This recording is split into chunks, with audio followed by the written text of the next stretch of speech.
Good morning, everyone. I'd like to welcome all of you to the November 29th special meeting, the Finance and Audit Committee meeting. I'd like to first recognize that we are gathered on the traditional territory of the Snuneymuxw First Nation. Our clerk this morning will be Ms. Sheila Gurry. Today's special Finance and Audit Committee meeting will be held in accordance with the Community Charter and Council Procedure Bylaw number 7, Bylaw 2018, number 7272. Question period sign-up sheet is by the double doors to my left for agenda items only. If during the meeting anyone has a question related to an agenda item, please write down the agenda item and your name on the sheet. Members have been granted the authority to attend electronically, and I want to welcome Councillor Gesselbrock this morning, who's joining us in the big screen. The first item on the agenda is the introduction of late items, and we do have a late item, Ms. Gurry. Yes, good morning, Your Worship. Thank you. For late items this morning, we have agenda item 5B, Vancouver Island Regional Library, add PowerPoint presentation. And that's it, Your Worship. Thank you very much. Motion for the adoption of the agenda is amended. Moved Councillor Thorpe, seconded Councillor Perino. All those in favor? Any opposed? None. Motion carries. We have a number of presentations this morning. I'm delighted to see so many folks here. The first is the Nanaimo Area Land Trust. Ms. Mercer, you're going to introduce this. And then we're going to hear from Mr. Chapman, who's anxious to talk this morning. Thank you, Your Worship. So yes, Mr. Paul Chapman, the Executive Director for the Nanaimo Area Land Trust, is here this morning to give a brief presentation on their operations. Thank you very much, Mr. Chapman. Good morning and welcome.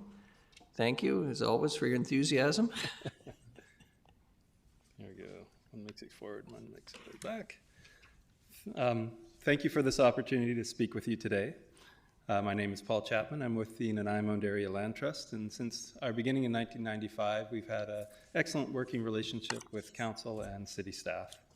I'm here today to talk about these sorts of things. The sorts of things NALT does with financial support from the city, and to request funding for 2024 and subsequent years under a new funding agreement. NALT operations extend across the territories of several Indigenous nations, but today's presentation will focus on NALT's activities within the bounds of the city of Nanaimo.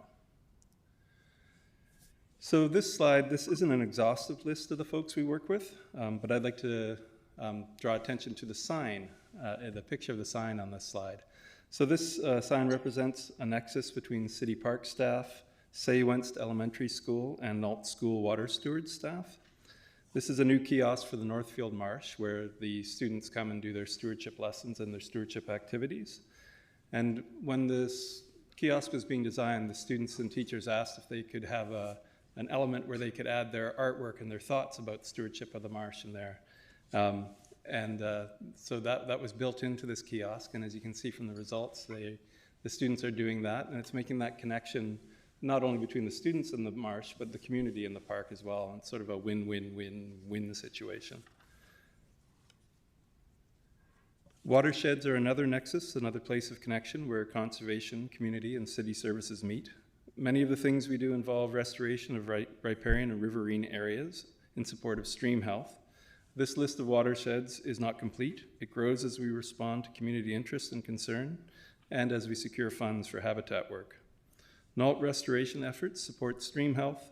Healthy streams are a key component of stormwater management service delivery. Parks are another natural place for the city and NALT to connect. Our collaborative activities range from riparian restoration to invasive species control, to pollinator meadow enhancement, to water quality data collection, and many other activities too. Again, here's a list of some of the things we do in collaboration with city staff and others in our community. I want to draw attention to the Western Painted Turtle Ambassador Program. That's a picture of a wee painted turtle there. So the Ambassador Program, we trained up volunteers to be present in Buttertubs Marsh to let passersby know what turtle behavior and activity might mean, and this normally was in the evenings, and it was normally around nesting and sort of letting people know that turtles on land do not necessarily need to be rescued.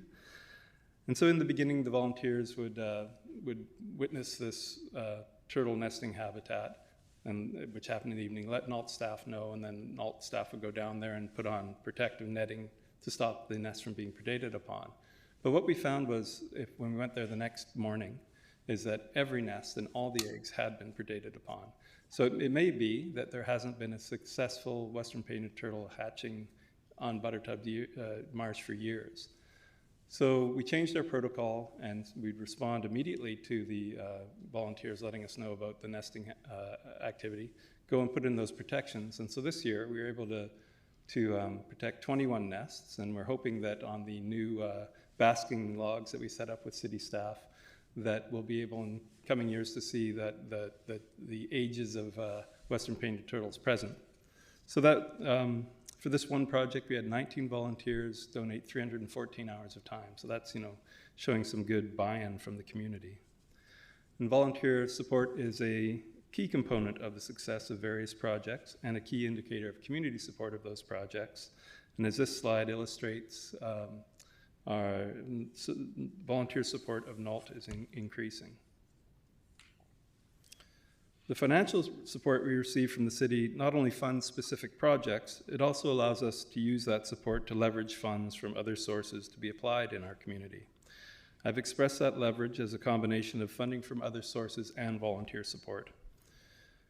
In 2022, the return on investment was 12.75 to 1, so meaning we secure almost $13 of funding support from every $1 we receive from the city. The pie chart shows the city funding in blue, support from NALT members and others in orange, support from volunteers in gray, and support from other funding sources, and that's provincial, federal, and foundations in yellow. NALT is asking for $40,000 in support in 2024. That's up from $35,000 in 2023. And as this will be part of a funding agreement, we'd like there to be an inflation mechanism built into that funding agreement for subsequent years. Thank you very much for your time, and I'd be happy to answer any questions you may have. Thank you very much.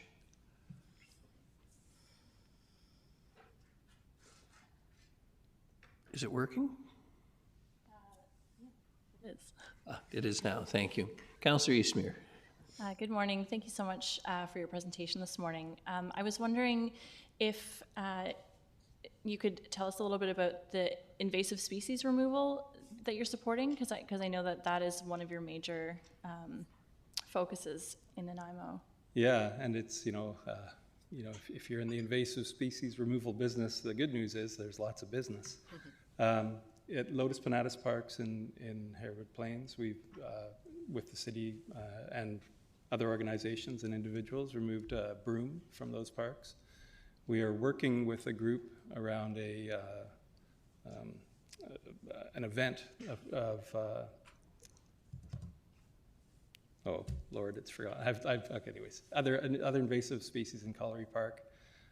We've done Daphne and broom removal in Cottle Lake Park. At Neck Point Park, we've worked with the volunteers there to do that. It's an ongoing thing, and we also have done it on private properties and roadways. Working alongside groups such as Broom Busters and others. So yeah, it's a major component of what happens for sure. Thank you. Yeah, because I'm noticing, in the parks where you have done the work, it's really noticeable when those species disappear and you start to see some of the native species come back, which is always heartening to see. And there's other groups. I feel like it's important that I mention Nature Nanaimo. They're doing some really great work around buttertubs with invasive removal, and there's also the invasive species guy who does some good work all over the place. Yeah. Awesome. Thank you. Thank you. Just a couple of questions. I'm not expecting absolutely specific numbers or answers, but in the last 3 or 4 years, and taking into account COVID, of course, what's your membership and your donations like? Are we up? Are we down? Are we steady? Is it all over the map? Yeah, our donations are steady, and what I mean by that is there's actually a slight increase in them that would be sort of in relation to cost of living sort of adjustments. But it's been pretty steady through COVID, which we never knew how that was going to go, and we were very thankful and impressed by the steadfastness of our supporters. I noticed the increase in the number of volunteer hours. Are you Are you simply squeezing the old crew, if I may call them that, harder, or are you getting more folks to join and help? Yes to both. Well, that's a good thing. Councillor Manley. Thank you, Your Worship.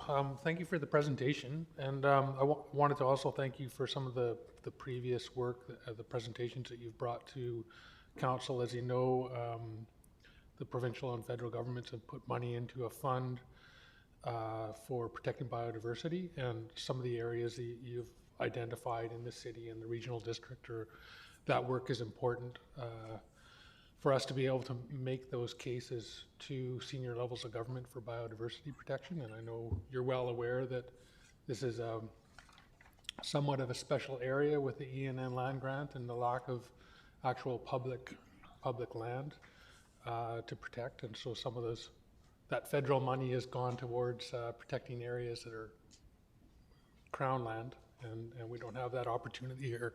So I just wanted to thank you for the work that you've done to identify those areas and help us make that case.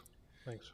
Yeah, thank you. I've had the opportunity to speak to the BC Minister of the Environment and Climate Change Strategies and Water, Lands and Resource Stewardship, and they are both well aware that we exist in a different place where most of the land exists in private property, and that our opportunities to achieve something like 30 by 30 are, we're going to be looking at smaller parcels of higher biodiversity rather than large tracts, and most of this will happen near our communities. Yeah, we have some, I guess, crucial areas. I would say the Nanaimo River watershed is one that's been identified by NALT for well over a decade now. And yeah, for sure, the Nanaimo River watershed and others as well. I don't want to get into too many. Yeah. I don't want to name too many places right now. But and the important part of a lot of this funding is it's Indigenous led too. So there's that component. I think we're improving about how we do things. Yeah, the work in the Cat Stream too is really appreciated. That's been an area that's overrun with Himalayan blackberries and garbage and other things. The Streamkeeper, like the partnership with the Streamkeepers, is really important. So just want to say I appreciate that. Thanks. Thank you very much. I'm not seeing any other questions from anyone. Mr. Chapman, you're off easy this morning. Thank you very much. Thank you very much. The next is the Vancouver Island Regional Library. Ms. Mercer will introduce, and then we're going to hear from Ben Hyman. Thank you, Your Worship. So Mr. Ben Hyman, the Executive Director of the Vancouver Island Regional Library, is here to present the 2024 information for the library. Mr. Hyman, good morning.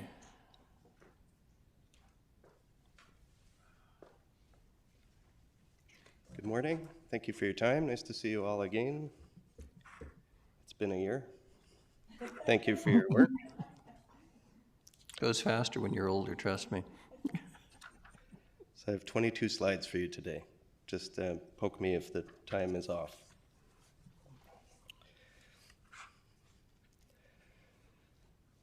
So this is a year for renewal, revisiting a lot of our core documents, policies, our vision and mission statement first. This is our renewed vision statement that the board approved mid-year. Thriving, connected, cohesive, and empowered region of island and coastal communities. I just observe on this, our friends at VIEA and AVICC have commented that this is in fact what they're aspiring to as well. So trying to really situate our work within an economy of scale and to maximize our impact. We have this mission first set out by legislation. We must be inclusive for all. That's a really tall order. And we are setting out an ambition to really lift our communities in some specific ways. I'll also say we've been doing this work for 87 years. A lot of folks approach library with some nostalgia, and we'll take that. But I think the surprise is always how many things we've been doing that folks don't expect to hear about. So just in terms of usage in Nanaimo, across our 3 branches, we have 900 daily visitors on average. About a third of the residents are active card holders. We serve all demographics, like the superhero in the middle. In the 12 months ending June, we had 300 events. Those were attended by 10,000 people. Those are just the in-person attendees. We're not counting the virtual. And we have the third largest library collection in the province. Just So out of physical- curiosity, if I may interrupt. Please. So who's bigger? Not that, it's important, but who is bigger? Who's got the first and second? I'm sorry? Largest collection in BC, third. Oh, first and second. Vancouver would be the largest, Vancouver Public, and then Burnaby. Okay. Yep. So third, it's about 800,000 physical items, and it's up to 20 million digital items. 38% of our usage is digital.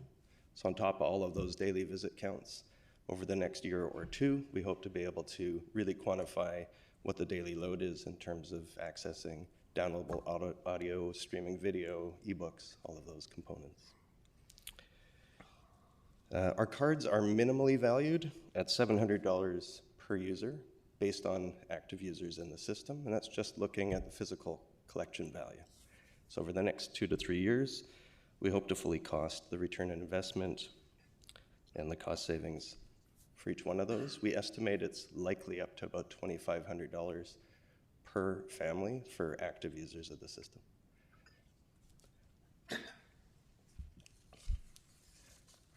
Those of you at the RDN will have seen this before. This is the usage of our branch based on physical collections borrowed. In Nanaimo, North Nanaimo's picking up nearly half, and then Wellington and Harbourfront splitting the difference. If we bring the 8 branches within the regional district into the mix, North Nanaimo gets 34% of all of that usage, and the other 2 are tied at 15. So they're very high use. And it speaks to the flexibility of the regional model. We can and do see all the time folks gaming the system and using the branch or selecting a pickup location based on their life, their work, daycare pickups, medical appointments. We see Nanaimo users going as far north as Port Hardy and as far south as Sydney to book spaces, have meetings, and attend programs. For practical purposes, in terms of the literal size of the 3 branches, and I candidly haven't, I've been in and out various times and not paid much attention. Is Nanaimo North, is it that much physically bigger in terms of square footage? In other words, I'm going to ask you, if you build it, will they come? Kind of a question. Yeah, so looking at the total square footage of the 3 branches, I believe we're at just under 50,000 square feet. And North Nanaimo is just smaller than the public space available in Nanaimo Harbourfront. And so our current formulas look at what is the population and what's the square footage that's deployed to serve that population. This was a big year for strategic plan renewal. Actually, before COVID, the system embarked on a process to engage participants with feedback. Ultimately, we had 3,200 participants. That's staff, board, local governments, post-secondary, nonprofit, First Nations, regular, and we like to say irregular library users. And we came up with 5 goals in response to that feedback, which was diverse and challenging and really wonderful to receive. So just quickly, the first goal, recommitting to improving literacy levels. I think the last time I spoke to this group, we identified that literacy levels are dropping like a stone in the region. 4 in 10 adults are challenged with functional literacy, which is quite an alarming number. And literacy is the key social determinant of health. So the costs of that can't really be quantified. It's just so essential. Really, this goal is about working well with others. We hope to show up better at all the tables and work more on an output basis and an impact basis to really change those figures. We can't do it alone. We see the school district, we see post-secondary, we see Literacy Nanaimo and other nonprofits in the region as key partners in this. Second goal, really focus on service design and our requirement under the legislation to focus on equity. There is such a diversity of need in the region and in the city as well, and it poses a real challenge from an equity perspective. So a focus on digital readiness is essential. 1 in 3 Mid-Island residents do not have data plans on their phones, and I think there is a core assumption that we all got smartphones, we got a lot smarter. The statistics do not bear that out. Accessibility is a real challenge, again in context of the new legislation. We have work to do, like all public sector organizations. And there's a lot of opportunity in universal design to focus on better service overall.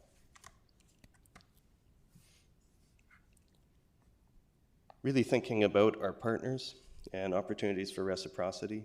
We can bring a lot to the table. I think we have more to offer, and we hope to work, again, more on an impact basis.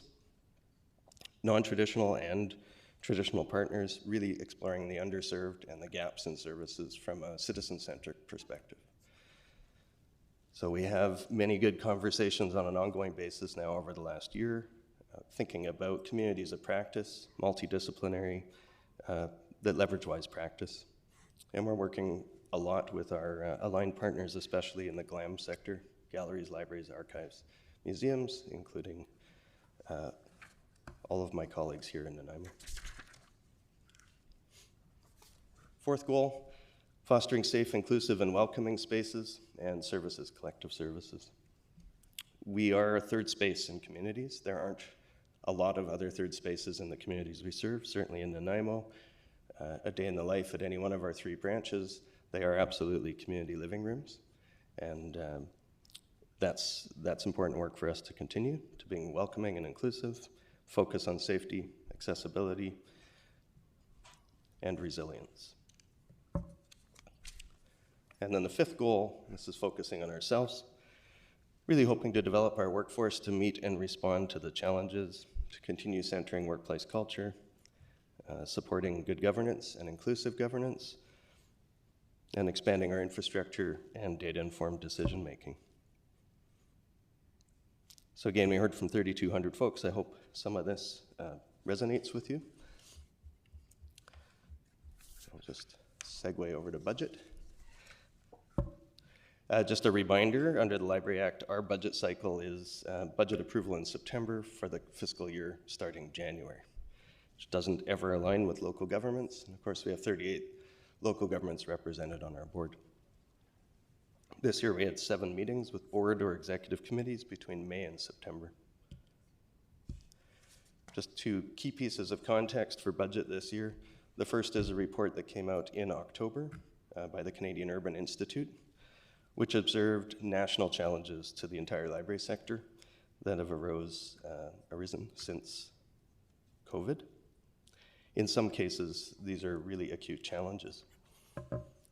So based on the 3-year analysis, what it finds is that Canada's public libraries are playing a really crucial role in enabling governments to meet their objectives and strengthen the common good. And it identifies the range and diversity of supports that libraries are providing. And it calls on governments to reframe the regulatory environment. So frequently for local governments, this will resonate, libraries are considered maybe in the recreation portfolio. In other provinces, they're in the education portfolio. In other provinces, they're in the culture portfolio. If libraries are critical social infrastructure and critical community hubs, the recommendation is that they be treated as such. If I can just ask, we lack BC Canada behind per capita investments and behind the G8.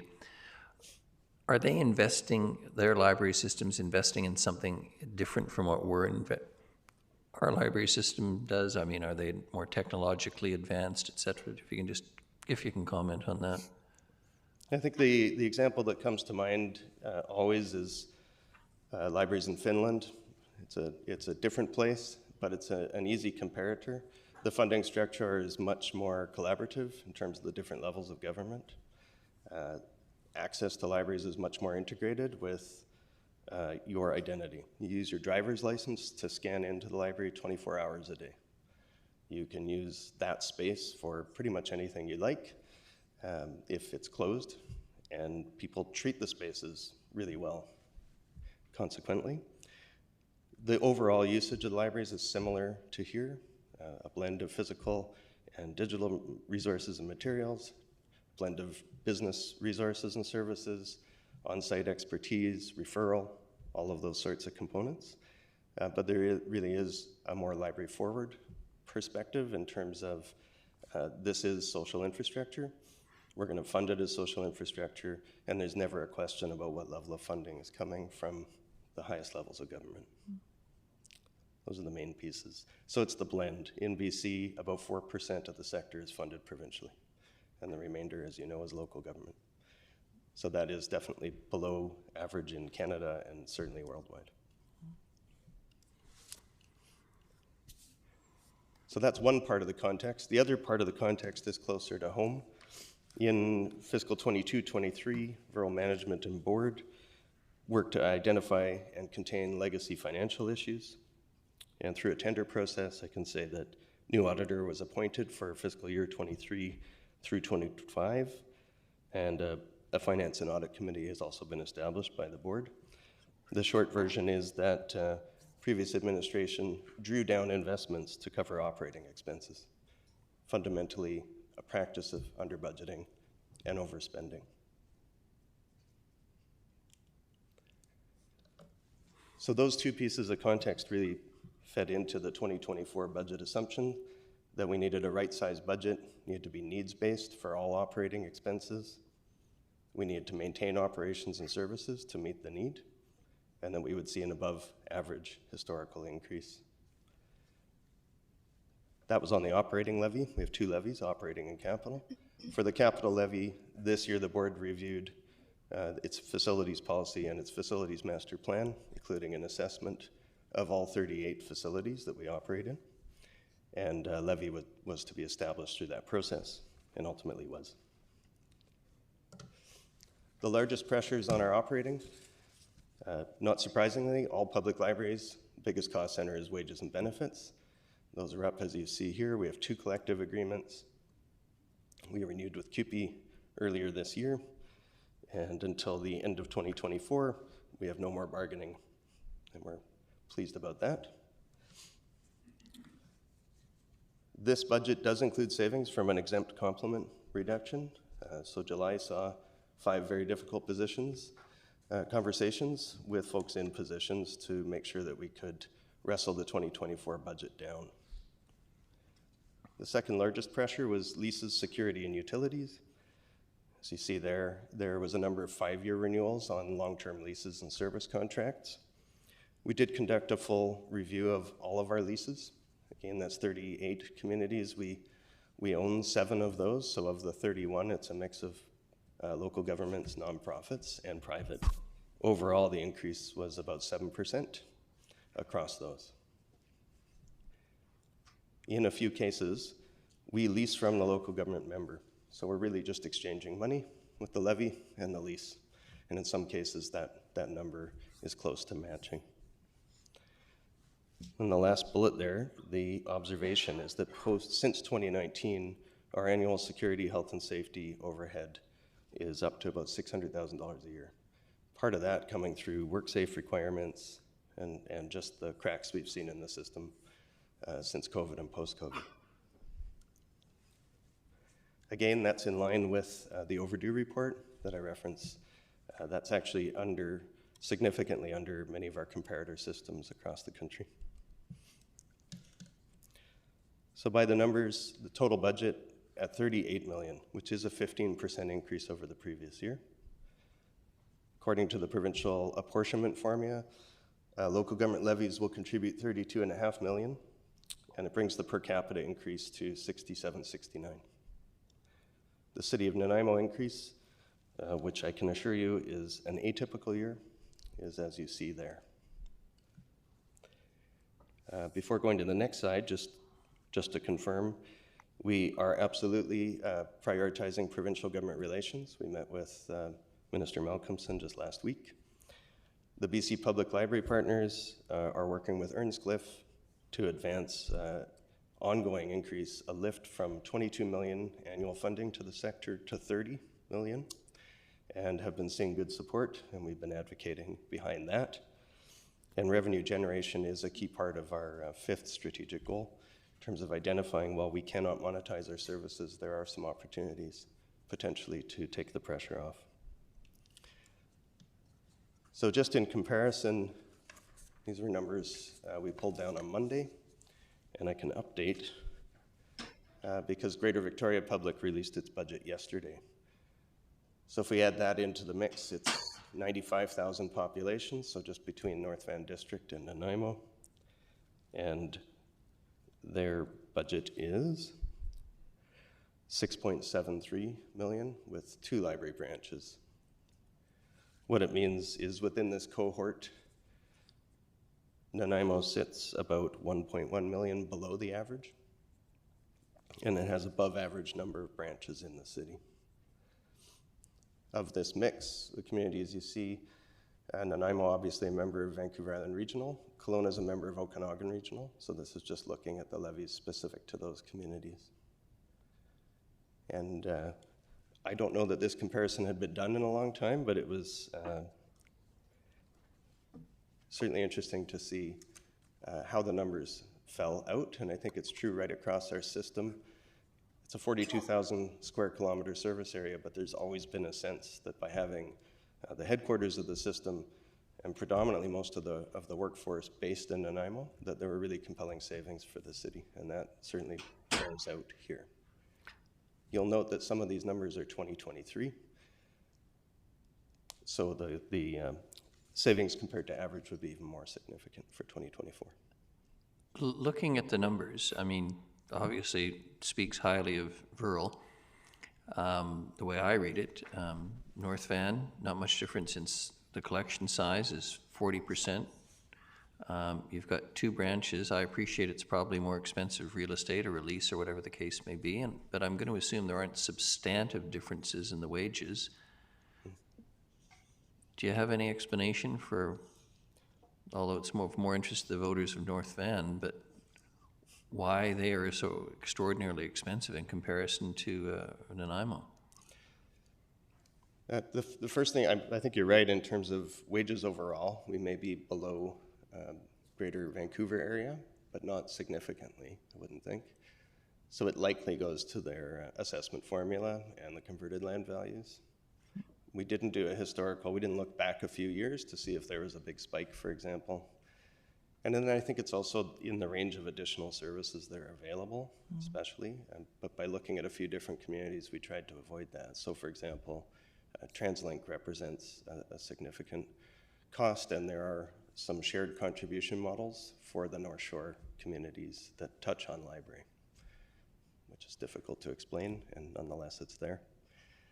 Kelowna is interesting to watch just in terms of population trajectory and within their regional system.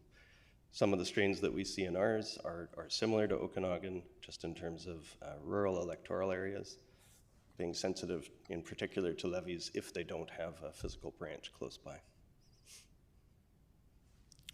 Okay. So overall, the per cap. Councillor Manley has a question, please. Sorry. I had a question going back to the pressures and the $600,000 annual security, health, and safety. Is that the amount of the increase in security, health, and safety for the branches? 600,000 between 2019 and 2021. It came up that amount, and that is now the annual cost we carried. It's up about 50,000 over the previous year. And what was it prior to 2019? Prior to 2019, we didn't have a budget line for security. Wow. And so is that, I imagine that there's some focus on certain branches, like the downtown branch. Are you seeing this across the system? Our 7 urban branches are seeing the most pressure, but it's more distributed than that also. So I can say even our most far-flung communities, most rural and remote, have seen the impacts of the overdose crises, and certainly are seeing the impact of the housing issues. And the health and safety, that would include like COVID protocols and things like that as well? Absolutely. COVID protocols, and this is where WorkSafe comes in also. So trauma-informed practice and training and orientation sessions, naloxone sessions, those sorts of things for staff so that they can intervene in the absence of security or support security.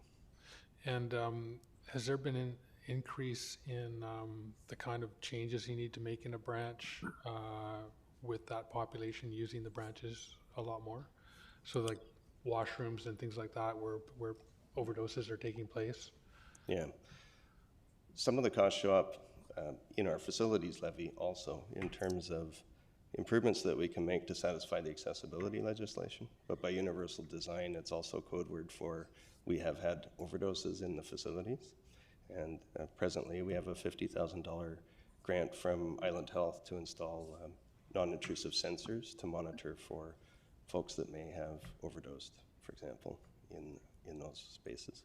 To check to make sure that, like breathing or heart rate or something? It's monitoring for movement. Okay, Yeah. thanks. So overall, as I say, per capita, it is less than a monthly bus pass in Nanaimo, and less than a car and driver trip to Vancouver one way for the cost. But I understand on a community by community basis, the costs do vary because of the provincial apportionment model. Happy to take any additional questions. Thank you. Thank you. Can we go back to this graph slide that shows what the,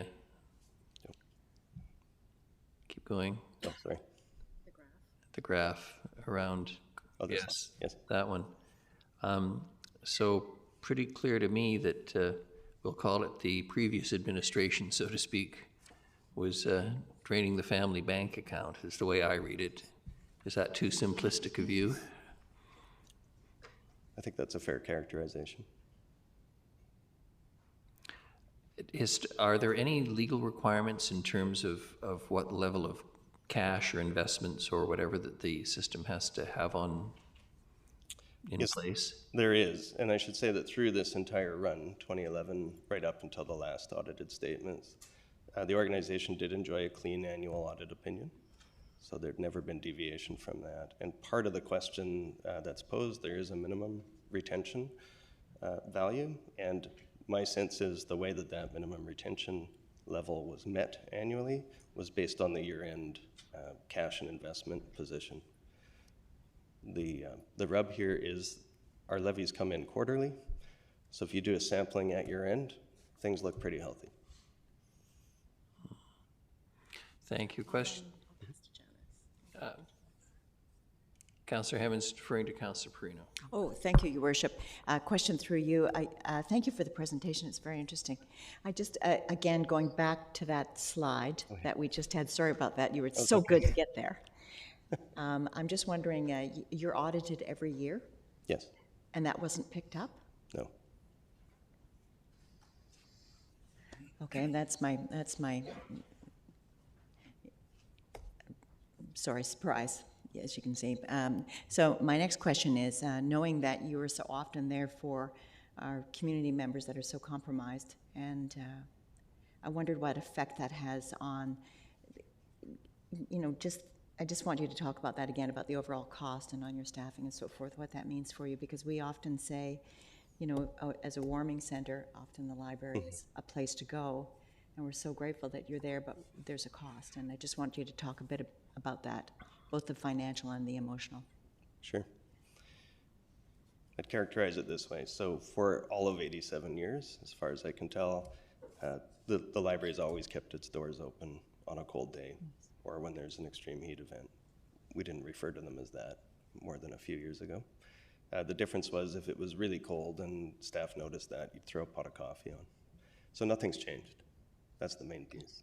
But we are seeing more need, particularly because of the housing crisis and the opioid crises and all, and how they overlap. So we're seeing more demand for the space overall, and perhaps more demand for marginalized users. So there's the monetary cost that we peg at about $600,000 around security. And again, that's below average nationally. It may be a little higher in terms if we measure the qualitative. So what is the emotional impact on staff? We've had overdoses in or near branches here in Nanaimo, and that takes a toll for sure. Yes. But overall, it's the work we've been doing and that we're charged to do for almost a century, and I don't see the work changing. I think we do need to double down on the government relations and really ask our provincial funders to step up to offset that piece. The core operating grant that all public libraries receive. The base formulas haven't changed in 40 years. And so in a city of this population, it's, I believe, $2.20 a person. That's the provincial contribution. And our cost, obviously, to serve those same individuals is much, much higher than that. Similarly, the core provincial formula for someone living on Lasqueti Island is about $4.10. And our cost to serve them is much higher. So that's the piece I think we need to focus on, as well as our revenue generation opportunities. We can't close our doors. We want folks to know that there is a warm space, but I recognize that it does cause financial pressure as well. Yes. Thank you, Your Worship. Thank you. Thank you. Councillor Hemmons. Thank you, Worship, and thank you to everyone for their great questions. And I just want to publicly thank Mr. Hyman for his leadership. This slide represents a lot of sleepless nights, a lot of emergency meetings, I'm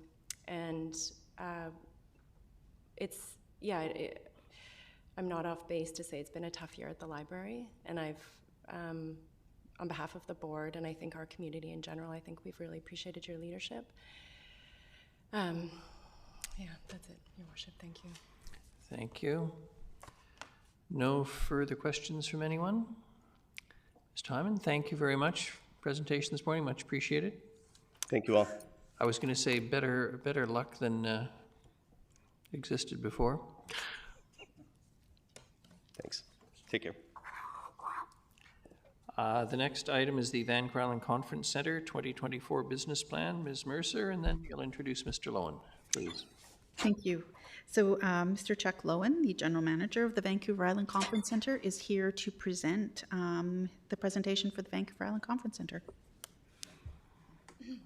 Mr. Lowen, good morning. Morning. I was told to make it brief, but since we're ahead of schedule, I can't promise that, Bill, sorry. It's all right. They always expect me to be brief, and it's never worked either, so. Good morning, Mayor Krogh, Council, City Manager, if he's still here, and staff. We're really pleased to be able to be invited and present our 2024 business plan this year. I think the last time I spoke with Council was in October 2017. So it's been a while. So I appreciate it, and also thank Council and City for awarding Oakview Group another 5-year contract with a 5-year option to renew. We're very pleased to be back in here. We're very passionate about this building. And as you will see, we've got some pretty good news to share with all of you. I would like to also introduce our Regional Vice President, Dean Clark, all the way from Penticton. You may recall Ms. Perino, and our Director of Finance here locally, Lucas Millen. So they're here to join us today. I also would like to acknowledge Councillor Thorpe and Councillor Perino for the fantastic support they provide to us, not only for the conference center, but in the tourism board, the various committees involved with that. And we really appreciate, or I really appreciate your, I can't speak on tourism, but I do really appreciate your input, your guidance, and your knowledge and support of that. And I would be remiss if I didn't acknowledge Bill Corson. For the last couple of years, he's been a fabulous, what we call a contract administrator, and we have a very good relationship and working relationship in business with him in the city. So thank you, Bill, and thank all of you. So we are going to continue on now with the slide, and there might be one slide I'm going to ask Ms. Mercer to maybe explain.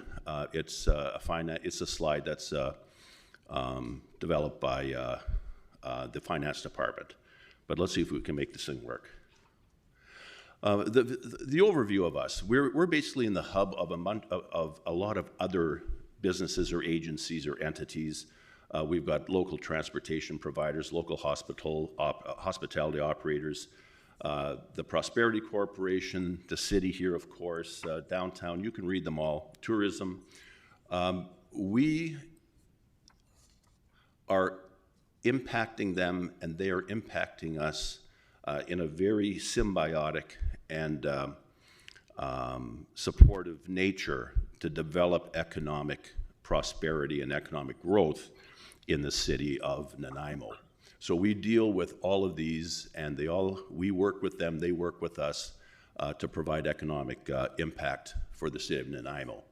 This next slide is the one that I thought that Ms. Mercer or Ms. Fulla could rationalize out. Thank you, Mr. Lowen. This budget, it shows that we have just about $6.5 million in funding relating to the Vancouver Island Conference Centre.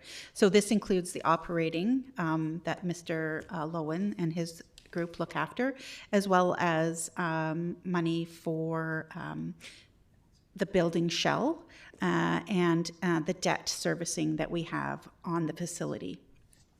And I believe there is a capital budget in there of about $100,000 as well.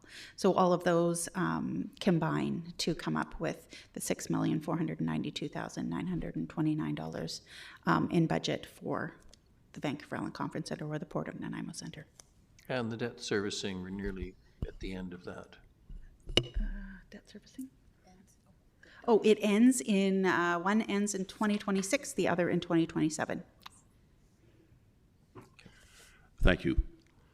Of course, most of you know the background of the conference center. It was built as part of a new Nanaimo Center project to revitalize all of downtown with a number of components, including a Marriott hotel.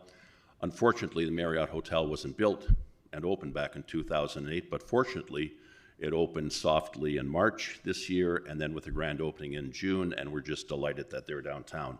Overall, the entire investment in this whole downtown project was $74 million at that point. So remember that number, $74 million. We'll be referring back to that. Our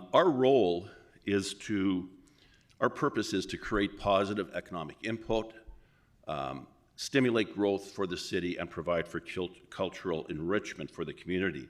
And like I said, we have symbiotic and synergistic relationships within the city that all kind of work together in a cog that develops economic impact, but only when we all collaborate together. And in the past year or so, we've had tremendous collaboration among the conference centers, the hotels downtown, and with Tourism Nanaimo. And that definitely has created some great, not only economic benefits, but also social and cultural benefits for Nanaimo. Our company that was awarded the contract to manage and operate, we're a company called Oakview Group. We go by OVG 360. We outsource our food and beverage to Compass Levy. Levy is a division of Compass that took over from their other division, Urest, late last year. And Levy is more of an entertainment and convention center division of Compass, whereas Urest was more institutional.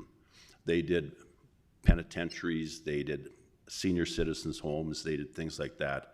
Levy does arenas, stadiums, convention centers, sports fields. So they're more into the entertainment, and we'll see we've started to see, and we'll see even more, a real uplift in the professionalism and in the food quality, assortment, and presentation at our conventions and conferences in here. And we also have SW Event Technology providing our AV. The competitive challenges we have are, historically, there has been a lack of destination sales and marketing towards business conferences and tourism. The other challenge was that the number of rooms in the downtown core and limited blocks of rooms available for business and conferences and tourism was there. And the last thing, and one of the most important things, is that the other markets that have convention centers and conference centers, they have a lot more money that is provided to them from their convention visitor bureaus, or CVBs, let's call them, to basically incentivize conferences and conventions to come to their city. So basically they buy their business. And we have not been in that position to buy anyone's business. But in working collaboratively with Tourism Nanaimo, we are now seeing some great strides for 24 2024 and beyond, with some of the incentives that they were able to provide, as well as some of the incentives that we have been able to provide as well. Just as an example, we had 7 conventions and conferences back to back to back in October. That was one of our best months ever. We did $2.23 million in economic impact in that month. And we were able to get that by providing $46,000 in room sponsorship. So we provided $46,000 in room sponsorship. We had all these people come in. We had a phenomenal P&L October as well, by the way. We actually were in the black in October. But that shows what the power of incentivization is in this market. And we were able to do it and make money, in fact, and provide over $2 million worth of economic impact for the city. Our key income sources, of course, are space rentals, food and beverage commissions, and audiovisual commissions. Our competitors don't have to go through every one of these things. I just wanted to outline the sales and marketing staff structures in our BC Convention Center's competitors. So right currently, with the change that we've had in tourism, we have, if you go down to the sales and marketing staff, we have 1 in the DMO, and we have 2 full-time in our convention center for a total of 3. Victoria has a total of 6. Whistler has a total of 27. Penticton has just gone to a similar model of tourism that we have done in Nanaimo. So that slide would be updated to provide 1 DMO for 2 total. And then Prince George, which is actually a city department run, they have 1 in the DMO pushing conferences and conventions. But the big thing is to take a look at Victoria and Whistler, where a lot of our business we compete with. The other slide that shows it even more dramatically is the amount of money that is. First of all, take a look at square footage. We are 38,000, Victoria 73,000 square feet, Whistler 40, City of Penticton 60, and Prince George 40. But the amount of money that the CVB provides to the convention and business is phenomenal. We and Penticton and Prince George are basically the same, $180,000. Victoria, they're over $2 million, Whistler over $3.5 million, and these are 2019 figures. I just received a report today from Convention Centers Canada that shows even more contributions in Victoria and Whistler over the 2 and over the $3.5 million. And when you look at the CVB funding, it's 1.4 that Victoria provides and 1.6 that Whistler provides. It's pretty significant. And when you look down at the hotel rooms, the last line, you can see that the 3 cities, the smaller ones with the marketing budgets, have similar rooms, and Victoria and Whistler have over 6,000 rooms. So we're up against Victoria. I am pleased to say, though, that Victoria this year is running a decrease as of September in delegate days, although we are running an increase. But that just shows the massive differential there is in funding and marketing power. And I think Carly later on this morning is going to talk about how much more our tourism is actually doing with the dollars that we have. In practical terms, just if we can just go back to that slide. Do I just press the red? 38,000 square feet, not much smaller than Whistler. Whistler gets to host the UBCM, but I guess our problem is simply we don't have enough hotel rooms. Yeah. If we had more hotel rooms, then... Yes, because UBCM, I think, gets 3,000 people in sometimes. Yeah. We're getting up there, and it's made a big difference with the Marriott in there, downtown, that we're now looking and booking conventions that are 500 to 600. We're looking at some of that are 700. But yeah, we wouldn't even have kind of thought about those 5 years ago.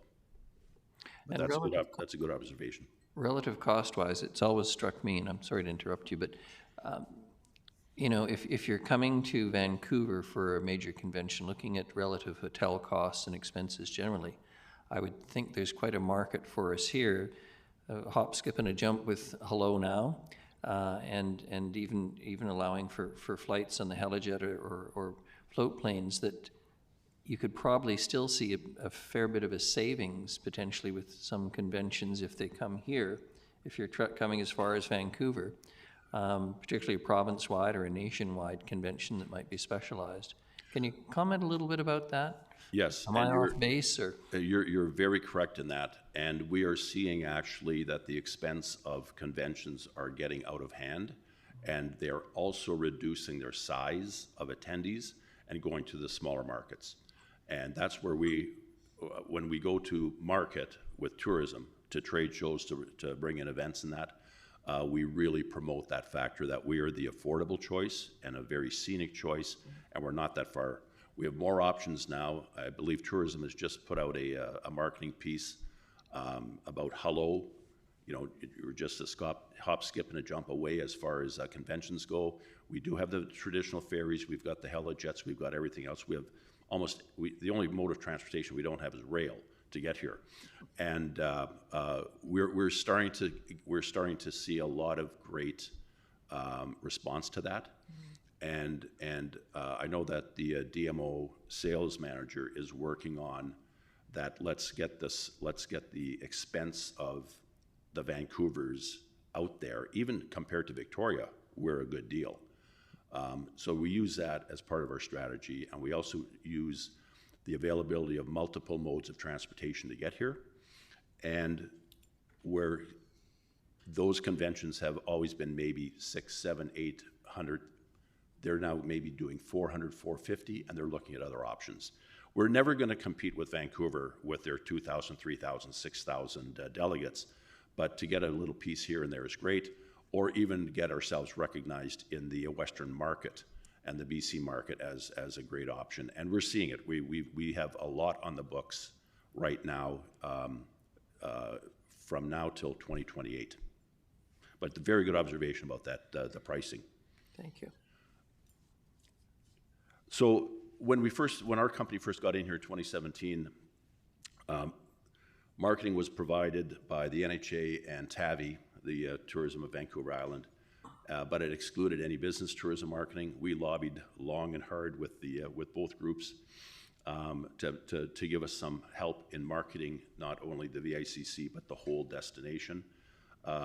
That finally came to fruition over the last couple of years with a new governance model, with a new tourism society, and with a memo of understanding between the Conference Center, Tourism Nanaimo, and the NHA to work collaboratively to bring more and larger conventions and events to Nanaimo. We actually started working with the Tourism Nanaimo, going to collaboration, going to trade shows in that 15 months before the MOU was signed. So we knew that was a good thing to do. We split our expenses as we were doing moving forward. We had a presence out there, both from the Conference Center and from Tourism Nanaimo, and it paid off immensely that we're seeing now in 2023. Had we waited until 2023 when the MOU had been signed, we would be 2 years behind. So it was a good thing to do, and the collaboration that we've done with Tourism Nanaimo has been phenomenal. All last year we were in Ontario, Alberta, and British Columbia. This year we've been in we've been in so many places I can't remember. We've continued on with all of those cities all through 2023, plus Toronto. There was Ottawa in there, Montreal this fall, and we have gotten great leads. So we've actually gone to marketing the destination, not just the Conference Center or meetings.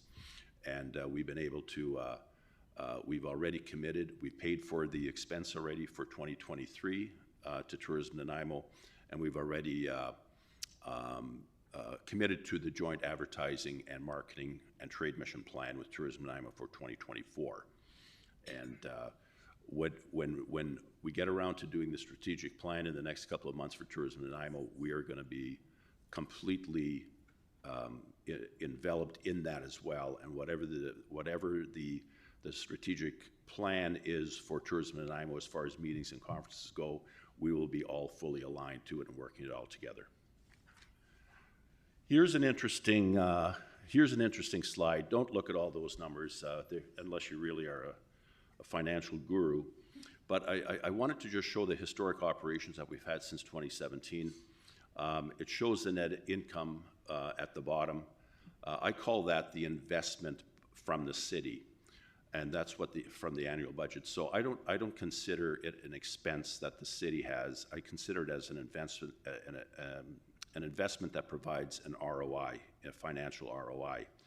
So every year, with the exception of 2020, which was the height of COVID, we provided a check back to the city at the end of the year. That check there is called OVG refund to the city, 4 lines up from the bottom. The one in 2020 with COVID, just what we did was we made a conscious decision and maintained our staff to manage and operate and maintain the building while it was closed fully for a short period of time and then reopened a little bit here and there.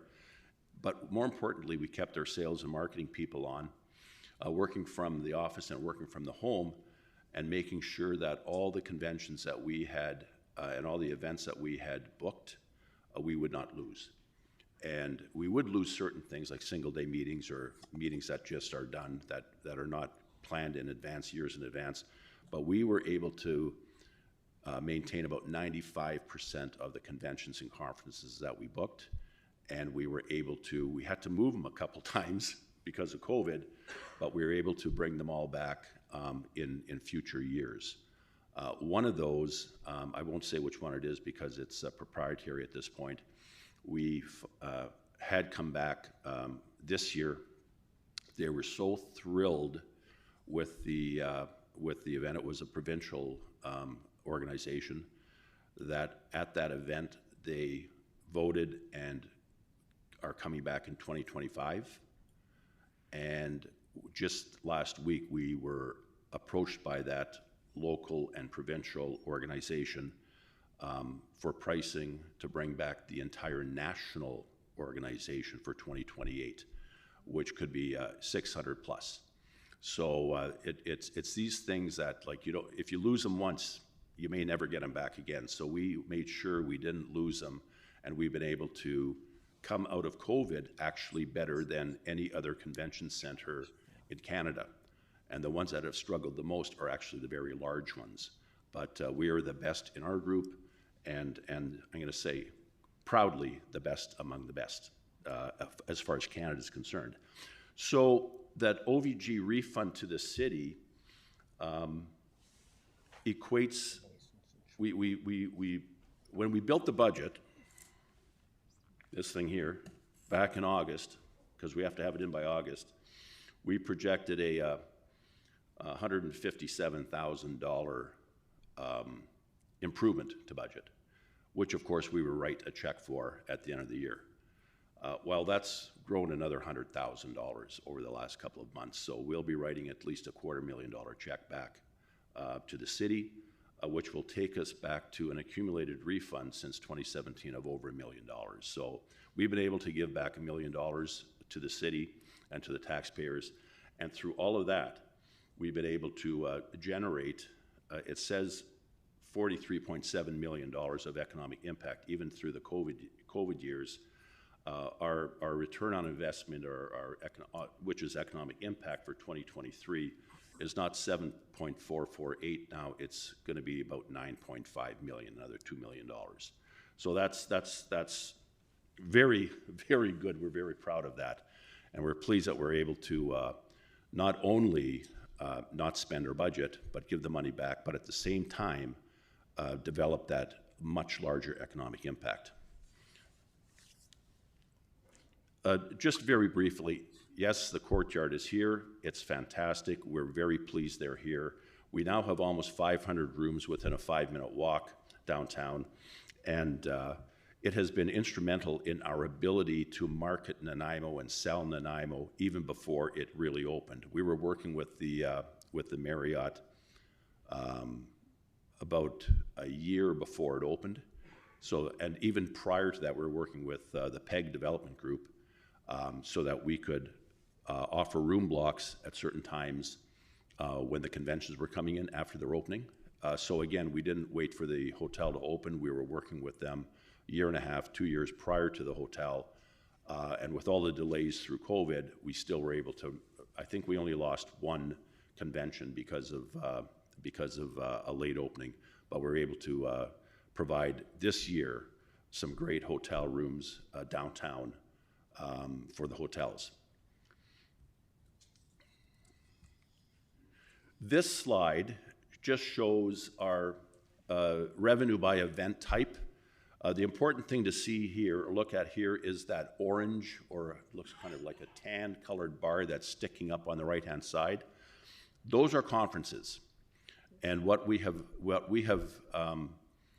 really gone for is moving our event mix into conferences and conventions, multi-day overnight stays, because they have the greatest impact economically for the city. So you can see that since 2019, prior to COVID, there was your balance. It was kind of an even balance between banquets, meetings, and conferences. You move over to the far right, 23 and 24, you see where conferences are doubling up on those two other categories, and that's exactly where we want to shift the business to. Another way is just from number standpoint, you can see where we had 337 meetings in 2019.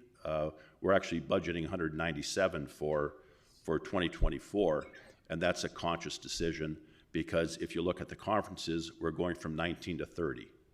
And they take up, just like in October, we had fewer single-day meetings, but we had 7 multi-day conferences.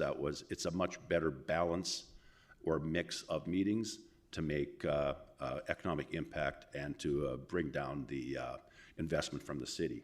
We also have a new category called community events, which was installed this year, and we'll talk briefly on that in upcoming slides. There again, the mix here in a nice, beautiful graph is that conferences for 2024 are projected at 46% of our business, which is great. Banquets 23%, meetings 16%, and all the other categories 15%. So the banquets, the conferences, they're huge money makers. Meetings are good generators as well, and but the balance is shifted into those categories. Here's a really cool slide. This talks about delegate days and economic impact. And for the year 2023, initially we had projected, and they were pretty strong projections, that we would have 19,000 delegate days, $7.5 million in economic impact, 57,000 participant days, which is basically turnstile attendance. Participant days, delegate days are conference attendance, and economic impact accumulated of 97 million. Well, we actually are between 26 and 27. Year 2026 and 2027 is where we're going to see our year end. That's how much it's changed from the projection of a couple months ago with the business that we've had. And we are going to have over 24,000 delegate days. We're going to have about 9.5 million of economic impact. Participant days will still be around that 60,000 because we've shifted away from meetings. And basically, instead of 97 million, year accumulated economic impact. That accumulated economic impact actually dates back to 2008. And that's why I said, remember, that's going to be almost $100 million at the end of this year. And remember, it took 74 million to build it. So we've got 100 million back in an ROI from that. Now there's other expenses in there like capital, but that's pretty exciting stuff. This other slide talks about projected budgets from now to 2028. These are all requirements that we have to provide in the budget for Ms. Mercer and team. And it's just very interesting to see that on our 5-year projections on budget, we're increasing our revenues, and that's where we need to do, and while maintaining or managing our expenses. And we've been able to go from a $1.070 million budget in 2023 down to a 1.39. So we're dropping about 31,000 in a budget there. We're dropping down the budget again in 25 26, 27, 28. So all the way through, we're reducing our investment from the city and increasing our revenues at the top, and the economic impact will be phenomenal. So that's all that neat stuff says up there. Debt repayment, City Board $30 million for the project over a 20-year period. As Ms. Mercer said today, that the debt servicing is about $1.86 million and will be retired in 2026 and 2027, which is a great thing. No more mortgage, fabulous. Our annual operating investment, we've put in a budget of request for $1,039,000, and there's a $100,000 contingency budget for non-capital improvements, and then there's also a capital component as well. And the capital component for 2024 includes new projects amounting to about $320,000, which includes the modernizations of the 2 freight elevators that we have, replacement of 2 firewalls in our IT system, and replacement of the phone system. And previously budgeted for capital projects that are anticipated to be completed in 2024 include the second phase of the audiovisual upgrade in the ballroom meeting rooms and installation of the new CCTV camera system in the parkade. And I know that both of those projects are in process right now. The 5-year draft capital for the next 5 years, 24 to 28, is $1.7 million, and that is done with Ms. Fulla and with the facilities group and the asset management group, so we're all aligned to the same numbers.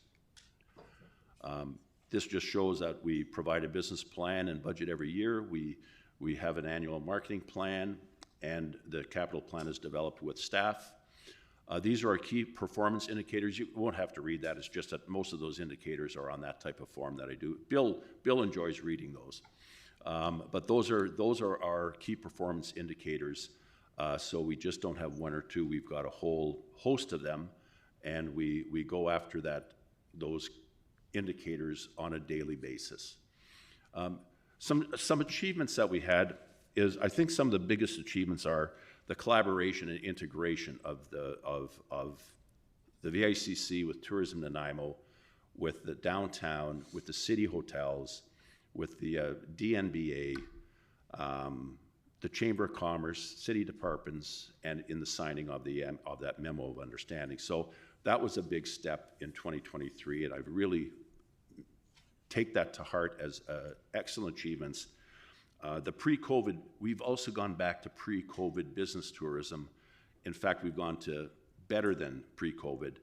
That number of conventions this year of 28, you can pencil in 36. The delegate days were 19 that we've estimated. You can pencil in over 24,000. And the economic impact, as I mentioned earlier, goes from 7.5 to 9.5. So that is just excellent news. We've also been able to do a major event mix shift, as I explained, more multi-day overnight conventions, less single-day meetings. We've done a formalization of community rates for the Shaw Auditorium, for 2 or 3 rooms in our building, so that community groups, cultural, recreation can use them. And we've expanded our community events, so opened up the house further for community organizations to come in and make it affordable for them to put on events or meetings or whatever. We also were in the Parks and Recreation and Culture programming. We started this fall for the fall and winter programming to test that and see what we can do, so we can actually move some programming out of the congested recreation facilities into another one. We had some good uptake, and then we had some issues with contractors, I guess. So we had to cancel those, but we're not giving up on it. We're going to continue with trying to get more community groups in here in Parks and Rec programming. We've really had an uptake in Indigenous events here. We have a real great building for Indigenous conferences, conventions, cultural activities, and we're going to continue to work those partnerships in. And we just really are looking at greater use of the facility by the community. This is really what we're, that was from an event mix shift. It's been excellent. And the financial success, the refund, that was a big success for us this year. It's not just 157.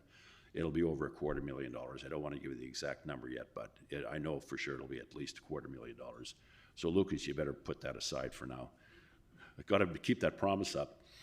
And but other considerations and opportunities, the courtyard obviously by Marriott, the Hullo Ferry, the DMO Central Sales Office, the city-owned facilities, the downtown revitalization of terminal and commercial. The opportunities, the Marriott has begun to sell corporate events for us. So they get the hotel rooms, we get the event. And we met with the President of Canada a few months ago on a tour, and he didn't realize what a great facility we had, and right away he contacted his corporate office in Toronto and said, okay, we're going to start booking conventions here or conferences or meetings. We'll get the rooms, they'll get the events. So that's great. We're working on some partnerships with the Snamuk, with our new company Compass Levy. We're working with them on collaboration on Indigenous cuisine and menus, and partnership with chefs here, and how we can have a financial impact between the Snamuk and ourselves. So that's something we're looking at. Compass Levy is spearheading that. I've done the introductions with the various people here, and they're working on that. So we're really looking forward to it, if not in 2024, definitely in 2025. We also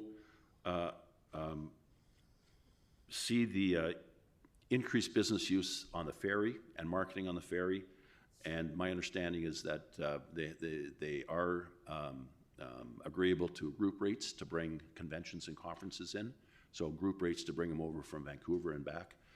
And of course, onboard marketing, we're thrilled about that. Another great opportunity is that partnership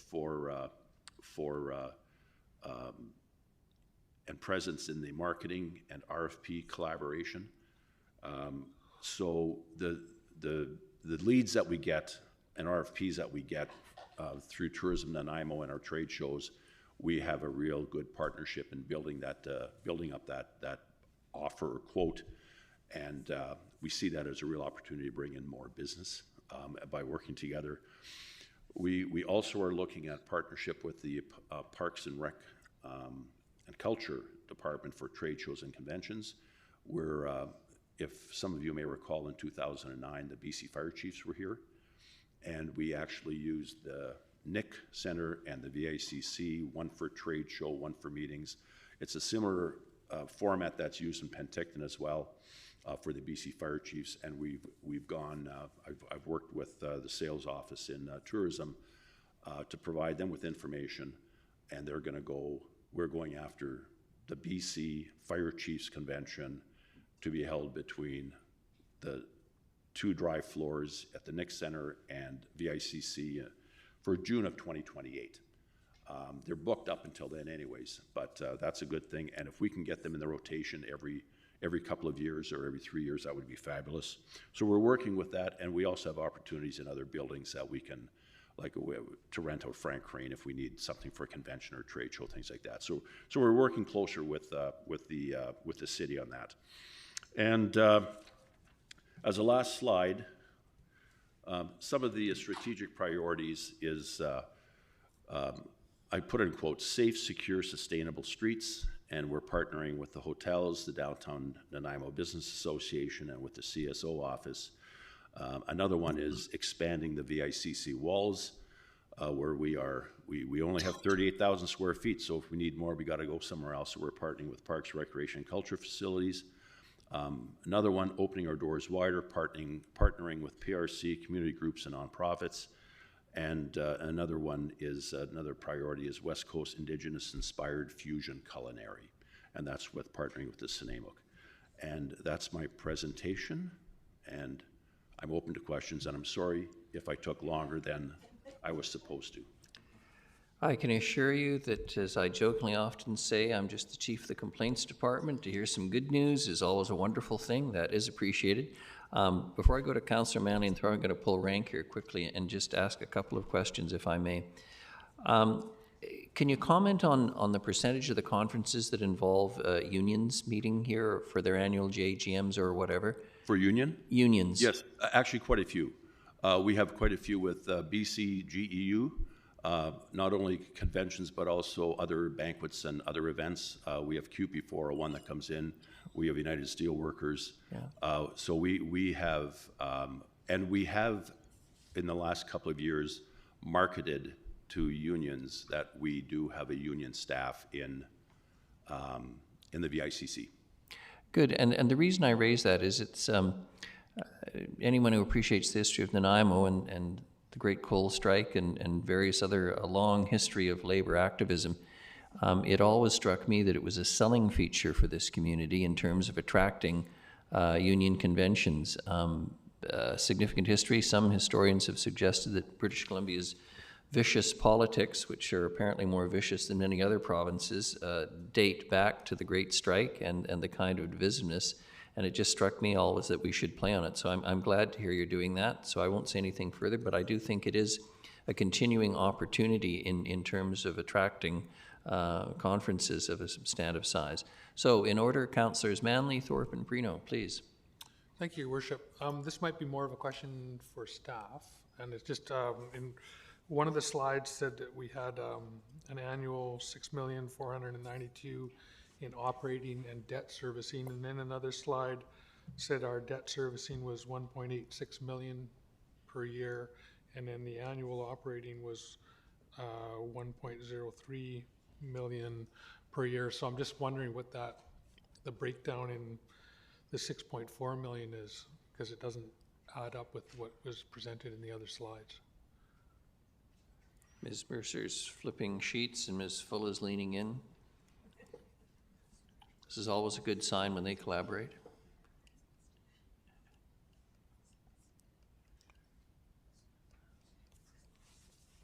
Okay. So the first, through Councillor Manley, there is a discrepancy because the first slide is expenses only, and the other one is debt less or net of the actuarial adjustment. And I will not go in to explain what the actuarial adjustment is because it's complicated. But when we borrow through the MFA, there is a portion that reduces the debt amount. And when we show it in different places in different ways, it shows us two different numbers. I know that's confusing, but there is a reason why the numbers are different. I think that answers your question, but okay, that actually I can provide you more information later. Yeah. Okay, and then how much do we still owe? It's 8 million or something, 9 million. I thought I read somewhere. I don't think it's on this slide. On these slides, actually, it was on. It was in a different. It was one right here. About 6.3 million. Oh, 6.3. Okay. All right. I'm looking forward to that explanation about these numbers. So if you provide that to me at another point, I'd appreciate it. Yeah. So appreciate the presentation, and it's interesting to see, what the economic payoff is for the convention center and For the city. For the city, yeah. From the convention center for the city. Yeah. Thank you. Thank you. Thank you. Councillor Thorpe, Perino, and then Councillor Gesselbrock. Thank you very much, Your Worship. Through you, if I may, to Mr. Lowen, a couple of comments and a couple of questions. First of all, thank you very much for being here today, and thank you, Mr. Lowen, for your passion for the job that you obviously bring to it. And I especially appreciate the efforts you've made to collaborate with Tourism Nanaimo as it reboots. And I think there's a lot of opportunities ahead, and you've touched on some of those. It's very exciting, really. So thank you for being a partner in that. I've noticed, and I'm glad you referenced the community usage of the facility. I think it's important that we try and encourage that.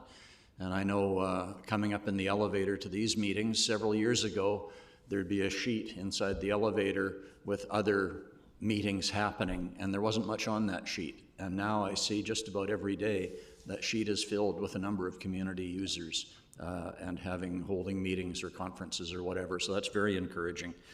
One of your first slides was important to me, and that was one of your purposes, and that was, it said to bring money into the community to create a positive economic impact for our community. And, you know, that is just something that I think we too often forget. If we don't have a strong economic base in our city, we won't have the money to help all of the people that come to us with requests and to do all of the good things that we want to be able to do. So I think the conference center is an important factor in providing that strong economic base, and thanks again for your efforts in facilitating that. Two things, and I think you've touched on this regarding conventions. I recognize that that is your main focus, as it well should be. Do you aggressively go after groups to promote Nanaimo in order to get them onto the conference rotation? Because I'm sure most of the conferences that are held regularly have a set rotation of venues. They're not usually one-offs. And I think you referenced, without naming it, one group that came, they liked it, they want to come back. And I know when AVICC was here a couple of years ago, I heard nothing but great praise for the facility and the city. They wanted then to get on the rotation, make Nanaimo a regular stop. So is that something you actively are pursuing and having success with? Yes, we are actively pursuing it, and we know other markets have done it on a national basis, say Victoria and Saskatoon and St. John's, for example. We are in a couple of rotations within BC. We want to maintain those. We've started, or tourism has started, you'll probably hear about this later on, an out of the box where we partner and collaborate with Penticton and with Kamloops, so we can get rotational conferences through. We also, with our sister convention center in Penticton, we offer additional incentives for multi-year contracts with groups, organizations, if they rotate between those two, so one on the mainland, one on the island. And we're always looking at rotations in any way that we can, but we do have, like I said, once we get them in, we try and keep them in. Mm-hmm. And whether it's a rotation in collaboration with a couple other convention centers, or whether it's just getting into that rotation on our own with tourism, that is a very definite thing, because it is a cyclical business. It is a rotational business, particularly within BC. They've got to have 3 different spots or whatever in British Columbia. Nationals have to have at least 3 or 4 different spots across Canada. So yes, we do try and get into those. Great, thank you. And if I may, Your Worship, a second question. Regarding the food and beverage, you mentioned the change to levy, was it? And again, recognizing that conventions are your main focus, but it is such a great facility for banquets as well. And do you foresee increasing attention being paid to the banquet market with the new food and beverage organization involved? Yes, I think you saw that that is the second largest category from an event standpoint, the banquets are.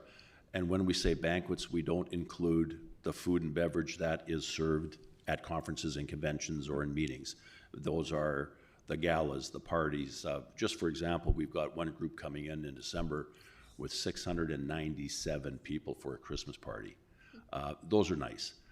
We also have others, 600, 500, 400. We tend to go after the larger ones. We know that our partners downtown, the Coast and Best Western and whatever, they have banquet facilities as well. So they can only have so many people in their facilities. So we pick up the much larger ones, the mid-range and larger ones, so that everybody has a good fair share of banquets. But yes, banquets is it's a profitable business for us, and it's a one-time deal, but it's good business. But yes, it is our second largest category in the event. Right. Well, you have the space, you have the facility, and so if people come and have a good positive experience, then likely they'll come back and it grows. So thank you again for your efforts. I think we've got close to 24 events, banquet events this Christmas. Excellent. Thank you. Thank you. Councillor Perino. Thank you, Your Worship, and a question through you to Mr. Lowen. I just, going on with the food and beverage issue through Levy Canada, I just wondered, are they your staff or are they Levy Canada staff? No, it's a separate contract. It we is have a a contract totally with the food and beverage staff, Okay. and we have a contract with our technology staff. Okay. I wondered how many staff you actually manage. Our team? Yes. About 18. 18, that's it. Everybody, that's it. Very good investment, very good. Pardon me?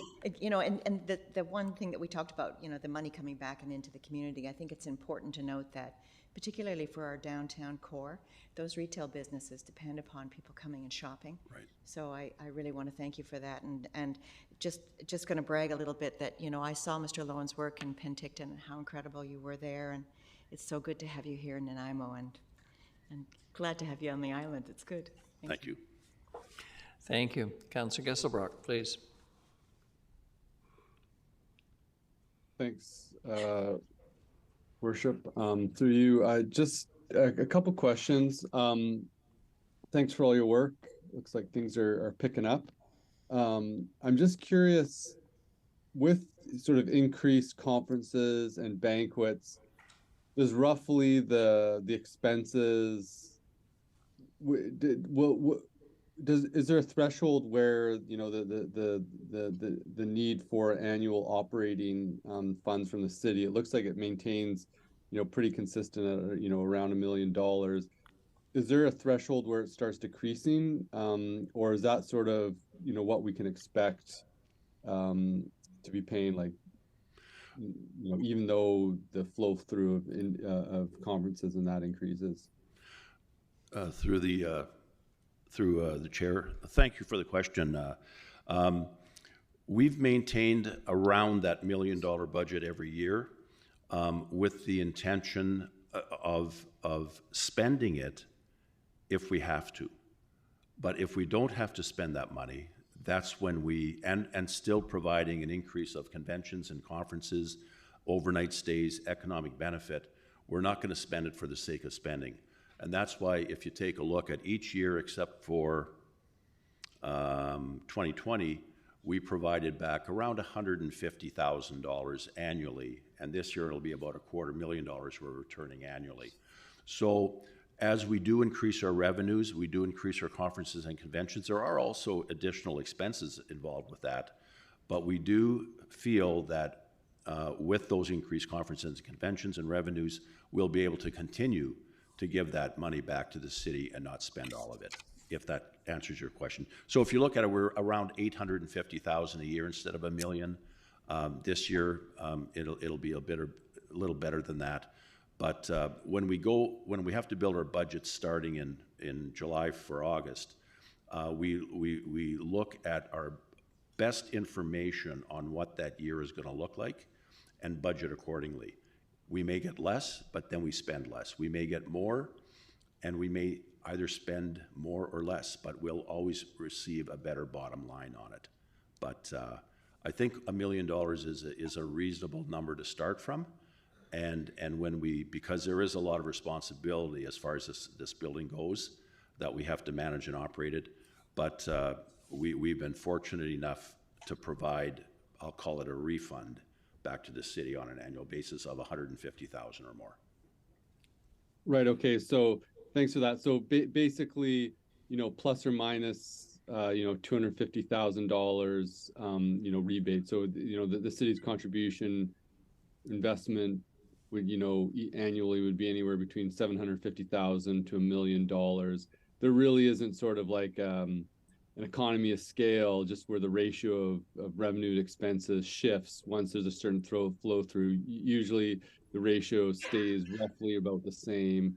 And, you know, we shouldn't expect that, say, 10 years down the line, things, you know, there's a threshold that crosses, say, if there's a lot of folks come that there isn't always sort of that rough necessity for a city contribution to operations. Yeah, and if I might add to that, there is what the city receives is a greater level of economic impact. So this year is going to be 9.5. 5 years from now, it could be $12 million at the same investment from the city. So that's where the economic return comes in. That's where the return on investment comes in.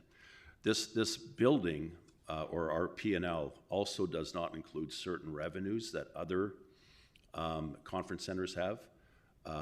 Traditionally, the parking revenue would be included in this bottom line. Traditionally, any naming rights or advertising or marketing, those revenues would come to the conference center as well. So when you take the leases of retail space down below us in this building, that goes to a different line somewhere in finance. It doesn't come to the conference center. So when you take a look at all of that from I'll call it a profit and loss center, a profit center or loss center, if you did the numbers, you would find that 750 or 1 million a lot less, and may start approaching a break even. But until those types of revenues are assigned to the profit center of the VICC, it'll be very difficult to get down there. But what I can guarantee you is that we will keep increasing with more conferences and conventions, the economic impact positively for all of Nanaimo. Absolutely, that makes sense. Just the greater the flow through, just the more activity that there is. So thanks for that. And just compared to say like Penticton, is there sort of what's included in the revenues in that compared to Nanaimo different, or do Penticton, Prince George, Victoria, do they operate with a certain need for the city sort of operational funding? Yes, they do. Penticton's a little different because our company manages I'll call it a campus of an event center, a hockey school, another hockey arena, as well as a convention center, and a lot of the overhead management can be spread over, and management and from operations can be spread over those 4 facilities. So you will get a greater, I'll say, profitability from that conference center than from this one. They also get their parking revenues. They also get other naming rights revenues, club seats, suite, arena advertising, convention center advertising. All that goes into their statements. So there is a difference, and yes. And Prince George is I don't know exactly how their structure. They're actually a city-run, municipally run operation. So I don't know how that fits into the statements there. Right. Great. Cool. No, I appreciate the information. And just another question, just around. I noticed that like some conferences like VIA, and I think AVICC as well, there's been Island Good options sort of with the catering, more locally grown, locally sourced food. Is that an option that is available for all conferences coming through and through the food and beverage service, or how does that work? Yeah. And yes, whether it's requested by the event planner or not, we attempt to get as much Island Good, locally produced, locally sourced product as possible. And it is actually one of Compass Levy's mandates to put into place a distribution system that allow easier access to those products and greater availability of those products year-round. Okay, great. Thank you. And final question, there's quite a few people, from out of town that come through the conference center. I'm curious, is there any, any way of gathering feedback, or if you do gather feedback, not so much on their experience in the conference center itself, but just sort of in the surrounding area, because we speak of sort of this economic impact of amenities or opportunities that conference attendees, would like to have to inform sort of tourism Nanaimo and the ECDEV department, just in terms of areas of the city that we can improve upon and add, or businesses to attract. Just curious if that information is gathered at all. Yeah, we don't consciously go out and gather it, but we do have our own surveys that we send out, but again, it's more in the experience in the convention center. We do get ad hoc emails that come in, and we direct them to the proper areas as far as the experience goes. And I don't want to take away anyone's thunder, but the tourism, only because I'm on the board, I know what's going on here somewhat. We are looking at a relocation of the Visitor Information Center down into the lobby of the conference center, which will be a great data gathering place for us, as well as a welcoming place. But I'll let the executive director speak more on that. But we don't have a conscious one that we send out now, but we have the opportunity to provide a great data input from conventioners and any other visitors coming to the city through that central location. Great, thank you so much. Thank you. Councillor Manley. So you can pop me out of the Excellent. Thank you. We are running a bit behind now. Mr. Lowen, I'm not seeing any other questions for you. Thank you very much for the presentation this morning. We'll take a 15-minute break, Ms. Gurry. Thank you. And reconvene. Thank you so much.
Tiana. Hey. It sure is the coldest rink in town. Oh, yeah, buddy! Nice save, James! Wow, your goalie is keeping you guys in the game. Cheers. Oh, man, that's hot. Sorry, that's the way I like it. Oh. Go, go, go, go, go, go, go!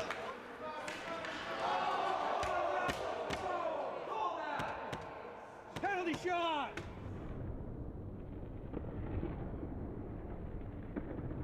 Scalds from hot drinks are a leading cause of hospitalization for children under 5. 2 minutes, stand in the front, unsportsmanlike conduct. Hot tea and coffee will cause serious burns to a child in less than a second. Got it, kid? Use the lid.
We're here today to make a couple street names. There was some vandalism in town, and we're just going to make replacements. In the roads today, we're doing our Dundas Street and Bruce Avenue. They're all 8-inch, and we use 3 different sizes, mostly 24-inch, 32-inch, and 36-inch. We do use a consistent font with street names. This is actually my metal blank, so the only material here is the material that I actually will cut out in vinyl.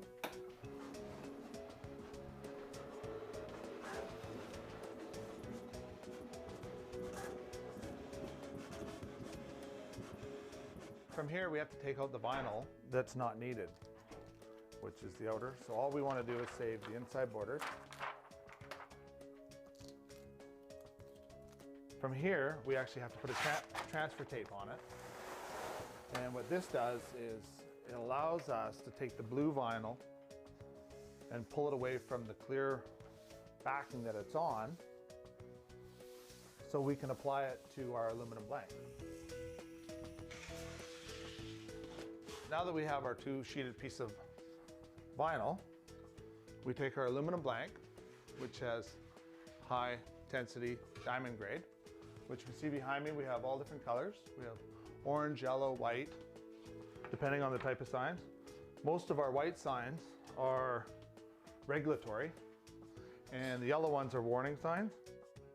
And right here, all I'm doing is pushing the transfer tape a little tighter to the vinyl. And then from there, we peel it back, our plastic, which basically leaves us with a big sticker. We put it on the aluminum.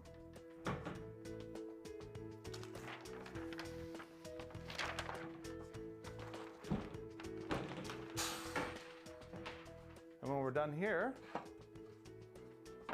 we take our transfer tape off, and as you can see,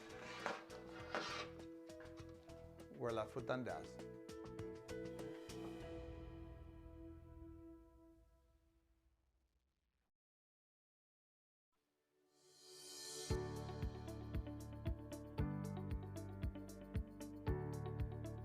We're here at Bruce and Dundas. Somebody's stolen the street names that were here, so we're here to replace them. Our sign shop has just generated us 2 signs, so I'm going to go through the process of putting it together and reinstalling the street names. First thing, we got to center the signs. We do everything on this truck. We've got all the equipment on here to build, install, remove, repair, whether it's street signs, street names, posts, banners, Christmas decorations, and so forth. I'm going to basically just put the sign in the brackets, and we'll be doing both signs, of course. So I've got a cross bracket that I'm gonna put in. And then add the top sign, which is this street we're on, Dundas. So already do the same there. We put the street that we're coming up to on the bottom, so they all basically have the same. The cross street will be on the top. We got to put some bolts in to secure them so nobody will steal the street name. We're ready to go. Just put this back and we'll go out and install this where the missing one is.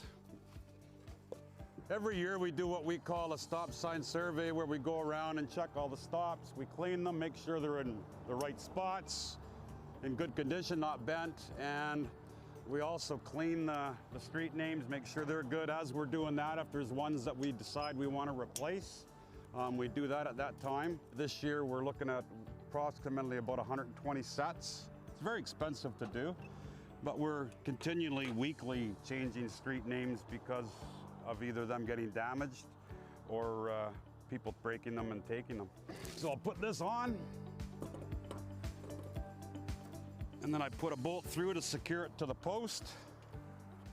There we go. And that's good, we're done. Dundas and Bruce Ave are now ready to go.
The next item is the Nanaimo Systems Planning Organization Society 2024 Business Plan. Ms. Mercer, and then you'll be introducing Mr. McCormick. Former Councillor Bonner is here. Nice to see everyone. Thank you, Please. Worship. So yes, Mr. John McCormick, the Executive Director of the Nanaimo Systems Planning Organization, is here to present their 2024 business plan. I was going to say, Mr. Bonner, you get first dibs. Don't you like being called Mr. Bonner? Makes you feel, as opposed to Don, we don't want to be informal, do we? You can call me your worship if you like. Only after the next election, maybe. Okay. I wanted to take this opportunity to thank council and staff for giving us this opportunity to come to you today. And I'd also like to recognize that the work that the Nanaimo Systems Planning Organization done is held on the traditional territory of Sinemic and the Mid-Island Métis. And you know, it's interesting, 4 years I've been here and no one ever showed me how to use this thing. So I'm guessing the big button means forward, right? We're going to do a very simple and quick work through of what the Nanaimo System Planning Organization has done. And as you can see, the overview here shows who we are and the organizations that we interact with. And then our next one is, this is our operating budget. It is a very thin line there in the middle. You can see it there. When we're doing our own budgeting, we don't have reserves, so I tend to ask a lot less questions than I have in the past. So the Health and Housing Action Plan, as you can see here, was formed out of was the basis of how we brought out the Nanaimo Systems Planning Organization. And this plan, I think, is probably one of the best plans that the council has endorsed going forward. And I think there's a lot of work in there that we can use to mitigate some of the issues that we're seeing here today in our society. And as you can see, here's the framework for the actions. We have 2 commitments: truth and reconciliation and challenging discrimination and stigma. And these are our 6 priority areas that we work with. And under the system planning process, one key recommendations was to support the incubation of the systems planning organization. And here's a bit of a history of how we went through that. I came onto the board in late fall of 2022 and have been working with them since. And also we hired our executive director in the spring, April of 2023, and we began our operations. This is our purpose, and you can also see this on our website. And following that, this is our vision. And it's regarding that all people, regardless of the background, situation, or past experience, can access a full spectrum of health and housing services. And this means that responses are coordinated and resources are aligned to ensure homelessness is prevented wherever possible. And if homelessness occurs, it is a rare and brief non-occurring experience. And I thought I would read that out because I think it's very important here. In addition to that, this is our mandate. This is the work that we do in our community and have been working on since we started up in April. And we have, this is our governance structure. And as you can see, we have a number of board of directors. Tyler Brown is on our board. Emmy Manson is our rep from Sinemic. We also have yet to be appointed the Nanaimo Prosperity Corporation. George, if you can help us out with that, would be nice. And also we have various with skills experience and governance experience, including myself down there at the bottom. And the systems planning organization funding. I think John is going to come in there. I can't remember which slide are we on? Sure. Yours? Okay. We're doing a tag team here, folks. So bear with us. Thanks. In addition to the funding that we received from the city, we also have brought in about 40% more funding that we are using for coordinated access, which is an important contribution to the work that we're doing and to the community in terms of understanding the nature of the situation in Nanaimo.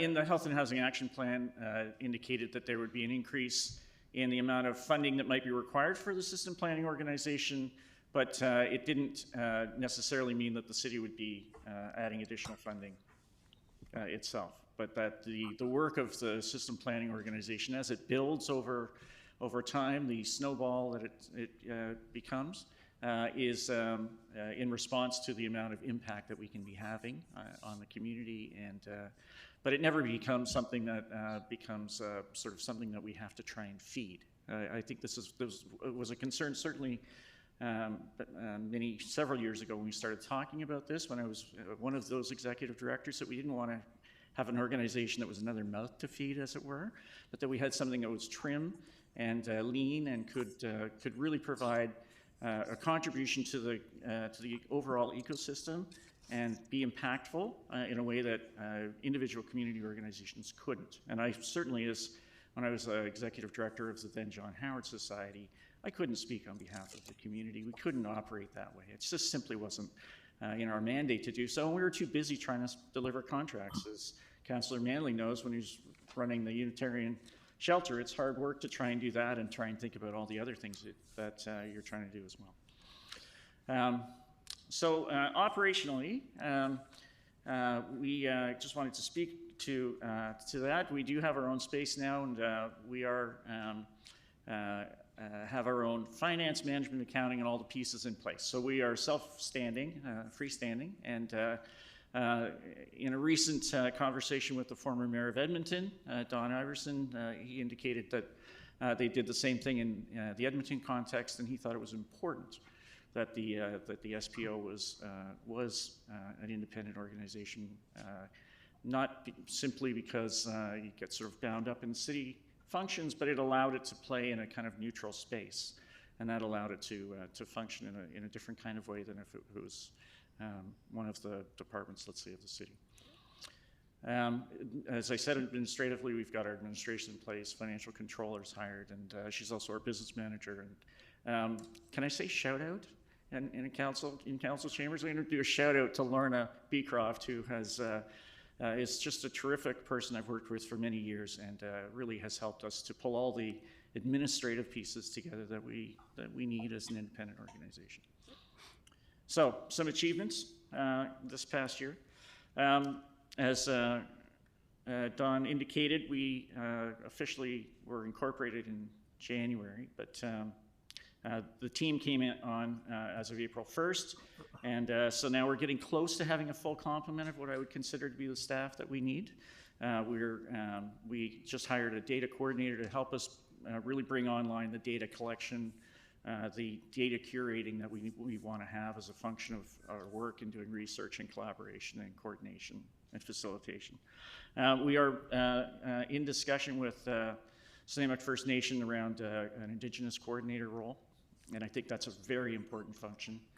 We did have sort of an experience with that when we were initially working last year around coordinated access, where we had a Indigenous coordination function, and it was really important and helpful and informed a lot of the work that we're doing. I think that a primary area of interest for that is not necessarily on Snuneymuxw territory land, but more Indigenous urban housing opportunities that are coming about as a result of requirements, let's say, through the Canadian Housing and Mortgage Corporation to respond to truth and reconciliation requirements. We now have a website as well, and as maybe if I just go back a couple of slides, just to go back to our, maybe more than a couple, to our mandate. We are business to business, as I'd like to say, or B2B, as opposed to business to community, or operating as kind of the public voice for the community effort. We really operate, I think, at this point as a consultancy for the community, for community agencies to work with the community entities as a collective, to work with the city, to provide support, to provide research, but we're not necessarily leading the parade in the same way that might have initially been the case in, let's say, a place like Kelowna. What we did learn from that experience was that it was very hard for them to do both the day-to-day work and also do public relations. They got pulled apart, essentially, and they backed away from doing that function. So we thought, why go there? Let's actually really do our best to support the community agencies. And we'll leave the conversations with the community and with the community itself to the city and to others who are tooled up for that. And we're simply not tooled up for that.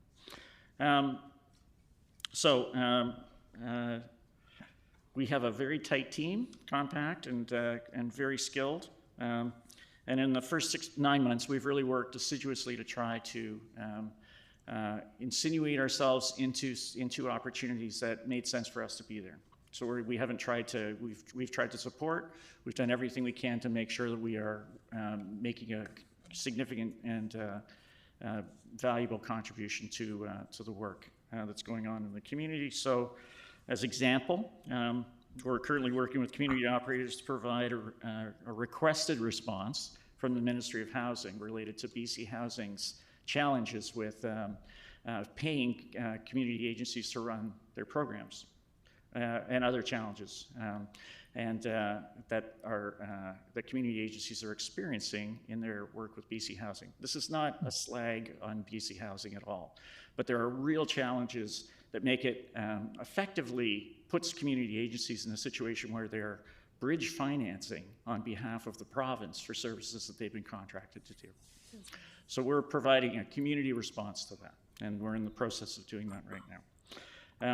Individual community agencies just don't have a collective voice, so while they're invited to also contribute to this request for information, it is good for us to also provide a community-wide voice or response to the Ministry of Housing on this. We are representing the community agencies and the community itself on the development of HIFIS, which is a provincial project, the Homeless Individual and Families Information System.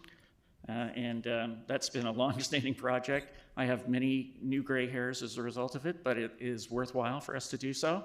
The sort of shining city on the hill of this is that when we get there, we'll be able to work much more collaboratively. We'll be able to share case files. We'll know who's working with who. We'll have the opportunity to really make sure that we're operating on a more seamless and integrated way with community members who are in need of services. We've also been working really closely with our community partners on Vancouver Island. I've quipped that if Canada had been colonized from west to east, Vancouver Island would be its own province.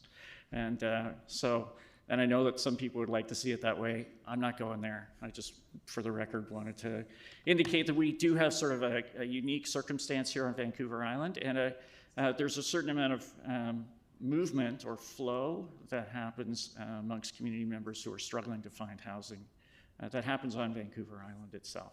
And to a certain extent, and we don't know exactly what this number looks like, the unhoused people on Vancouver Island are a product of the success of Vancouver Island.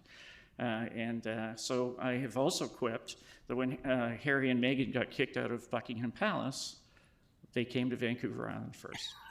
And they came here because there's a moat, and it's beautiful, and it's warm, and it's lovely, and I think they have friends who know about Vancouver Island now because of that decision that was made.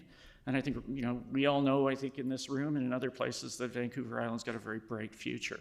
But it is having the other side of the coin impact of unhousing numbers of people in our communities.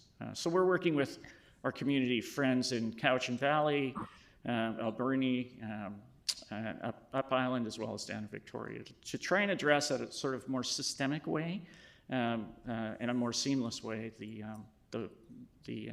programming that needs to be in place and the resources that need to be in place to try and address this over the long haul. One of the interesting outcomes of the interesting work we did around the warming center was that we have taken responsibility or leadership around getting funding from BC Housing for an emergency weather response. We now have 2 locations that are acceptable, one at Risebridge, acceptable from BC Housing's perspective, and this now requires work with the city, and also a north end northern space in the city at the Maranatha Church, where we can run an emergency weather response for in both those locations. So we're feverishly putting the pieces in place to remount a program that's been missing from the mix of programming here in Nanaimo since 2017. when the Unitarian Church became a full-time shelter, if I'm correct about that. And then we supported the city on a request for community feedback on the discussions with BC Housing around the HEART program. And so that's one of the ways that we can contribute to that kind of work. And as I said, we added about 40% to the amount of money that was given to the SPO, about $210,000. And then most recently, my colleague Andrew Thornton and I presented at the Canadian Alliance to End Homelessness National Conference around medium-sized communities. It's some work that, as your worship knows, we've been interested in for a long time.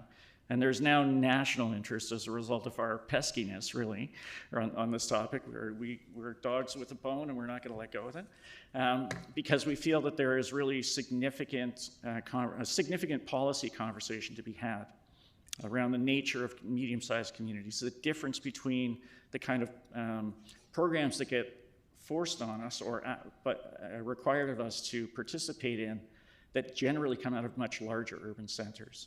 And often there's a certain amount of redundancy or difference between what we really need and what's being asked of us. So we realize now that that's a conversation that we need to have with other communities similar size to us, and they're very responsive. So we presented it in Halifax. It was very well received, and we're going to continue to have these discussions and perhaps start having a national conversation about this. And I think it would be great if there was council representation in those kind of conversations. And I think I will move it on to, let's see where we're at here. Sorry for not keeping up with the slides. Pass it back to Don for conversation about 2024.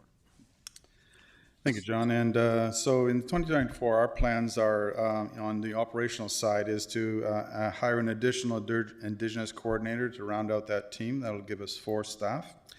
We're also looking for a long-term location and on an annual evaluation process. So that not only do we evaluate the people that we're working for the board, but also the actual functioning of the society itself. For committees, we're going to be setting up the Health and Housing Action Plan calls for a continuation of the Health and Housing Task Force, populated by community leadership, and we'll be moving forward this very early in the new year. We're going to be setting up a research committee to be a resource for community agencies and the city on directed research and data that forms local decision-making. This capacity is unique for a community of Nanaimo's size and is a truly valuable contribution to our efforts. We'll also be implementing working towards a standards of practice committee with executive directors of housing services agencies to everything they do, from delivery of services to data collection to supporting community members to training staff to do such important work better. We need to build on the small community cohesiveness that exists here between community agencies. We need to share case files to do better serve community members, and we need to work in partnership that makes a difference. We need to expand programming, and we need to speak with a coordinated voice. And fourth committee is a coordinated access working group. This is an important contribution to the overall response to addressing homelessness community member needs, being the place where decisions are made about housing services, prevention, diversion, housing services, and placement into housing using the Reaching Home Required by Name list and HIFIS.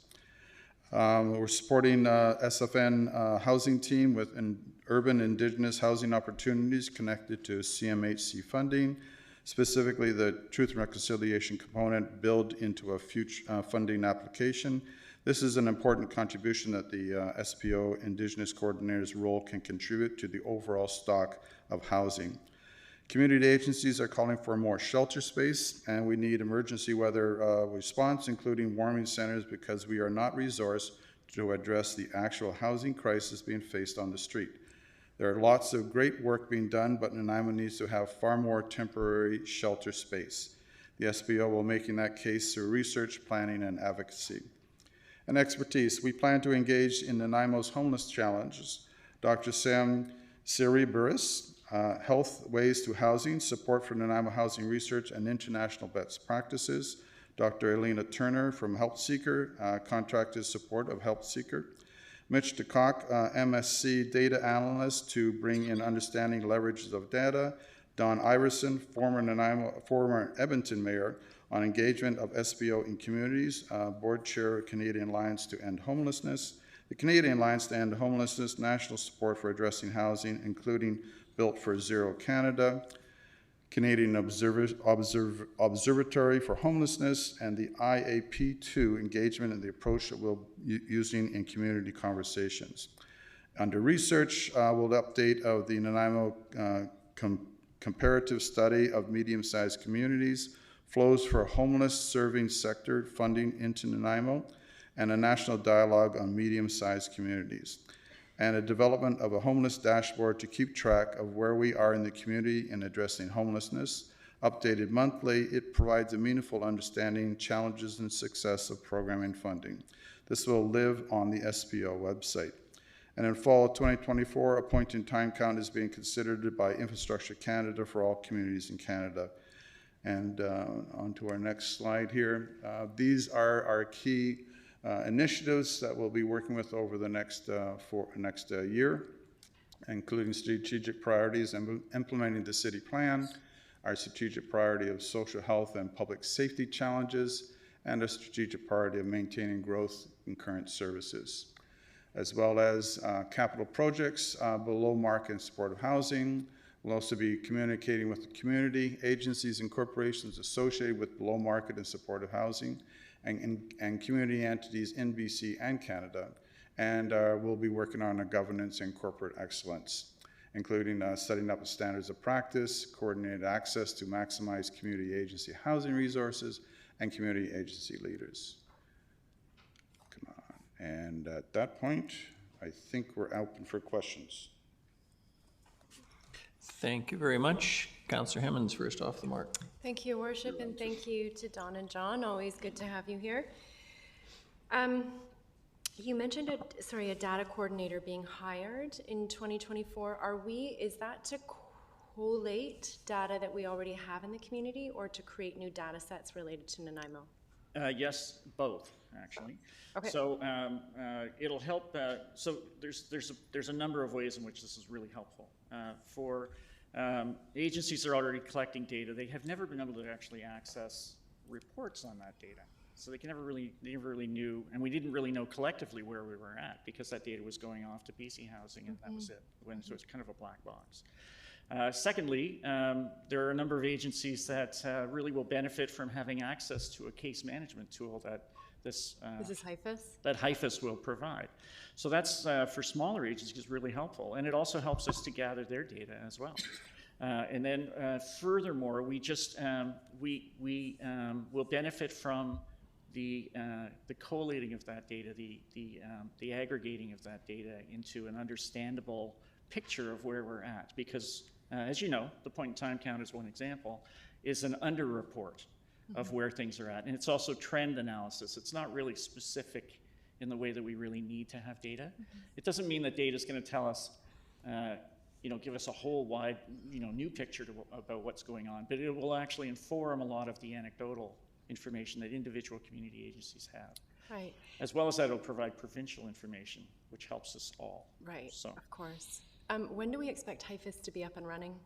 we're starting the training next week, 2 weeks? 2 weeks from now. I think we're starting to do the actual sandbox work, which is, sort of training wheels, working with HIFIS. And one of the big pieces that's been missing for Nanaimo is HIFIS is a federally developed tool. It's free.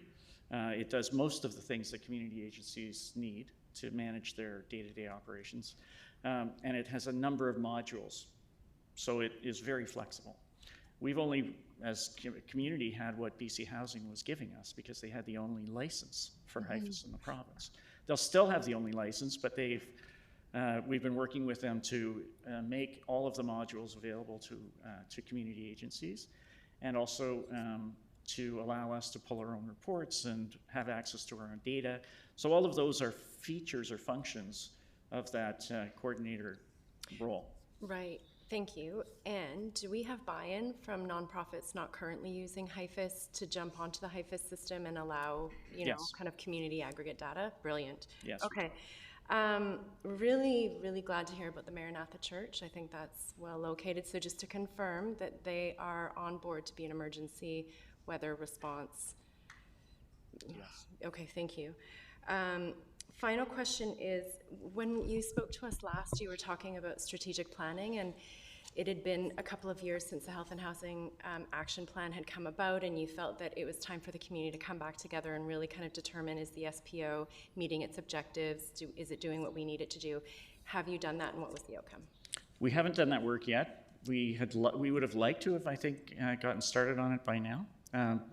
But we're in early days, and so I'd like to get going on that early in the new year. Okay, thank you both. Thank you. In order, Councillors Manley, Perino, and Gesselbrock, please. Thank you, Worship, and thank you for the presentation, Don and John. Is the pit count, is that one of the contracts that the SPO has, or is that a separate not this year? Okay. Yeah, this year's contract was managed by CMHA. So moving forward, we'll take care of the pit count. Okay, and in the past you referenced, well, I've heard reference to 3 ministries doing their own collating of data and pulling together homeless numbers, and the numbers are about double what the pit count has identified. Do you have access to that data that the ministries are pulling together? It is, they've said they're actually, what do we have? We had a conversation a couple of weeks ago with or a few weeks ago now with the managers of that program. Are we talking about the integrated data project of the province? Is that what you're speaking about? Three different ministries, I understand. Yeah, and that they are, funnily, they said, well, we've just been doing this for our own purposes, which sounds familiar, but we've asked that they think about how that we can use that data as communities to actually help us. It's I don't know the proper phrase for it, Andrew would know, but it's anonymized data. So we don't know, it doesn't provide us with individual community member information as such. It just gives us sort of a picture of sorts, but it's not really designed for us to use it in a kind of effective way as community agencies. It may be very helpful for the city, but that's a different kind of question. And the case management tool that's in part of HIFIS, that will include vulnerability assessments and... Correct. Yeah, so that's really important that every agency doesn't have to re-traumatize people by asking them the same set of questions over and over again, that information is able to be shared. Super important, so I'm looking forward to seeing that project. In terms of like the increase in the budget, that's mostly going to be through contracts like integrated coordinated access, which I think is an ongoing project with the federal government, and pit count, things like that. It's not going to be competing for other grants that other agencies might be applying for, or? No. Okay. I'm not interested at all in that. We don't want to be that, we want to support other community agencies that are seeking funding, and to where there are opportunities for partnerships, absolutely. So our job is to help the community agencies to get more funding. One piece of that, of course, is we don't actually know how much money is flowing into Nanaimo right now for community, for this kind of work. So that's a piece of research that we'd like to do, so that we all know how much is coming into the community on a daily or annual basis. I can answer that question. Not enough. Yeah. So I'm just wondering about, so the emergency weather response, you got Maranatha Church involved. When the presentation happened on the warming centers, do you feel empowered? Like there was a comment about not having the ability to go out and reach out to some of these other organizations that, aside from the social service agencies that you're already engaged with, but the churches, the businesses that might be able to step up and help out. Do you feel empowered to be able to reach out and make those connections in the community beyond the social service agencies? Yeah, I think what you're referring to is our feeling that we couldn't go and actually cut business deals. You know, we couldn't cut contracts. We didn't know how much money was available. We didn't know anything about what we could even offer or have a discussion about with respect to warming centers at that point, because there was no funding available at any outside of the city, and we didn't know what the kind of contribution the city might be able to make to warming centers. So it was, you know, this side of that conversation, I could absolutely have those conversations because I know some more about where we are as a community. In terms of the emergency weather response, it is a provincially run program. They tend to work with community agencies more so than the city, so it's different than the emergency management that the province contracts the city on, which is a very different kind of relationship. So that's a much easier way for us to participate because it doesn't really, we're not tripping over anyone else's jurisdictions at all. So it's cleaner, I think. And the emergency weather response, you do have the yeah. Is that a direct contract with the province then? Or? It is with staff of the province at BC Housing. Okay, and then the website, is there the website up yet or no? Our website is up. Yeah. NanaimoSPO.com. Okay. Yeah. All right. Thank you. Thank you. Councillor Prino. Thank you, Your Worship. A couple of questions through you. Thank you for being here, first of all. It's great to get the update. Would you just help to educate me, because this is still new for me. So you come in with this mindset, and then of course you realize, no, it's not quite that way, it's this way. So I just want to tell you what my original interpretation was, and see if you do any of this kind of work, because I'm just not sure. I realize that you help some of the community groups to find funding. I thought that you were going to be, for the lack of a better term, basically a hub of information about what was available in the community for other groups. So in other words, sure. How many available spots there may be at different warming centers or different agencies where people can be placed. I thought the SPO would be basically that hub of information for the community groups. I didn't realize there was the amount of data that you were doing. Not to say that that's a bad thing, it just wasn't in my thought process. Okay. I thought you'd be more the leader of, you reach to us for any information about what people can do if they need accommodations, if they need warming centers, if they need food, whatever they have to have, because I realize there are so many organizations that do different things, and it's like, I wish there was some place where it could all be gathered so that you know who to go to for any information. Am I totally off, and is that a plan, or isn't? It isn't part of our current planning to be that central repository for information where calls come in and we have a call center. Yes. In response. It doesn't mean that it couldn't be. I think we are learning as we go along what works and what doesn't work and what's needed and what isn't needed in the community. We're 9 months in. So if over time it seems like there's a change that's required, let's make the change so that we can be better at what we collectively are trying to do. There's a lot of moving parts to even knowing. Oh yeah. What's going on and what's available, not available. That part of that is supported by a coordinated access working group. So they have those conversations, and respond to and bring the information to that table, and then figure out what resources are available and how we distribute those outward. But at this point, we're not thinking of ourselves as kind of a phone-in or a website where you go to and you can provide. We provide sort of live information. I'd love to be in a space where we can say, there's 6 beds available at the shelter. And that does exist in some other communities. I think St. John's has something similar to that. I don't know exactly how that works there, but those kind of things do exist, and it's in a variety of forms. SPOs exist across the country, so there's lots of different ways in which they support. Thank you. Thank you. That's great. Thank you. Councillor Gesselbrock.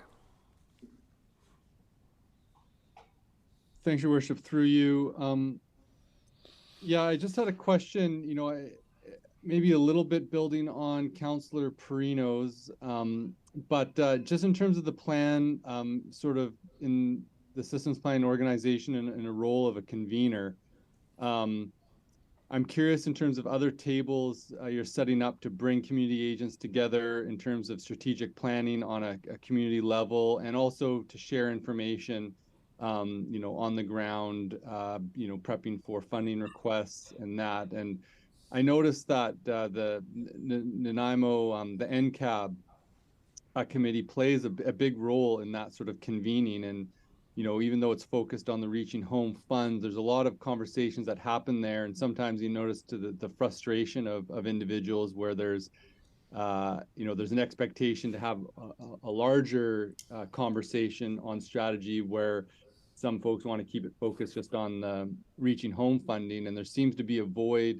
in that table where agencies come together and can have those bigger picture conversations and share information. And I'm just curious if the SPO is stepping into that realm more, and how you're going about doing that. Yeah, that's a good question. Thanks for asking it. And there is a tension that exists at the NCAB because it does primarily function to deal with reaching home dollars. Anytime, leadership in the community gets together, there's going to be conversations. It happens, and but it's not the primary function of the NCAB to be the place for that per se.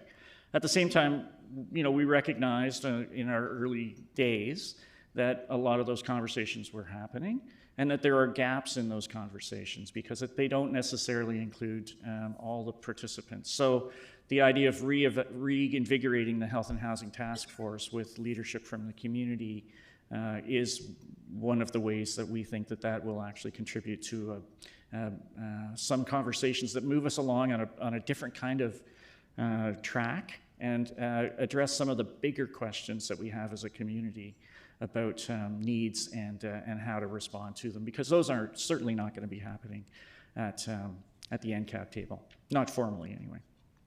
Does that help to answer that question in part? A little bit.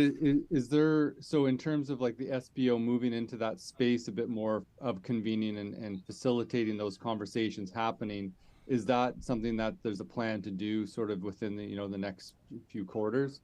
Yes, and that was part of the question I think that Councillor Hemmons asked me about.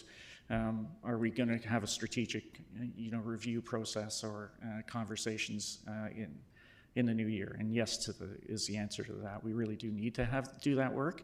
I think we really, quite honestly, I think what we've never really had is a really clear picture of where we want to be in 10 years or 20 years as a community. And I think that's where we can really make a contribution. The existing Reaching Home community plan is a percentages-based thing that distributes about $5 million over 5 years, which is, can I say this word, chump change? And when you're talking about something that's hundreds of millions of dollars in the challenge, that's really not a community plan about where we're going. We have the Health and Housing Action Plan, which is very helpful, but it's quite high level. So I think we really do need to move into a more granular space and understand where we're really trying to get to. I use the apocryphal story, perhaps it's apocryphal, of when they were first trying to get to the moon. And every decision they made, it created a whole spectrum of decisions, and some smart guy, when they used chalkboards, went and drew a picture of the moon on the chalkboard, and had all the scientists there and said, what does it look like to be on the moon? Let's talk about that first, and then work our way back from there and figure out how we're going to get there. So I think that to a certain extent is where we're at here. Let's have an understanding of where we need to get to, and understand how much of a commitment we have as a community about getting there, and then we can get there or not. But we can make decisions about when we know where we're going. As they say, and I should probably write a song about this, any road will get you there if you don't know where you're going. Thank you. Councillor Eastmere, please. Thank you. Thank you for your presentation. Last week I was at the BC Nonprofit Housing Housing First Conference. And I had a chance to talk to some BC Housing reps, and they talked about how much work you guys have been doing to fix essentially HIFIS and make it accessible for other communities. And when I was at the table having the conversation with them, there was people from other communities who were really, really excited to hear that that was happening and have had such great challenges dealing with HIFIS. So yeah, thanks for your work on that. And it's obviously something that Nanaimo is showing leadership on, and I think that's really important to see. As far as where we're trying to get to, I don't think it's that difficult for us to pin down what we're aiming for. It's that we need, at the bare minimum, a shelter space for every single person who wants one, and then access to the treatment and transitional housing that they need. So we have the numbers of how many unhoused people we have. It's a underestimate, but I think that's a good starting place, right? And the fact that we don't have like a daytime resource center where people can come in and have a meal, that really, really concerns me, because we're spending right now a lot of money on a breakfast program. It's a distributed model, and it's not an efficient system, and it's not, to me, a humane way of even serving people's needs, because they don't even have a place to sit down while they're eating this breakfast, and it's costing us like $1,000 a day to feed under 100 people. Like, it's just, so these are the things where I'm like, okay, this would be a simple thing that we should be working towards, a daytime resource center that has like a commercial kitchen where a group can go in, cook the food, people can come in and sit down and have access to those basic needs, and then access to some navigational support. So yeah, I don't think we have to think too hard about what the goal is. The goal is get people housed, right? And I'm wondering if you can just talk to me a bit about the coordinated access piece, because that's a formal role in a lot of communities, and I'm wondering, is the SPO taking on officially the coordinated access role? We are, and we have been for a while. So it rolled out from the contract for, just to put a timeline on it, for coordinated access started out with CMHA, and they passed it over to us once we had a staff and were ready to go. So as of April 1st, we took on that role and are moving forward with that quite aggressively at this point. So what does that actually mean? What it means, yeah, and how maybe it's different from a situation table or something like some of the other kinds of tables that exist, is that coordinated access it's the table around which we make decisions about the limited amount of resource we have at this point, and how we kind of line that up with people in need.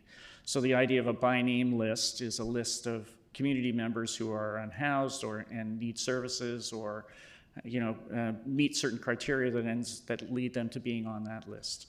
And that by name list is kind of central to that conversation that happens at a coordinated access table. In Nanaimo, the way it functions really is that because we have such limited resources, it's a very difficult conversation about who to house, and who's an appropriate person for the existing housing that we have, and what other services can we provide if we can't house people.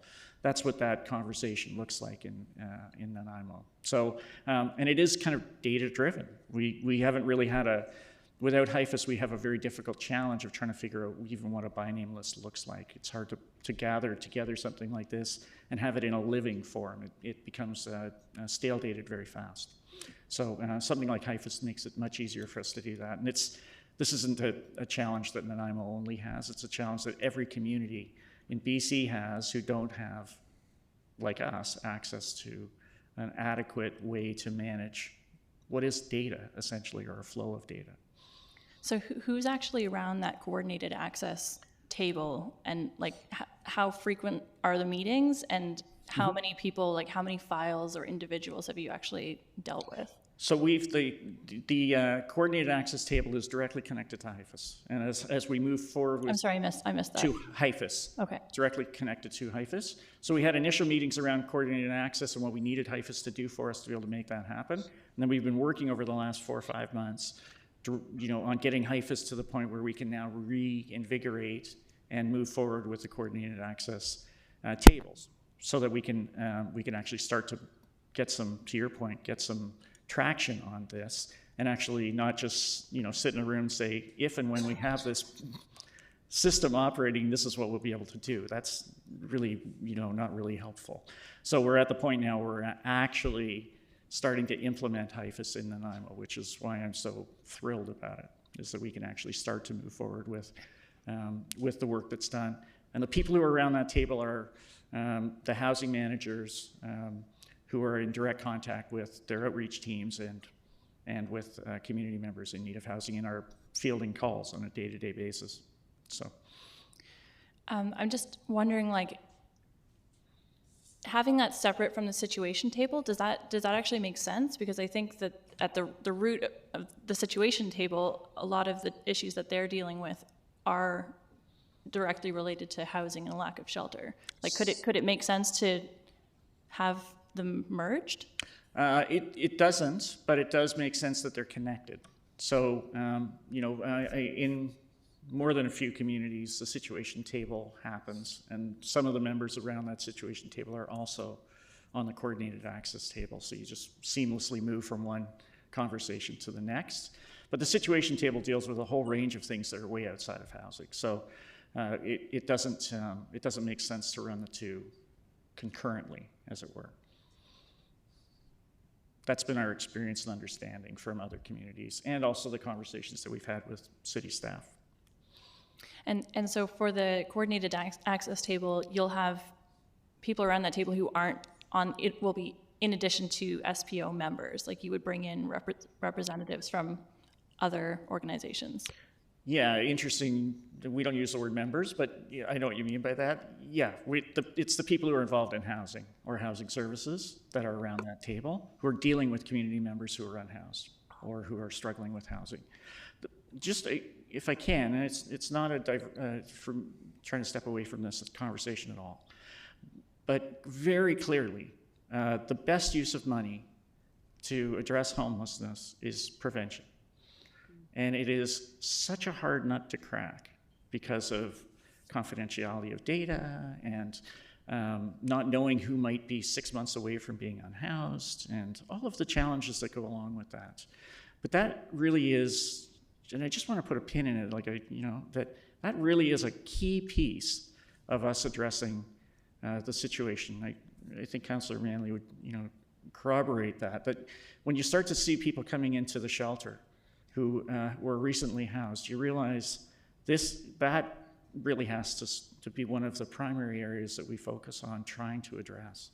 It's very difficult, and it's not something, as I said, that has really been very well addressed in any community across the country. But I think that part of that is we need to push out to community members to say, if you think you're in trouble, if you think you might be, in a situation where you're going to lose your housing, let's go talk to them first through the food banks and through social media and any other ways we can to try and get out the information to them, and then create the capacity for us to backstop them so they don't end up homeless. It doesn't take very long, like a week or two, for someone's life to completely and utterly fall apart the moment they're living in their car. Yeah, or living in a rougher situation than that. Completely agree that the proactive, prevention is an important piece, but in Nanaimo we also have a disproportionate number of people who are already unhoused. So unfortunately we have to focus on digging ourselves out of that pit. And it is going to take federal dollars to do that. So thanks for your advocacy. Yeah, can I just say one more thing, if I can? Sorry, I know I'm going on. I don't know how much we could rely on the federal government and the provincial government in isolation to help us solve this. I think in some ways the cavalry isn't coming, and we have to figure out how to address this. At the same time, Nanaimo's got an incredibly bright future in terms of communities in Canada. So if we want to reach that place where we think we want to get to as a community, I think that we have to try and figure out how to do this within our means and within our own capacity to a certain extent, and challenge the federal and provincial governments to keep up. Thank you very much, gentlemen. I much appreciate it. I apologize to everyone for the garbage chairing this morning. We're now 50 minutes behind schedule. I'm grateful to Ms. Gurry for not scolding me earlier to get me back on track. and appreciate the patience of those who've been waiting. Thank you. The next is the Nanaimo Prosperity Corporation 2024-2026 Business Plan. Ms. Mercer, you're going to introduce, and we'll be welcoming George Hansen, not exactly an unknown figure in the community. Thank you, Your Worship. So yes, Mr. George Hansen is here to present the presentation for the Nanaimo Prosperity Corporation for 2024. Good morning and welcome. Thank you, Your Worship, Council. I have some postcards I'm going to give you.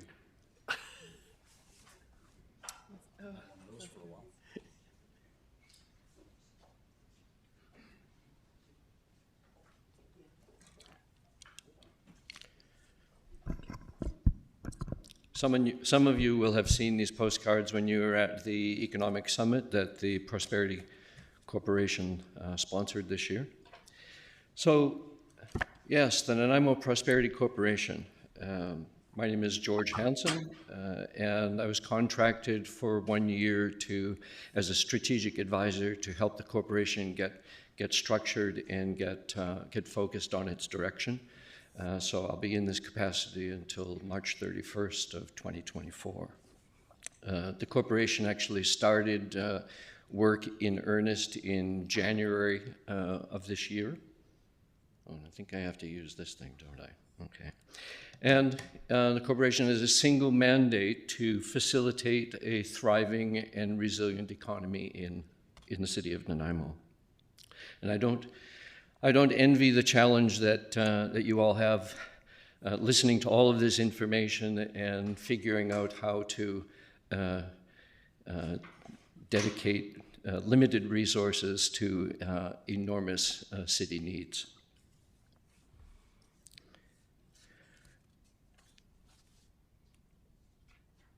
The corporation is presently recruiting a CEO, and it is structured as a for-profit corporation with 6 partners. The corporation was created by the city, is now operating and starting to address some of the economic issues and opportunities of the community. As you'll see, the corporation is funded primarily by the city, and the present budget, the draft budget for 2024, represents 0.2% of the city budget.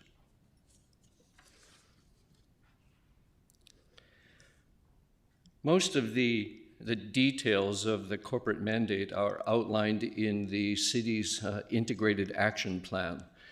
And this reflects the city's commitment to the principles of donut economics.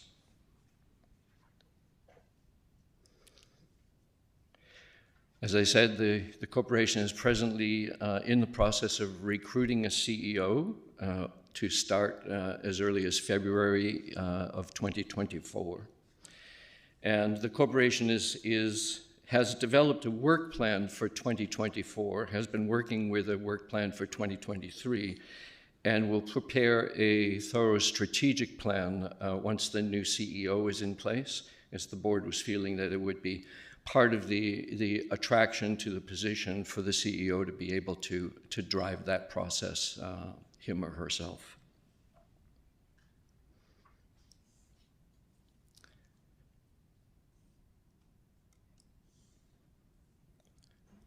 The philosophy. The key word here is leverage.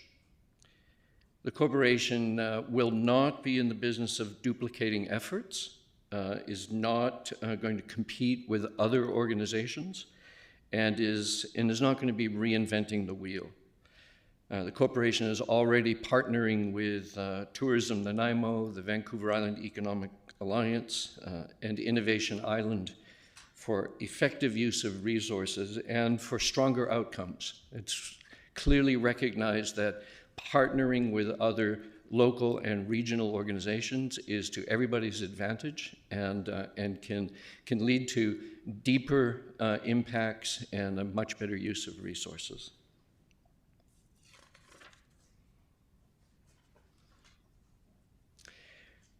There are three classes of shareholders in the structure of the organization, and this simply reflects the degrees of financial commitment of the six partners.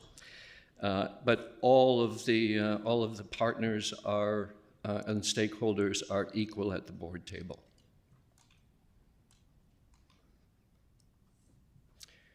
Here are the directors of the board. Councillor Aaron Hemmons is the ex officio representative from City Council. Now, the directors will serve 2 and 3 year terms. This is to provide some variety in the term length so that we don't have a complete turnover of directors in any single year. And these terms have been decided would be measured from January 2023, which is essentially when the corporation actually started serious functioning. So even though the corporation was created in 2022, it really started its work in January this year.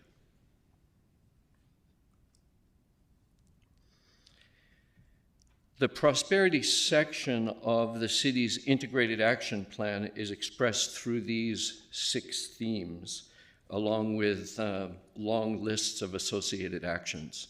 So you have economic capital, human capital, social and environmental capital, business development, innovation and technology, and placemaking and attraction.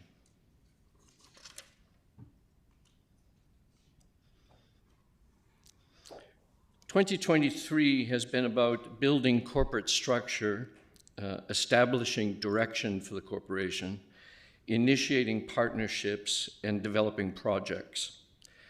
For instance, partnering with Tourism Nanaimo on brand development is saving both organizations tens of thousands of dollars.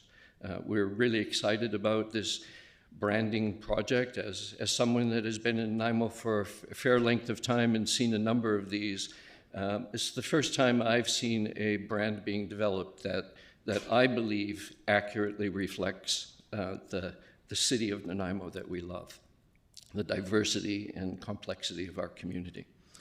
And this is going to be launched in spring 2024.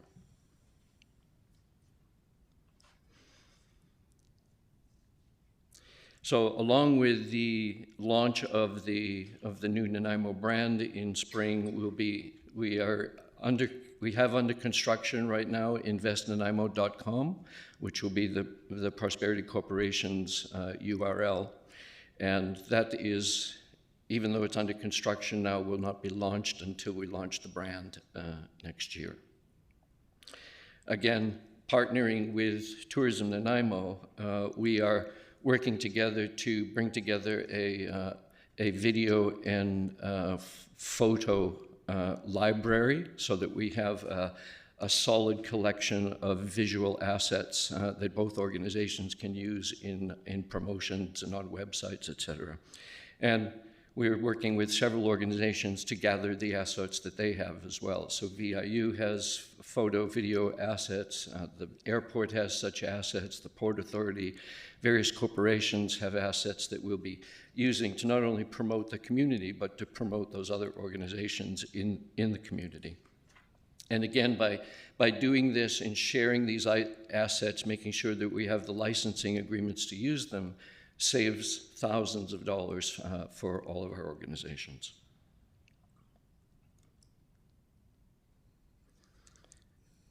Building relationships and establishing credibility is fundamental to economic development. And the action plans give the corporation traction and momentum while enabling the new CEO to set strategy.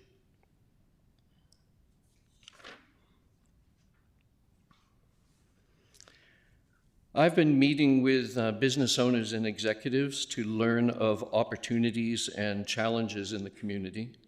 And from this, one of the things that has emerged in these conversations is a pilot project to attract engineering talent to our city. We've recognized in these conversations that it seemed that there are a number of corporations that are challenged finding electrical engineers, mechanical engineers, structural engineers, process engineers, software engineers. And we thought there was an opportunity here for the Prosperity Corporation to help with this process, see if we can't collectively attract engineers from wherever we can find them. So we're doing a target social marketing exercise here. And if we have success with this, we think there's opportunity to do this with a number of different sectors. The health sector, for instance, is challenged with finding skilled labor. So we think this pilot could have some legs if it is successful. And part of this is a recognition that generic marketing just isn't effective. Sales cycles for economic development are measured in years, and solid business cases are essential. You can't attract business activity to nothing. You have to have a clear sense of why someone would want to be here and what the specific opportunities are for them. It takes credible knowledge and persistence.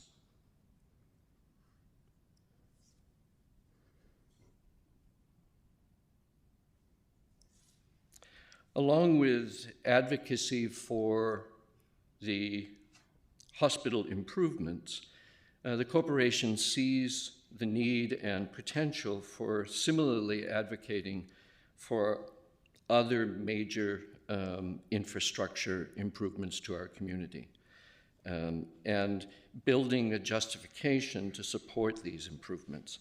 So we will be in dialogue. We've already had presentation from the Nanaimo Airport, for instance, that has aggressive plans for expansion and use of their lands there. We know that the Port Authority is looking at other advances, et cetera, and numerous other opportunities that we think that we can participate in an advocacy role for and help build the business cases for attracting this investment.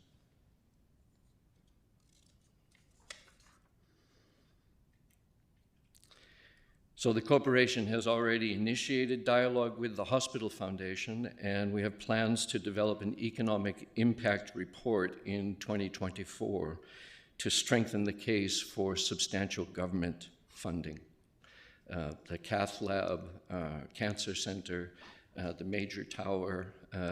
We know that our hospital is inadequate for the vastness now of the population using these facilities.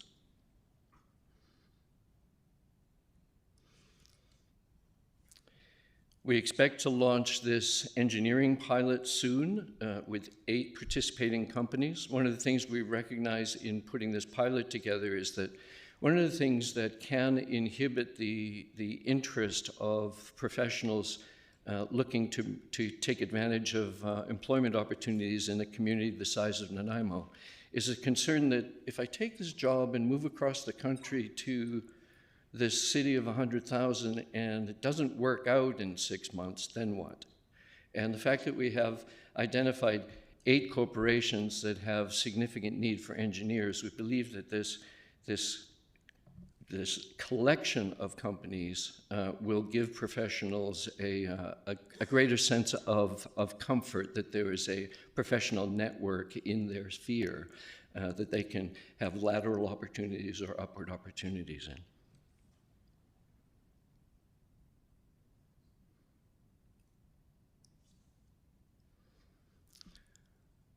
Donut economics, it's a complex picture which provides some excellent background and action planning for something that any critical thinker today recognizes, is that we live with a tapestry, and the success of our economy is contingent on the health of our ecology and the health of our society and community. So really, donut economics is simply saying that we have a fabric here, and all of that needs to be taken care of if we're going to succeed in any portion of it. The fact that Nanaimo is the first city in North America to adopt donut economics, I believe, is a strong selling point and can be used promotionally to separate our city and distinguish our city and to show the progressive thinking in the community. So the corporation will be promoting donut economics and the city for its progressive thinking in this regard.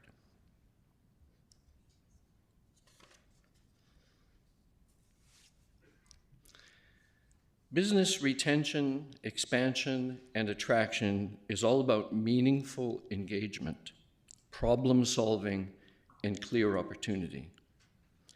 Success is attractive, and success is driven with verbs: engage, listen, understand, explore, define, prepare, promote, partner, etc.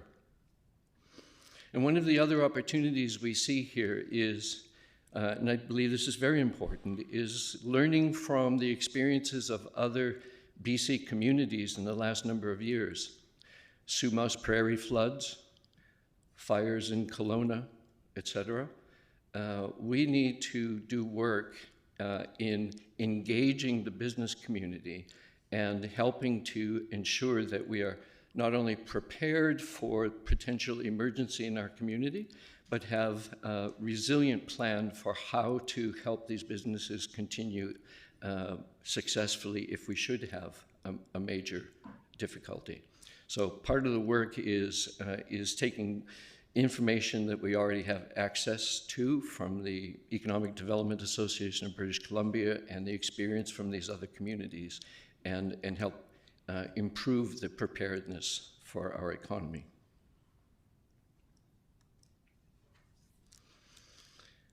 The city has a lot of access to data and a statistical baseline reflecting the corporate strategic objectives will enable us to track and report progress over time.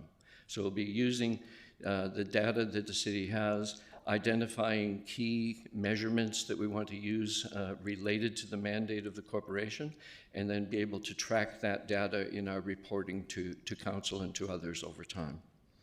Also, data specific to investor interest will be packaged to attract. So oftentimes what happens is you've got all this data, we say, here's a bunch of information for you.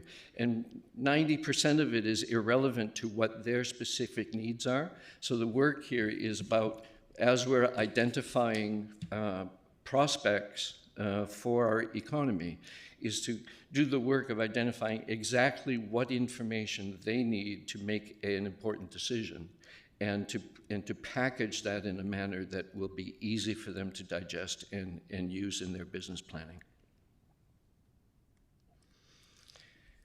These key priorities are taken directly from the city's integrated action plan, and the corporation has already initiated number 177 there with the Hospital Foundation.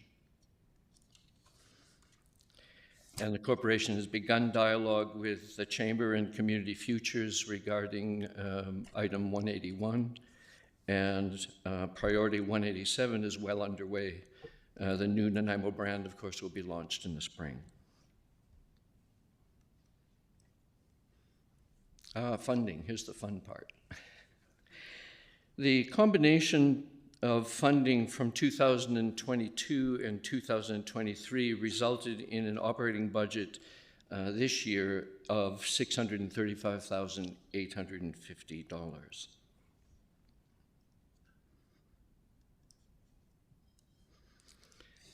And the good news on this too is that corporate frugality in 2023 will create a financial carry forward in 2024 that will enable an impactful launch of projects and promotional activity.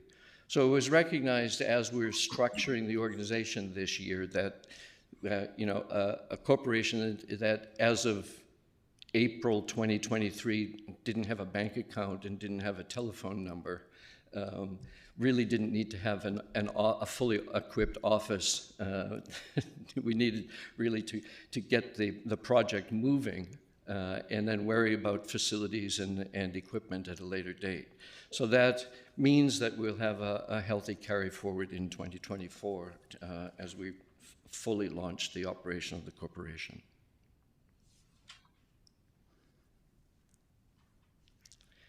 you'll see here that, that the projected annual operating costs of $435,000, which essentially gives you two staff and a fully equipped office and some monies to do some bit of promotions and marketing, exceeds the draft budget amount of $412,692. Also, approval for a 3-year funding is critical in attracting a competent CEO, somebody that's going to take a job on of this profile and magnitude, wants to do so with assurance that that there's some longevity to the commitment.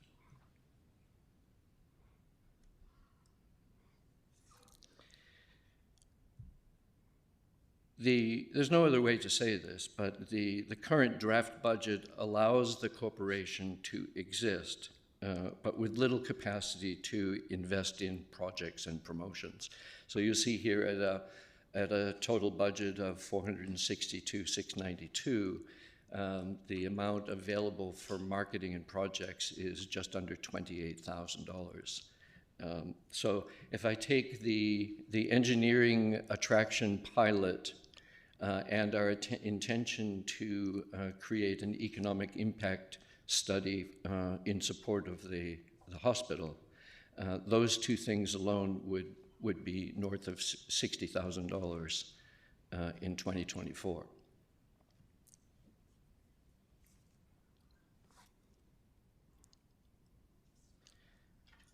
So the proposal here is to increase the budget as proposed. Will create substantial opportunity to leverage these funds through government grants and partnerships, doubling and in some cases tripling the impact. So as you know, an organization like this, if it is able to attract funding from granting institutions or government, those funds generally come as 33% or 50% of what the project is going to cost. So if the corporation doesn't have access to resources to be able to put some of those resources forward in a grant proposal, you can't write the proposal in the first place.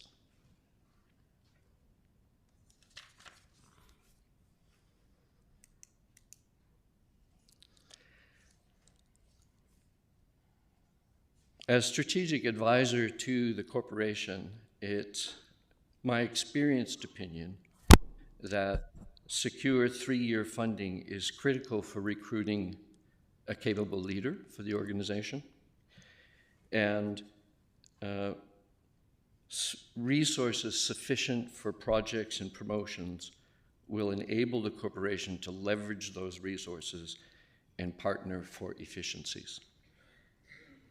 As an active 27-year citizen of Nanaimo, I have long witnessed the economic development struggles in our community.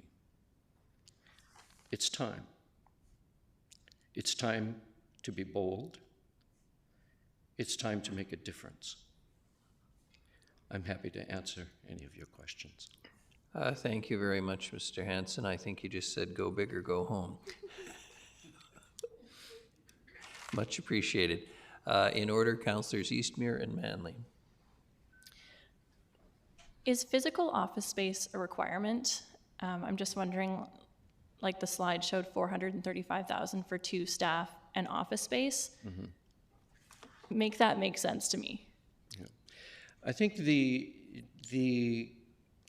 primary reason for office space is for accessibility to the public. If we're entertaining somebody that we're trying to attract to the community, it's important to have a space to meet them in. From a day-to-day functional standpoint, many professions are working remotely. I've been working remotely without an office in this position, but you do need to bring your staff together and be able to dialogue and plan and create and work things, and you do need some kind of visible presence to the community, I believe. To me, I think there's a flexibility in being able to be remote, and with all of the community partners that you have, I can't imagine that there couldn't be a boardroom based on a certain day that could be made available with tourism or with the Port Authority. Welcome to the conference center. Like I can't really see justifying office space for this, given the number of community partners and community support that you have for this. And if that, like if $435,000 gets us 2 staff in office space, like that seems to me like the easiest place at this point, where we invest in the staff, give you a sweet Zoom background, and make sure that you can set up, in whatever room you need, even if that's at City Hall. Like, I think we would be there for you to provide that space. But that's just my thoughts on it. Thank you. Well, and just so you know too, one of the ideas we're working with in that regard is we're already engaged with tourism about the possibility of sharing space. So we have intention to share space with tourism, and you'll hear more about tourism and perhaps their need for community profile. Thank you, Councillor Manley, and then Councillor Hemmons. Thank you, Your Worship. So part of my question was already asked. You don't have office space yet, and it hasn't been something identified for office space. Have we identified a space? Yeah. We've been looking, but we haven't invested a lot of time and energy in that yet. But the intention is to have a shared space sometime early-ish in 2024. And can you give me a breakdown of the salaries for the 2 people? The kind of hard to say because we haven't hired them yet. Okay. But to attract the level of expertise you need to be successful, I spoke about credibility and engagement. You need some senior experienced people who know how to have a conversation about millions of dollars with investors. Okay. So it's these will be high-level staff. And you think that it's just going to carry on with 2 staff members? Yes, the concept is very lean, right? So assuming there is space, it'll be shared space and relatively small. And we see 2 senior people, and then any other of the needs that we need will be contracted. So we have a bid in that budget for being able to contract someone to handle, to create social media ads or to put together ad campaigns, things like that. So we don't have in-house marketing staff, for instance, that we would be challenged to use at 100%. And do you see further contributions from other stakeholders, like if we're working with the Port Authority, with the airport, with other stakeholders, a contribution towards the marketing and the plan development that contributes to their success as well? Or again, I think there's plenty of potential for that.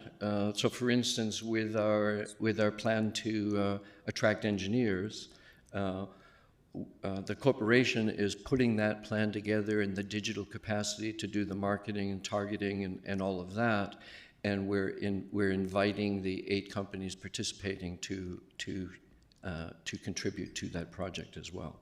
So I think there's lots of opportunity for that, but as I said, in order to get there, in order to invite others to participate in the funding of projects, you have to have the initial funding to be able to drive the project.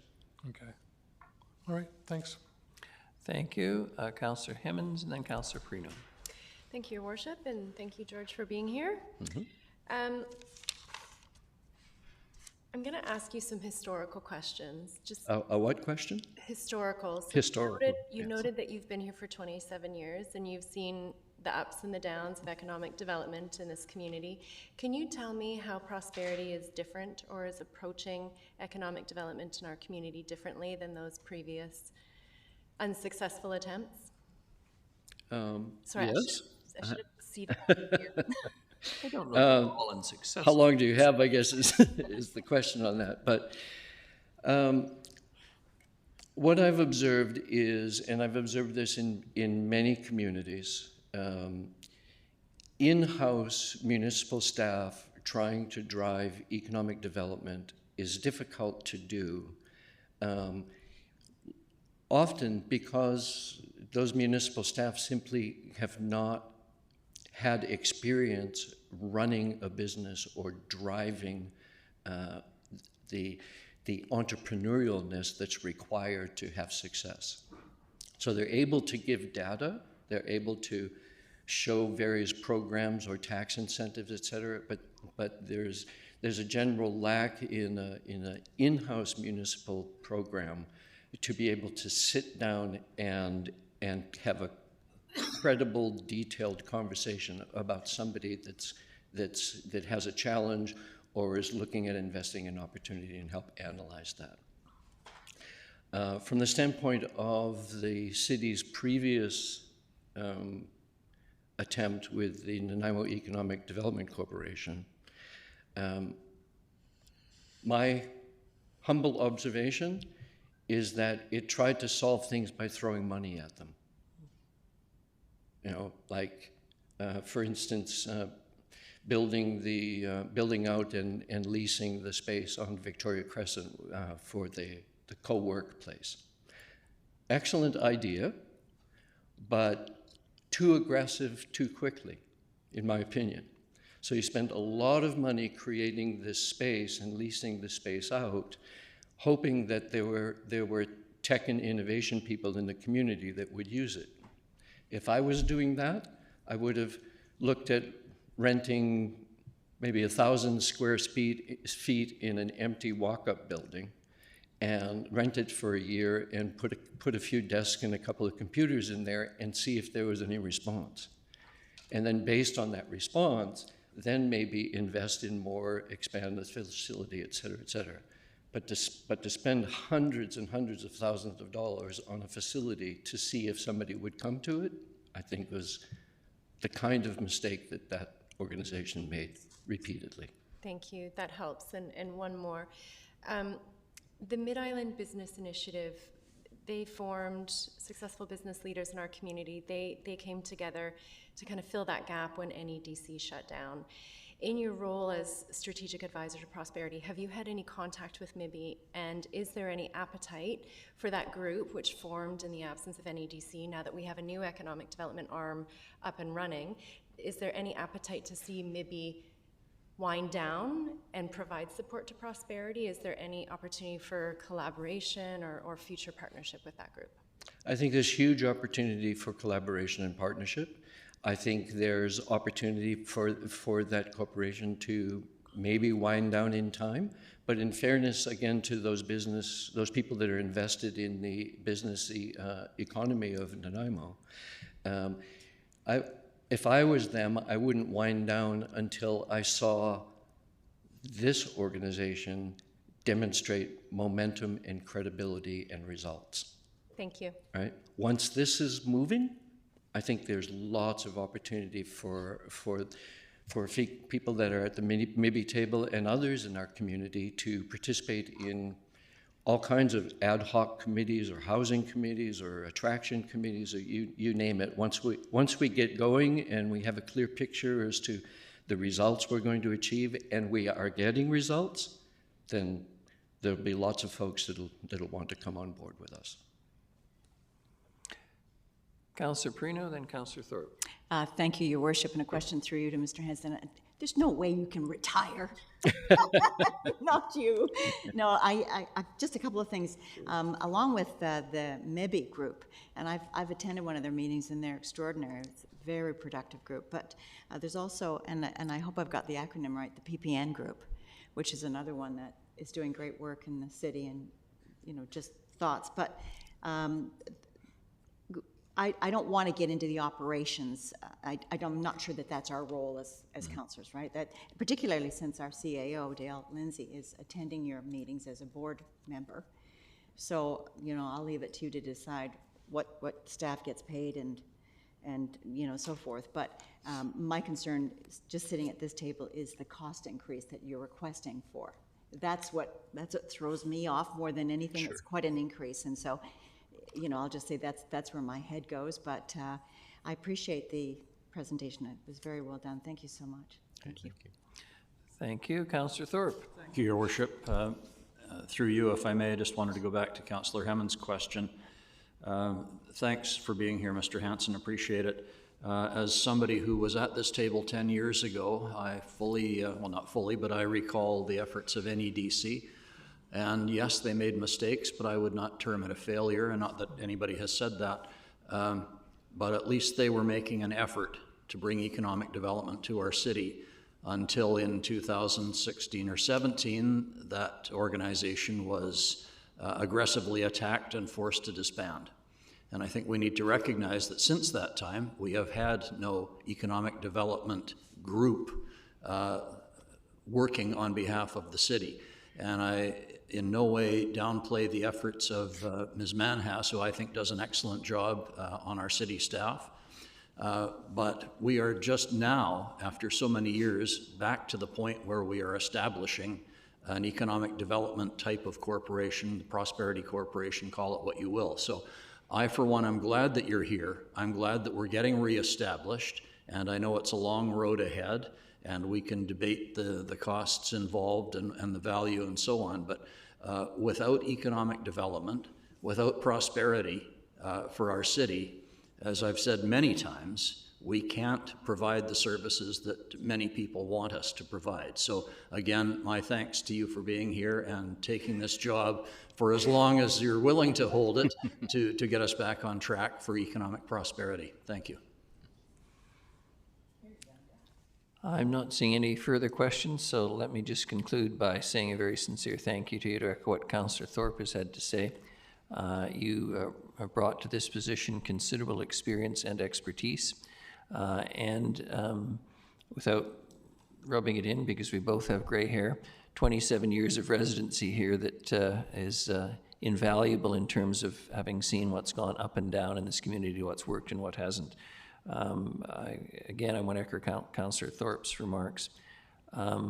It's all about the economy, friends. We're not going to solve any of our major social problems. We're not going to improve the health of the community unless people have work and meaningful work and income, all of those things. So the work so far is very much appreciated. I want to thank members of the board who've come this morning as well to provide support. It is important. I'm enthusiastic about it. I'm not presupposing how the funding request will go, but I must tell you, you have to spend some money to make money, as the old saying goes. And I think it's important that we get the right person for this job in the long haul. I think we have exactly the right person in the short term, and I say that very sincerely. So I'm hopeful we'll consider that. We may, and I think it's important to emphasize again what you said about it being very much independent. It has to be nimble. It has to be able to respond in ways that the political process, by its very nature in a democratic society, has to go slower and does inevitably. And that's not a bad thing. I don't want to live in an autocracy. But having said that, it's crucial. Our university up the hill cannot prosper unless we're an attractive community and attract those international students that are so crucial to our economy. So I wish you well in the deliberations as you search out the new head, so to speak, and in the meantime, thank you for what you've done to date. Much appreciated. Thank you. Thank you, Mayor and Council. All right, well, the garbage chairing this morning has got us to 12:30, and I'm going to be a bit of a tyrant. Ms. Gurry, is there any reason not to just have a half-hour lunch break? Yes, Your Worship, thank you. I was going to suggest the same thing. We are running behind schedule, so lunching from 12:30 to 1 would just set us back 30 minutes. I'm not seeing any great objections, so that's the great authority of being chair. We will reconvene at 1 o'clock. Thank you, everyone who's come today and been supportive, and staff, as always, much appreciated.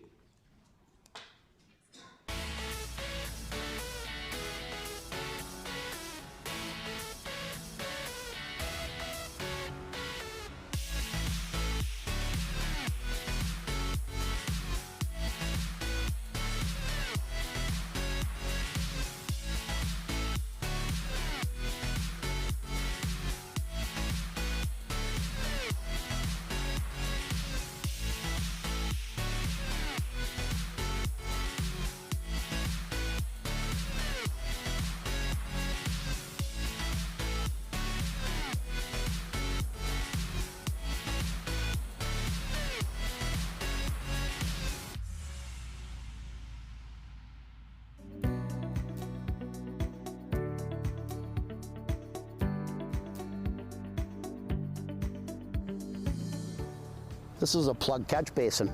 We have 10,000 plus of these in the city of Nanaimo with over 600 kilometers of road. Maintenance staff can't be everywhere at once.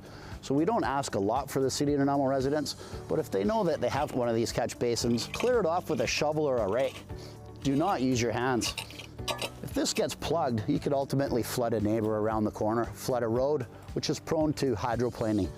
And if you're lucky enough that you have a green bin, by all means, throw the compost into the green bin.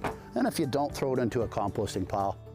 It's just gonna make a lot of the roads much more clear once we have the debris lifted off. During a snow event, the catch basin can be plugged with snow. The resident knows the proximity of the catch basin, by all means, grab a shovel or a rake, don't use your hands, and clear it off again. This is ultimately gonna save you from flooding, the road, or your neighbor. You know, as much as we want help cleaning the plug catch basins off, please do not assist us by trying to unplug a culvert. Call the city yard. They have 24/7 service. It's 250-758-5222. And also there is sandbags and sand available. Just bring a shovel.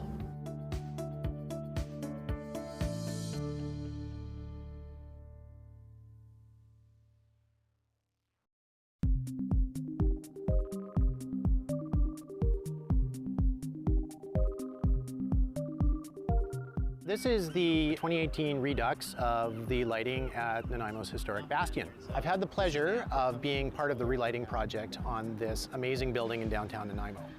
So what we did is we've replaced the original high-pressure sodium lights, which basically did an okay job of lighting up the bottom 10 feet of the building, and replaced them with modern LED lighting that has the capacity to change color.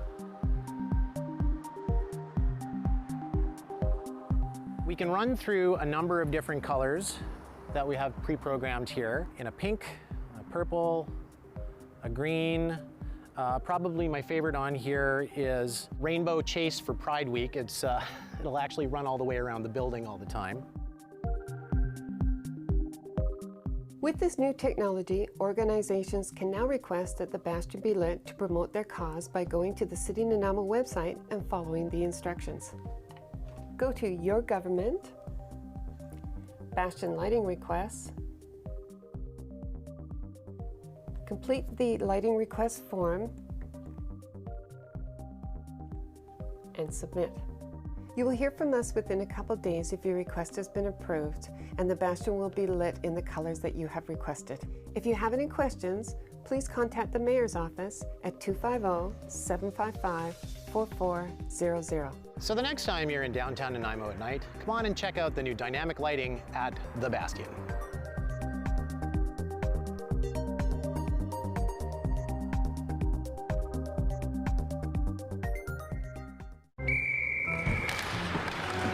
Down here, okay? There we go. Oh, hey, Tiana. Hey. This sure is the coldest rink in town.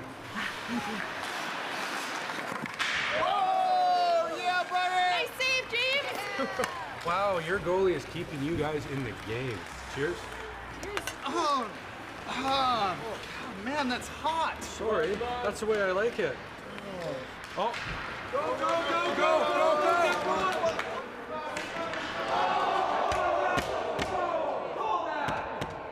Penalty shot!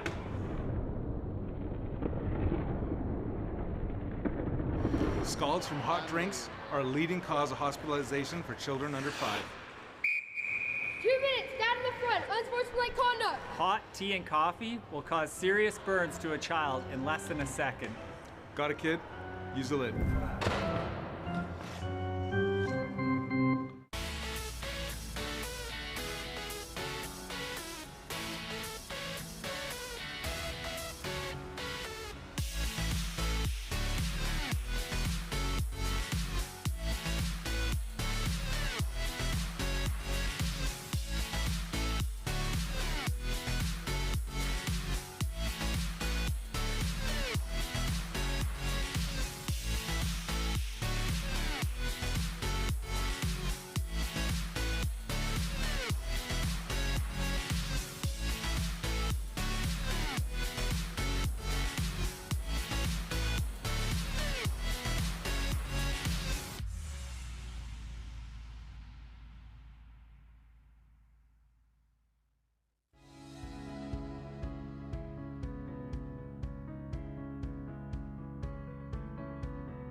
Welcome to the city's South Fork Water Treatment Plant.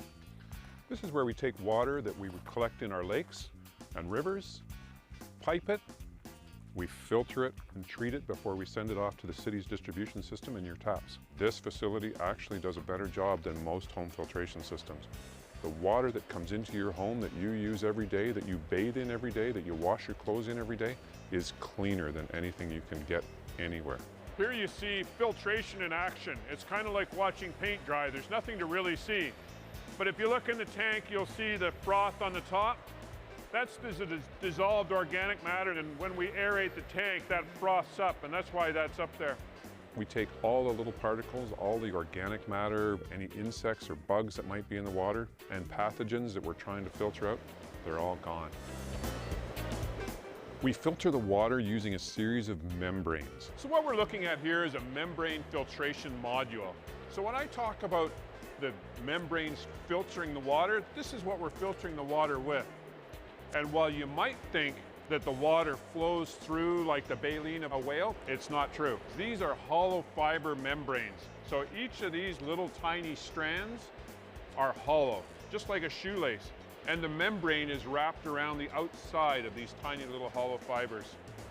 So these sit in a bath of water, raw water, and then we pull the water through the wall of the straw or the shoelace, and then it travels along and it collects in this vessel at the end here. And this hole at the end is where we pull the water out. And the membranes are like an almost impermeable waterproof layer that we pull the water through. So now we're just left with clean, pure drinking water. Take care.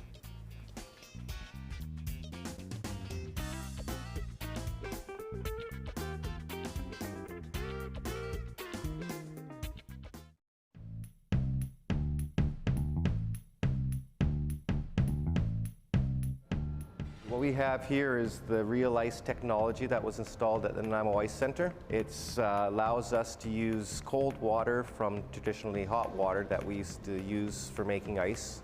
Basically, the water will come in through the bottom, go in through a vortex idea, making the air bubbles microscopic in size, which makes a better, more dense sheet of ice. Differences that you'll see with the Real Ice is there's less snow developed, so that's easier for cleaning, and also it's a denser, harder, clear ice. So the ice skaters will certainly enjoy that. And the city plans to implement Real Ice at our other two arenas as well.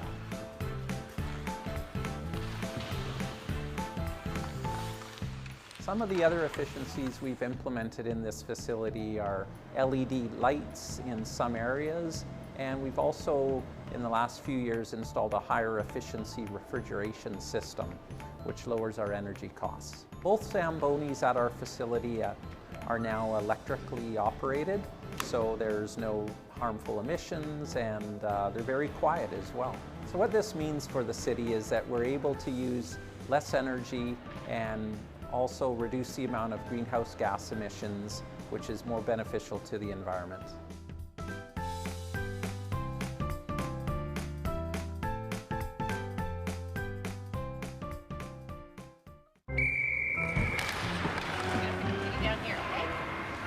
Oh, hey, Tiana. Hey. It sure is the coldest rink in town. Thank you. Oh, yeah, buddy! Nice save, James! Wow, your goalie is keeping you guys in the game. Cheers. Oh, man, that's hot. Sorry, that's the way I like it. Oh. Go, go, go, go, go,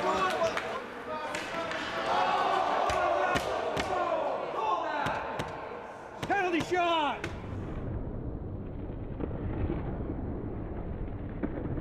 Scalds from hot drinks are a leading cause of hospitalization for children under 5. 2 minutes, stand in the front, unsportsmanlike conduct. Hot tea and coffee will cause serious burns to a child in less than a second. Got a kid? Use the lid.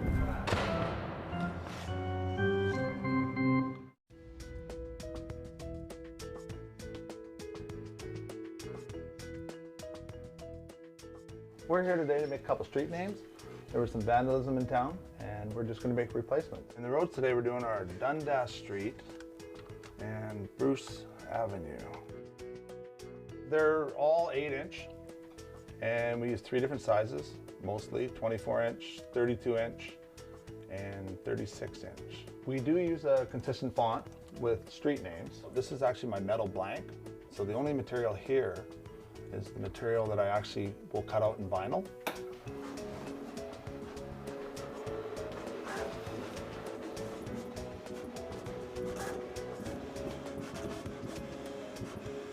From here, we have to take out the vinyl that's not needed, which is the outer. So all we want to do is save the inside borders.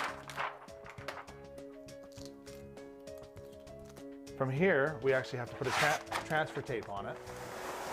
And what this does is it allows us to take the blue vinyl and pull it away from the clear backing that it's on, so we can apply it to our aluminum blank. Now that we have our 2 sheeted piece of vinyl, we take our aluminum blank, which has high intensity diamond grade, which you can see behind me. We have all different colors. We have orange, yellow, white, depending on the type of signs. Most of our white signs are regulatory, and the yellow ones are warning signs. And right here, all I'm doing is pushing the transfer tape a little tighter to the vinyl. And then from there, we peel it back, our plastic, which basically leaves us with a big sticker. We put it on the aluminum.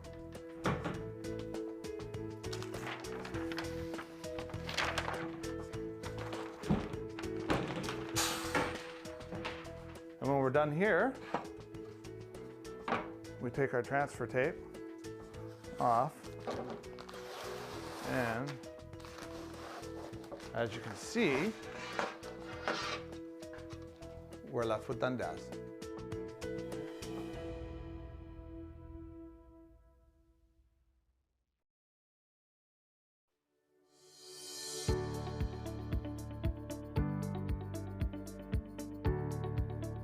We're here at Bruce and Dundas.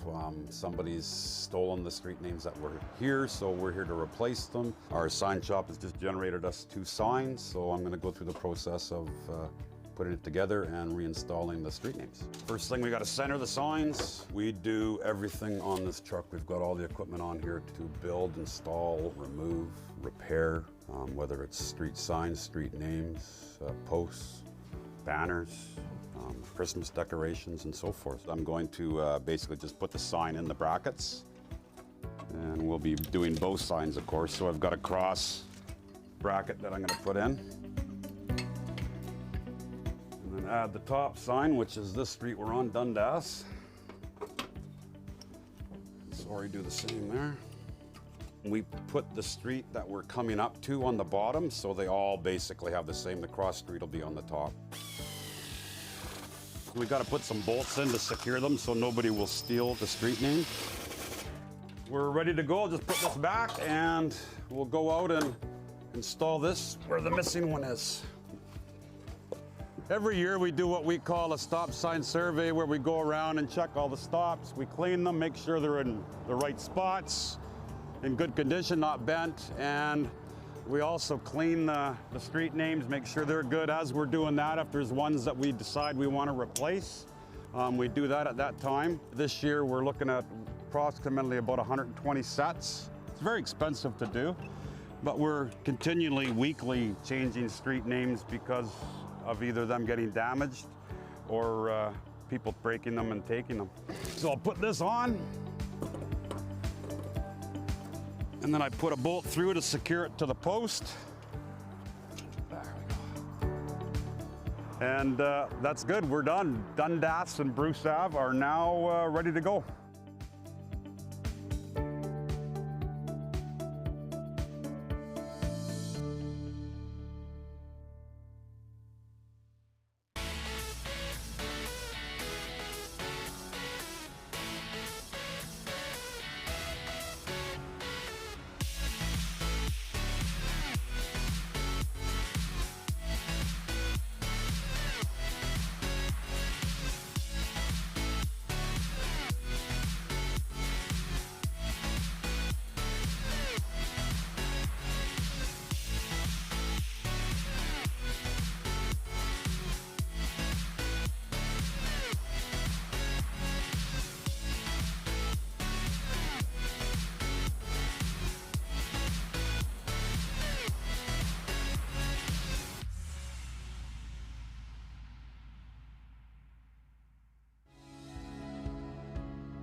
On to the next item on the agenda, which is Tourism Nanaimo Society 2024 Business Plan. Ms. Mercer, and then you're going to introduce Carly Paraboom, who's been very patient.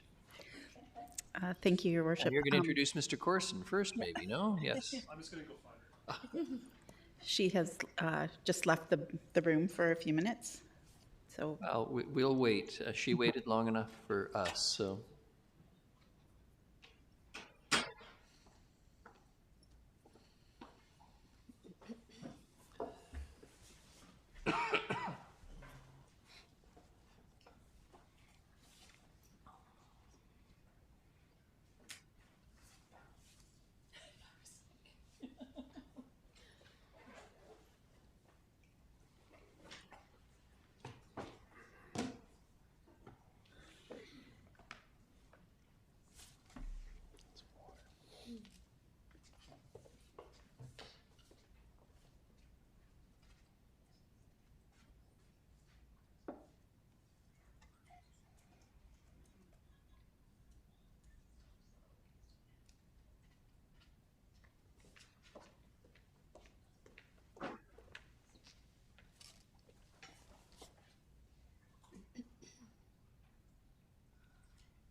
Do hope we're not giving her a traffic ticket or something.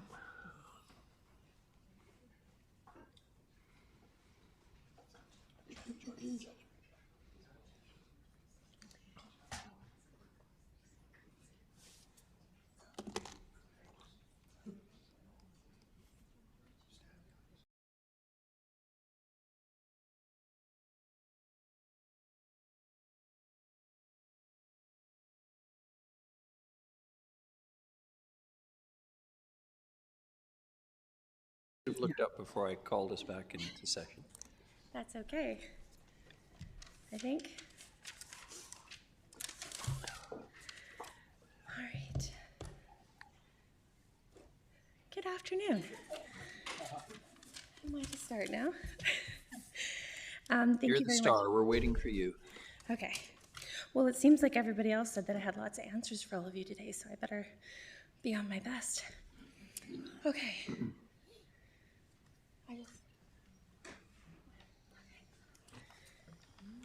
I guess for starters, I'm Carly Paraboom. I've been with Tourism Nanaimo for the last 7 months.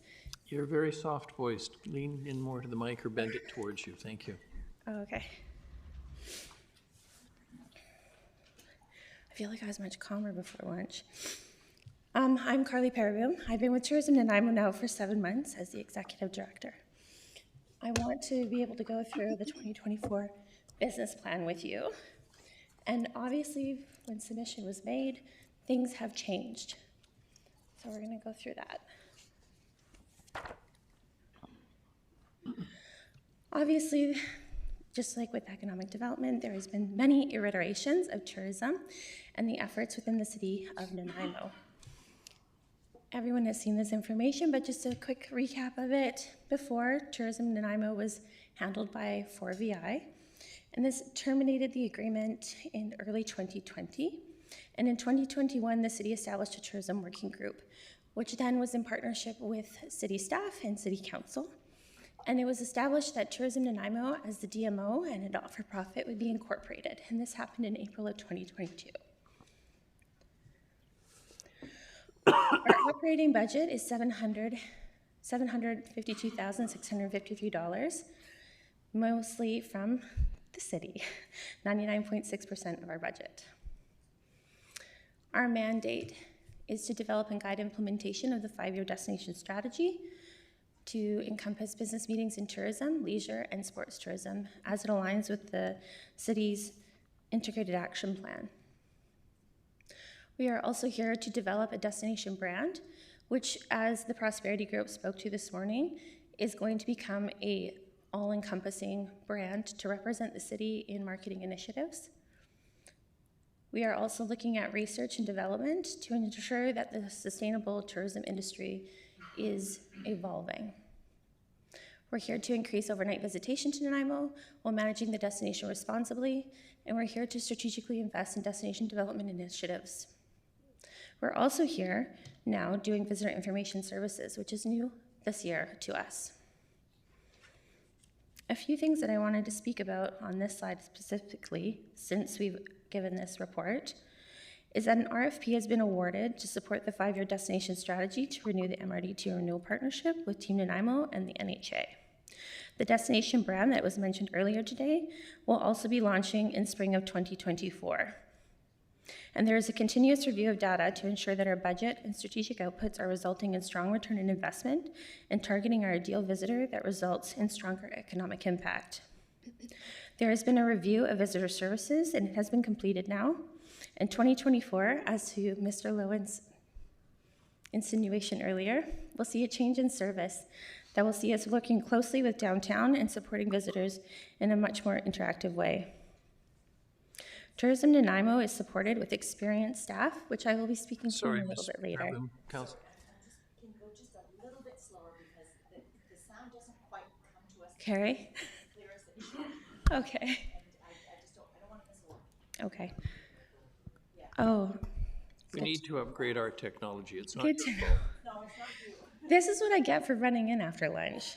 Now I've caught my breath, so I'll slow down. Tourism Nanaimo Society is governed by a board of directors. They are working towards the aspiration and actual execution of being a governing body and board. We have the Snuneymuxw First Nation, Nanaimo Port Authority, Nanaimo Chamber of Commerce, Vancouver Island University, the VICC, the airport, and also the Hotel Association. I think this one kind of speaks for itself. So our funding model. Obviously, it's essential for us to be using our finances in a sustainable way, enabling to function the DMO in the long term.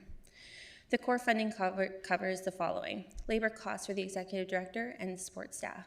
So the support staff that have now been put in place for the DMO is a marketing strategist, we have an administrative coordinator, and we have a meetings, conference, and salesperson that is dedicated to working with the VICC and the city to attract sports and conferences to the city. We also have a visitor services manager, part-time staff with them. We have seasonal summer staff that sees us hiring an additional 8 folks. And we also have 52 people in our volunteer program that work with us to facilitate visitor services and also welcome people to the visitor center and to the conference center when we have major events. The operation of the board, operational expenses, and then of course some marketing initiatives. We do have an office right here in the VICC that we rent. And we do this so that we can easily connect with operators and businesses and be near City Hall when needed. The team alternates between working in this office and utilizing remote work options.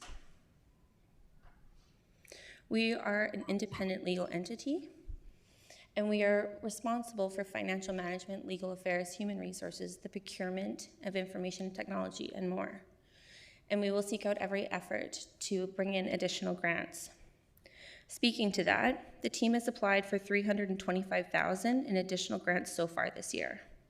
We have identified an additional $290,000 that we will be applying for in 2024 when the applications open in January. Finance prudence to ensure the primary tactics are executed to the full extent is a priority. Balancing our annual budget and creating a 5% contingency fund for operational stability is key for us as a DMO. We are also working towards ensuring that we have a strong contingency fund for our meetings and conferences incentive program to ensure that we can continue to attract business. Some of the 2023 achievements that we spoke to in this report was hiring of myself. I would say also bringing together an entire team. Speaking of the team again, we were able to cut back significantly on costs when it came to exterior contractors by bringing people in-house, mainly our marketing strategist, ensuring we had someone for meetings and tourism that's supported by the NHA, and working towards having a clear team that can support all the initiatives that we have in play. We have had a governance training for the Tourism Nanaimo Board, as well as a facilitated workshop to ensure that the governing board is working on an annual strategic plan that aligns with the DMO's objectives.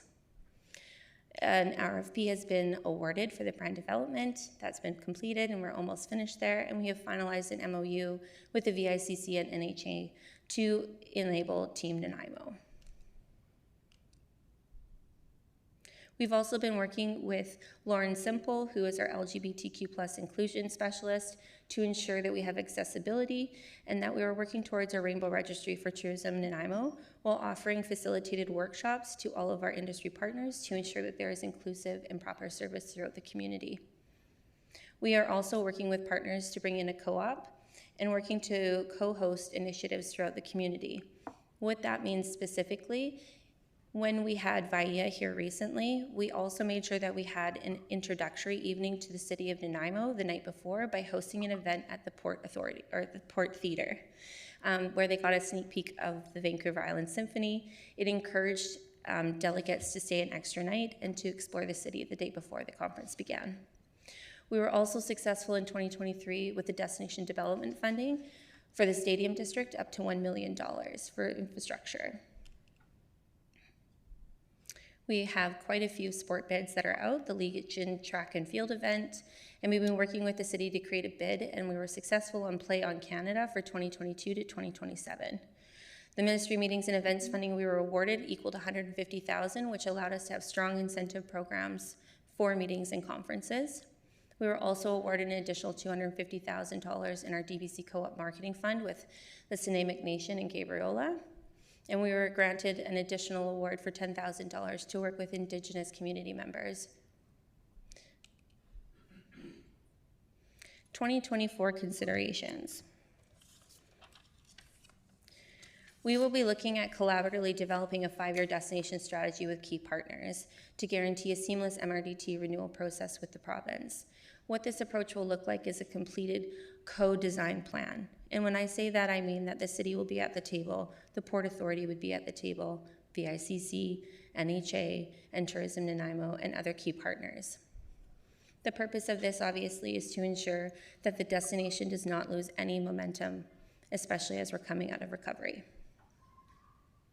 We will be continuing to advance business meetings and tourism with the aim of positioning Nanaimo as a central hub for conferences, conventions, and related events. Forecasting so far for 2024, I know Mr. Lowen spoke to that extensively today, but I will say for those that were perhaps not in the gallery earlier, we are looking at 13,500 delegates confirmed already for the 2024 year, with an economic impact of $8 million. We also have current sports events that are totaling 2,500 room nights with $980,000 in economic impact. One of the things that I wanted to bring to attention, and Mr. Lowen did speak on it earlier, was Out of the Box BC program that we've started. So this is in partnership with Penticton and Kamloops and ourselves to create that circular conference and events bookings that we are hoping to create for the longevity and sustainability of continuing to bring in those events that we need. We're also looking to explore different delivery options for Visitor Information Center to cut back on the budget that is required for the operations of that part of our business, and working closely with the VICC, the art gallery, and the museum to facilitate those services.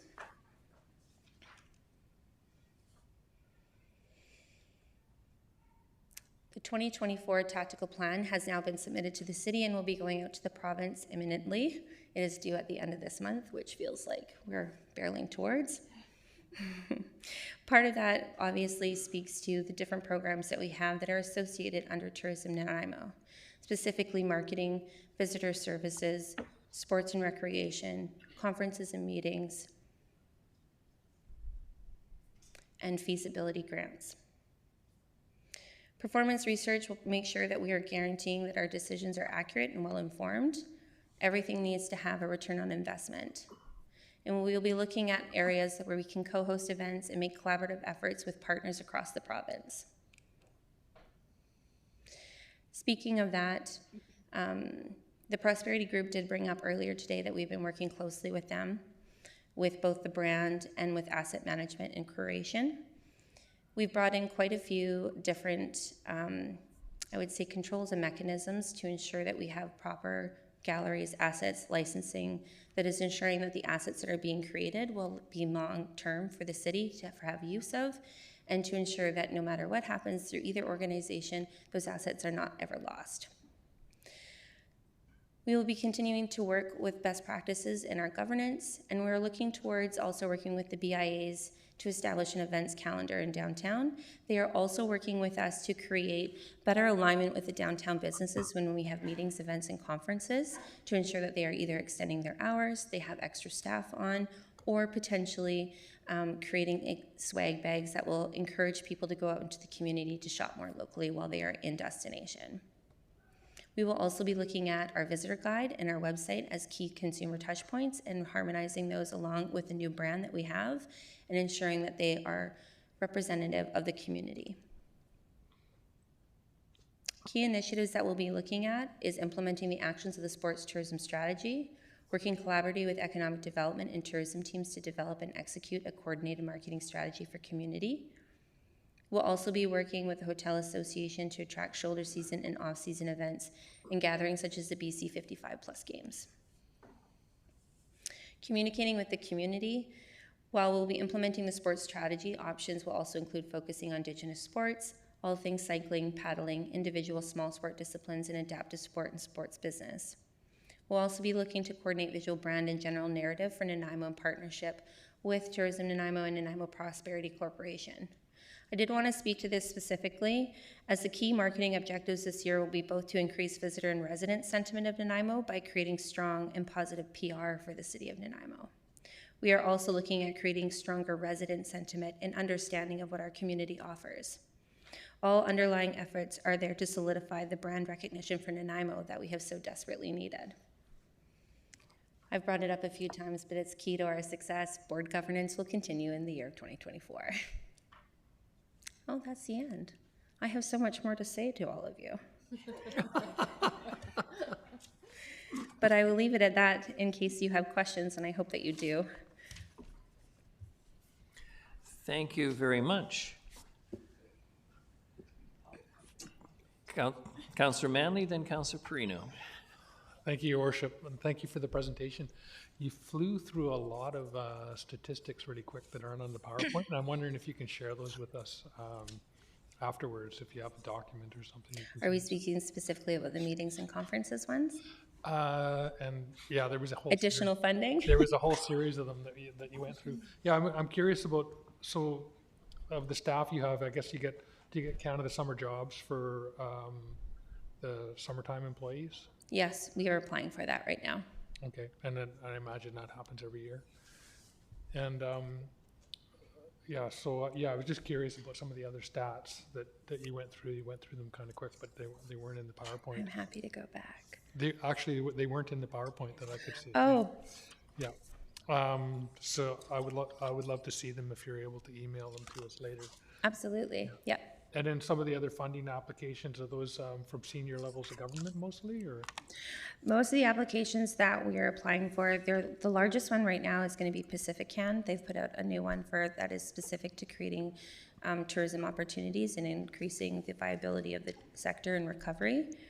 The other ones are Destination British Columbia consortiums that we are leveraging the funds, obviously, that the city has provided to us, and then working with community partners. So for our co-op this year, we've brought in the Sinamic Nation, again, to work with them in amplifying the messaging around Sesuchin Island. We're also working with Gabriola, the Airport Commission, and the Prosperity Group. So it's all about trying to make sure that we can leverage those funds to exponentially make them higher. The $250,000 that we had this year, we were able to actually create and leverage it to $650,000 to support marketing. Okay, thank you very much. Thank you. Councillor Perino. Thank you, Your Worship. Just to say thank you so much for coming down, Carly. I know that it was a bit of a rush for you at the end, but no, it was like you can really feel it. I'm Councillor Thorpe and I attend your board meetings, and you can really feel the energy in the room. It's great, and it's just so nice to have you here, and we appreciate the work you're doing and looking forward to 2024. It's good. Thank you. Thank you. No one else? If I may then, thank you so much. Appreciate your expertise, your enthusiasm for this work. Those of us who've lived here a while, including George Hansen, who mentioned 27 years, some of us longer than that. Mr. Harding even, well, gosh, not the Princess Royal, but not quite. We are well conscious of what a wonderful community this is, and why anyone wouldn't want to visit it is beyond me. They just need to be told, and I think you're the one to tell the story, so thank you. That's right. Next time I'll go slower. I wanted to take up more of your time. Thank you very much. Thank you. The next item is the 2024-2028 draft project plan. Ms. Mercer, please. Thank you, Your Worship. I'll let them get this up and running. There we go. So we're here today to present the highlights of the 2024 to 2028 financial plan. We'll start by giving a high-level finance overview, and then the individual departments will go through some of the highlighted projects in the 5-year plan for their department.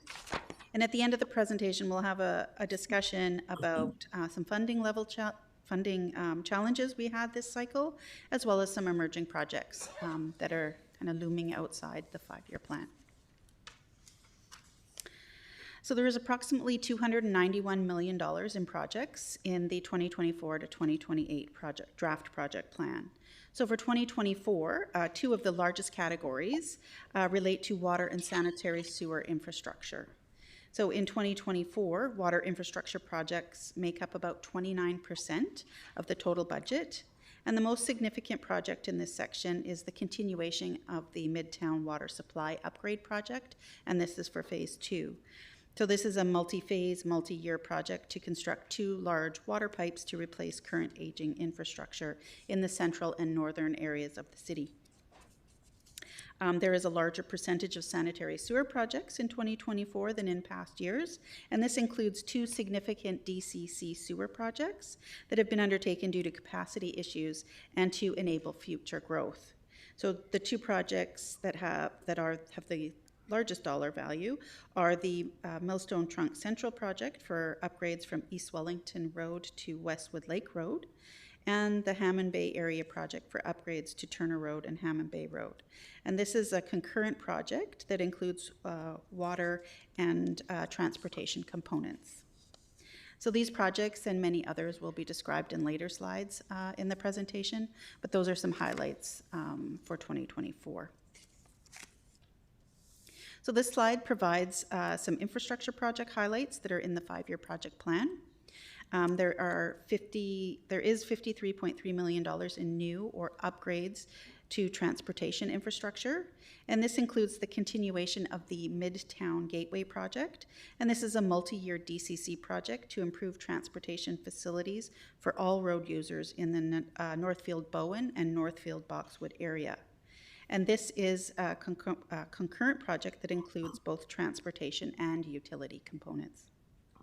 $69 million is budgeted in water infrastructure projects, and the largest in this section is the Midtown Water Supply Upgrade project that I mentioned in the previous slide. $16.9 million has been budgeted for parks infrastructure, and this includes improvements at Loudon Park. So this revitalization includes a new playground, renaturalization, and improved accessibility. In addition, it will include the construction of a new paddling and rowing center that will incorporate public washrooms to replace the current aging facility. So staff will come back in the new year with an update report for council on this project. As well, under this parks infrastructure category is the stadium district. So this project includes bleachers at the Quinnipiac Stadium and the media and coaching booth. $33 million is budgeted for equipment and vehicles, and this provides funding for a wide variety of items. So a couple of examples of some of the larger items in this category. One is we have $8.6 million in fire fleet planned in the next 5 years. So this includes the addition of a new frontline engine and an upgraded rescue pumper to support the 20 new firefighters added in each of 2023 and 2025. So that was part of the decision points from the previous financial plan presentations. So as well, there will be replacement of 3 fire apparatus between 2025 and 2028. So, and we're already considering ordering those already because the lead time is so long on getting new fire vehicles. We also have $4.1 million budgeted for the replacement of 8 sanitation trucks over the next 5 years. And these are the replacements of the original sanitation trucks purchased when the city went to automated garbage pickup. And there is $37.8 million budgeted for facility infrastructure and amenity projects. And 2 of the larger projects in this category are the Beban Complex roof replacement and the HVAC equipment upgrades at NAC. And both of those projects are scheduled to happen in 2025. So that's kind of a really quick snapshot of some of the bigger projects that are in each of these categories. And again, lots of these projects will be talked about in the individual departments. So this chart categorizes the 2024 projects by type. So concurrent projects are projects that create more than one type of asset, and they make up approximately 21.5% of the total 2024 general fund projects. As well, renewable projects make up almost 30.8% of all general projects in 2024. There are some new projects that were added to the plan in 2024, and these new projects equate to about 35.5% of the total budgeted projects. So some new projects that are included here are the 2 new fire engines that I just mentioned, fire station modifications to accommodate the 40 new firefighters. Again, that was part of the decision items from last year's budget deliberations. We also have the fire sprung structure that is new. We have the Quinnipiac Stadium bleachers and the media coaching booth, as well as beach enhancements at Westwood Lake. So those are all new projects and make up that 35.5%.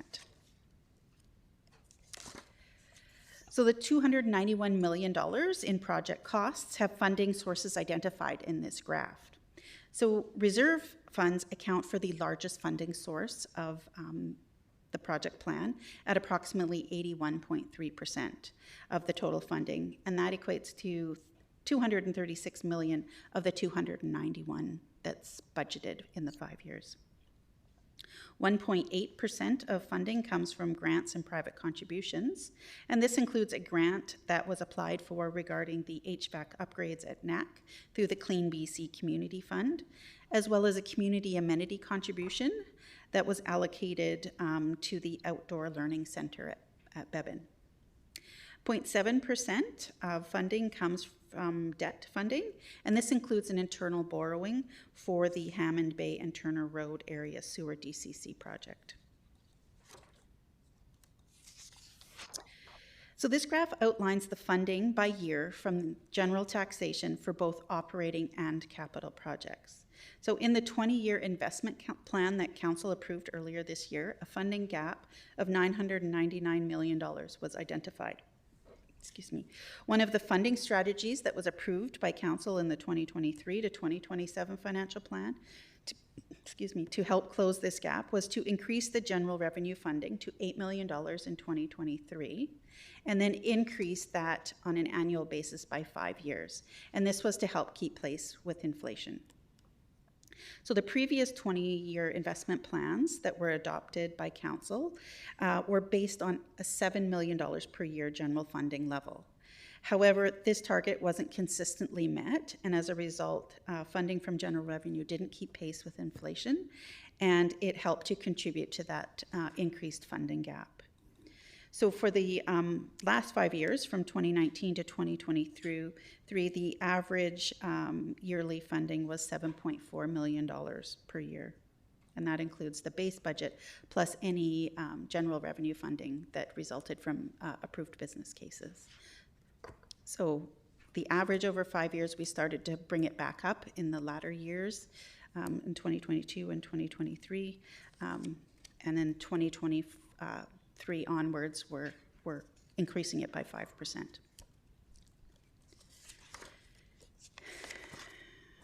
So I spoke to the next few slides at the budget session we had last week, but I'll recap some of the highlights for you. So for 2024, the expected closing balance for reserves is $157.6 million. So again, this seems like an extremely large amount of money, but the majority of it is accounted for in plans or by regulation. So DCCs, you cannot spend this money on anything other than projects outlined in the bylaws. And we have all kinds of equipment replacement plans that are planned out for the next 10 or 20 years, and those are used to fund that. So staff look at long-term planning for project funding and use reserves to fund a 10-year project plan, not just the 5 years you see before you today. The farther out you go in the 10-year plan, the less accurate the costing estimates are. So for example, a project in year 10 of the plan will likely need to be updated by the time it actually comes to fruition. So flexibility in the reserves are needed to adjust funding as costs change, as well as unexpected projects that pop up. So as I mentioned last week, we did have some challenges with funding the project plan as the current gas tax agreement ends on March 31st of 2024. So just as in 2023, we received approximately $4.2 million in revenues from the gas tax funds. So this created some challenges with that not being in the budget. So we expect an announcement in early spring on the new agreement, and once we have the details, this will help us fund our 2025 to 2029 financial plan that we will get underway in February.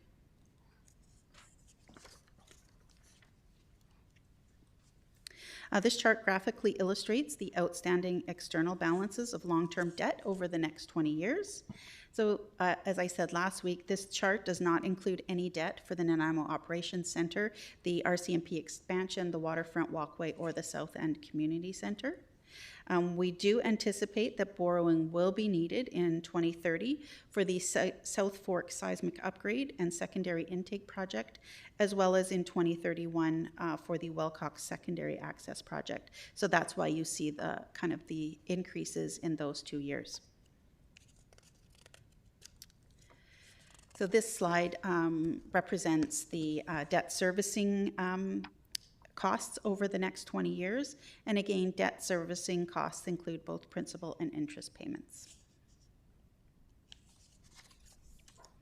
So based on the city's 2022 financial statements, the annual debt servicing limit is $51.7 million. So this means that the city can have a maximum of $51.7 million in annual principal and interest payments. So currently the city sits at 13.5% of that $51.7 million limit. So that equates to about $7 million in 2023 for principal and interest payments. And again, this will be updated once we have completed financial statements for 2023, but that won't happen until May of 2024. So the departments, that's the end of my portion for now. The departments will go through the major projects in their area that are included in the 5-year project plan. And they will also give you a brief summary of some of the major projects that were undertaken in 2023.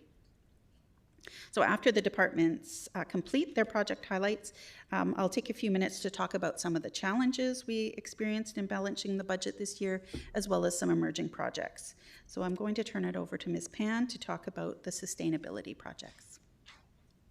Thank you, Ms. Mercer. And just for the benefit of those who are listening, this is all the basic stuff. We're not talking about any, how shall I say, projects that might be seen as desirable, but not a must or a need to. This is the stuff that we do basically year after year after year in order to keep the city infrastructure in shape and keep it running and operating. Yep, that is correct.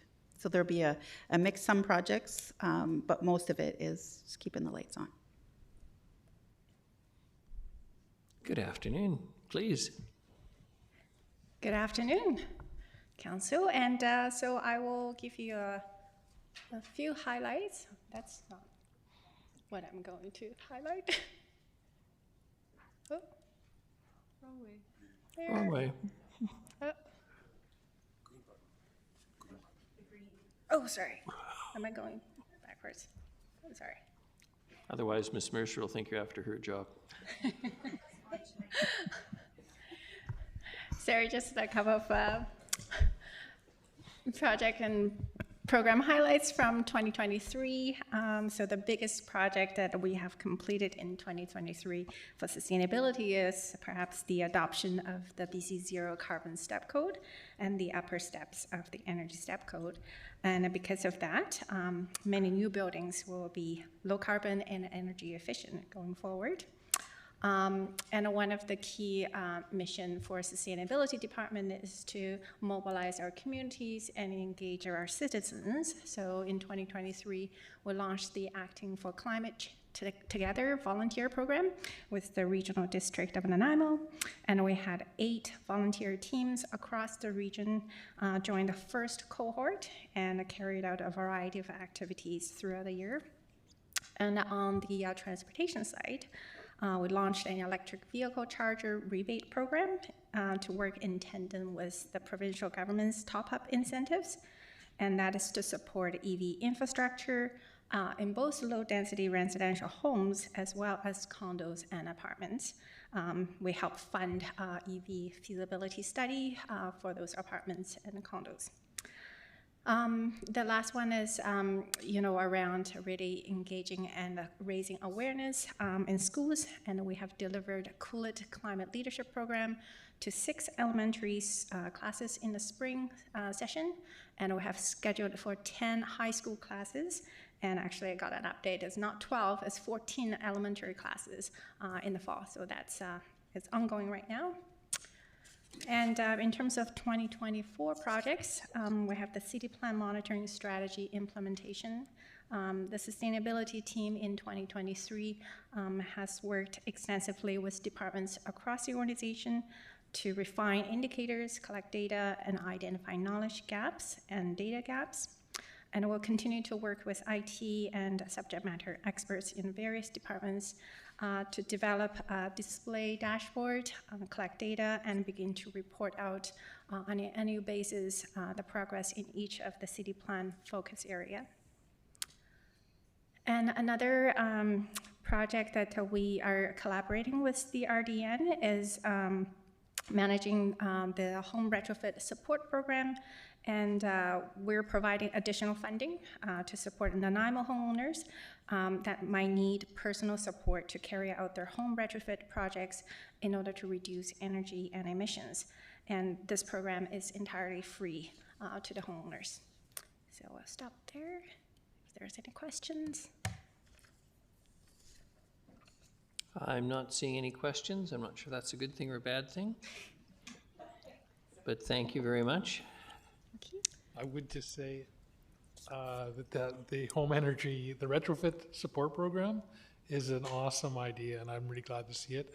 As somebody who's been through this process and had to apply to different government agencies and track, it's not really that easy to follow everything through, and I missed out on $700 here and a few $100 there, just by not getting the applications in at the right time when I was following the Canadian guide and thinking that the provincial guide was tied to it, and it wasn't, and yada, yada, yada. But good to see. I think it's great to be able to help homeowners navigate these kind of processes, because once you get it done, it's amazing how much energy and money you can save.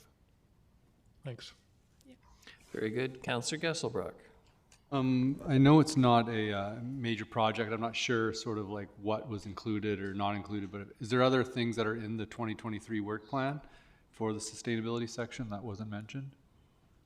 Yeah, this is a short list. There are a number of other projects that we didn't include in this, just given the time constraint, but if there's any other questions about other projects. Yeah, just one. I think I saw it in another slide earlier on in the finance deliberations, but just whereabouts sort of the reporting back on the e-bike potential program, if that's coming up. this year? Yeah, through the chair. So we actually right now have request for qualification out for e-mobility strategy, which includes both looking at electric vehicle adoption as well as e-bike adoption. So that will close on December 11th, and we'll be working with the select consultant early next year to develop the scope and start developing the strategy. Great, thank you. Thank you. I think that's it. Okay, thank you. On to the next one. So Mr. Ng is here to talk to the information technology projects that we have in the 5-year plan. Mr. Ng, good afternoon. Good afternoon, Your Worship and members of council. Talking about as Ms. Mercer said, talking about IT's building the digital foundation. And then when I was thinking about this presentation earlier, and I recognized quite early that digital foundation is, well, it's geek speak. And so what does it actually mean? And from a translation perspective, and it's really about modernization. And it's modernizing, meaning we're replacing, we're upgrading software systems, processes, infrastructure that, well, is quite long in the tooth. Some of these systems have been in place now for 10, 15, 20 years. And from a technology perspective, well, 20 years is, I made a comparison yesterday at the senior leadership team that we're going from a Model T to a Tesla.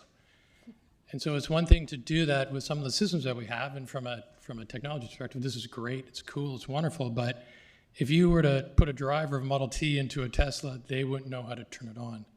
So what we need to do is we need to go exceptionally deliberately and intentional so that we minimize disruption by making sure that whatever we launch, whatever service we put out there, no matter how cool, is that we get buy-in from all those individuals who are impacted, and most importantly, they co-author the requirements. They're with us in the solution and they're ready to go. So when we launch, well, we don't miss a beat. And most importantly, we don't disrupt any services or minimize any services that we offer to the community. Next slide.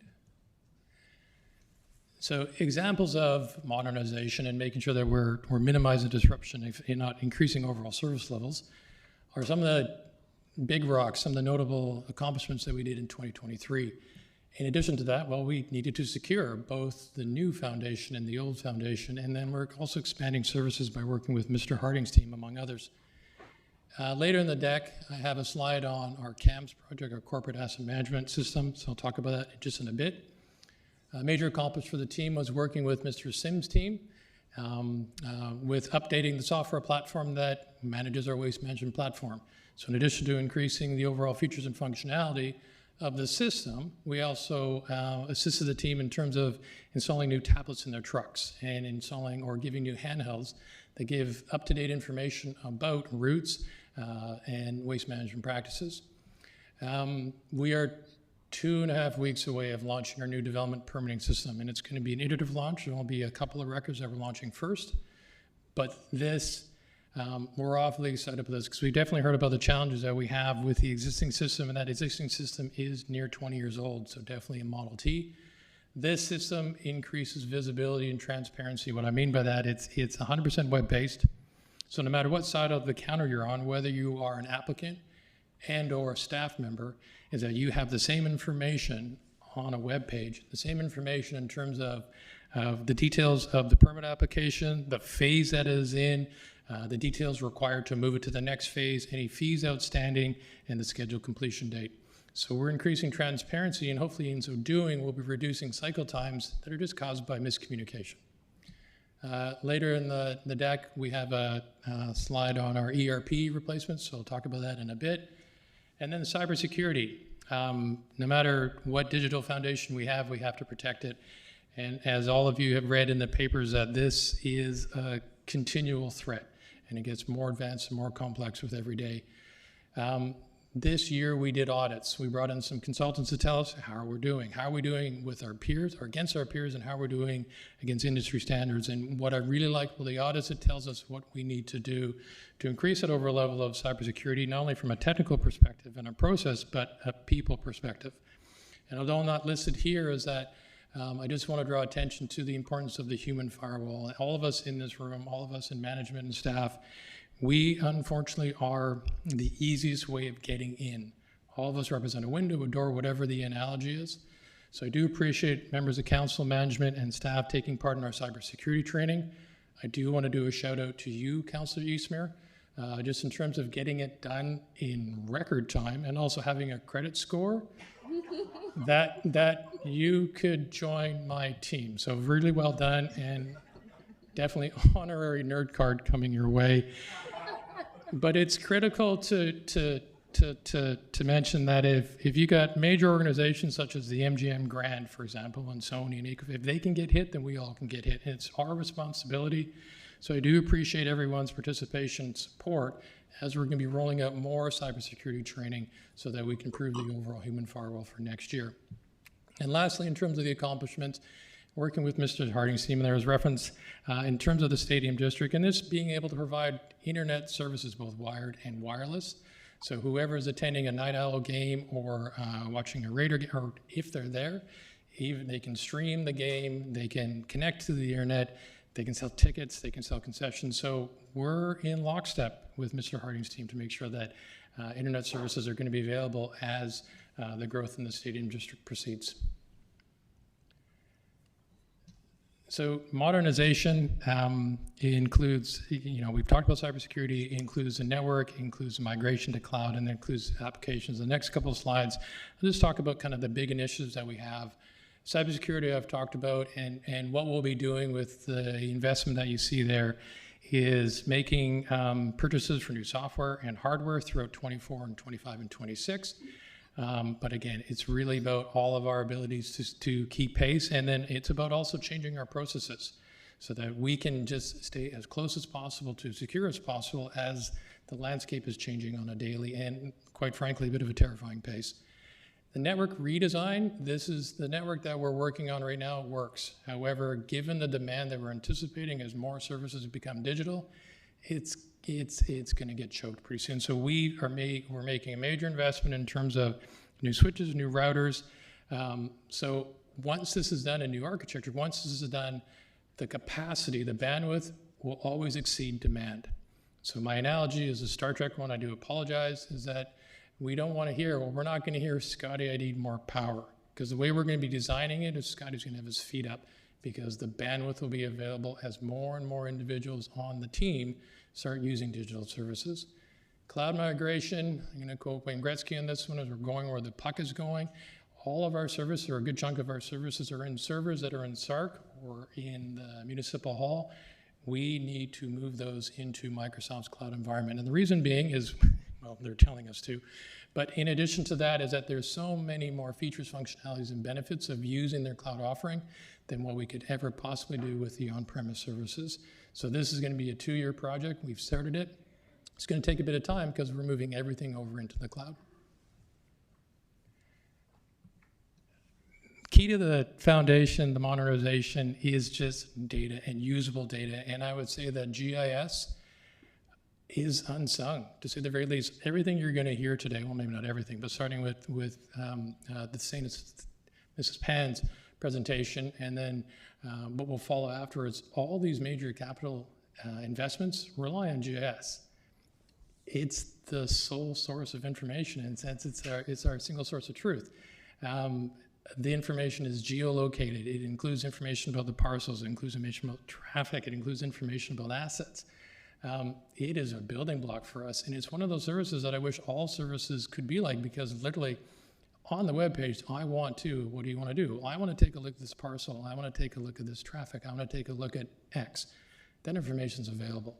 And so the team is incredibly strong, and I've worked with other municipalities, seen other municipalities, and I would put what they've done in the data that they've made available against any of them. Definitely an unsung hero, and they are so relied upon, and I'm so happy to support them, be part of it. The activities that we have going forward is just to make it better.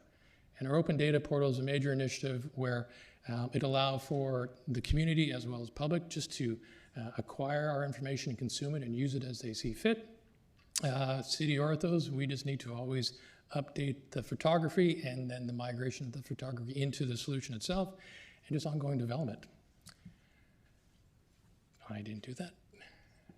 The next foundational piece of modernization is the replacement of our ERP. And our ERP, Enterprise Resource Planning, the existing system has been in place now since the early aughts. So it's about 20 years, and again, this is another Model T. And what we're going to is something that will automate services, and this will cut down cycle times and manual processes for everything that we do, whether it's payroll or procurement, human resource activities. But we're going careful on this one because this represents a major change to how business has been done on the finance side and the HR side for over 20 years. So the team that's been working on this, they're all part of Ms. Mercer's team and then Mr. Van Horn's team, because they need to contribute not only to how this thing is going to look, but how we're going to test it, how we're going to update the testing, how they're going to be trained for it, and then how we're going to roll it out. It's a long project, and it's got a significant number attached to it. And we're going to go slow, and we're going to go intentionally slow, mainly because this is so critical just to the organization itself. CAMS. This one is something that all of us are beyond proud of, just in terms of the activity. And in a nutshell, it's the migration of paper over to tablets. So the existing asset management work order system is a variety of tools, including Excel and paper binders, et cetera. Well, now all the information's on a mobile tablet. Now, what I'm really excited about, and Your Worship, I do apologize for marginally calling you out on this one, but we're definitely working with teams from Mr. Sims' teams over at Public Works, and some of them might share the same attitude that you eloquently said about your feelings towards electronics last week. And rightly so, because they've never really needed to use it. But now what we're finding is that they've embraced it. And the reason why they've embraced it is because we've partnered with them. We've heard them.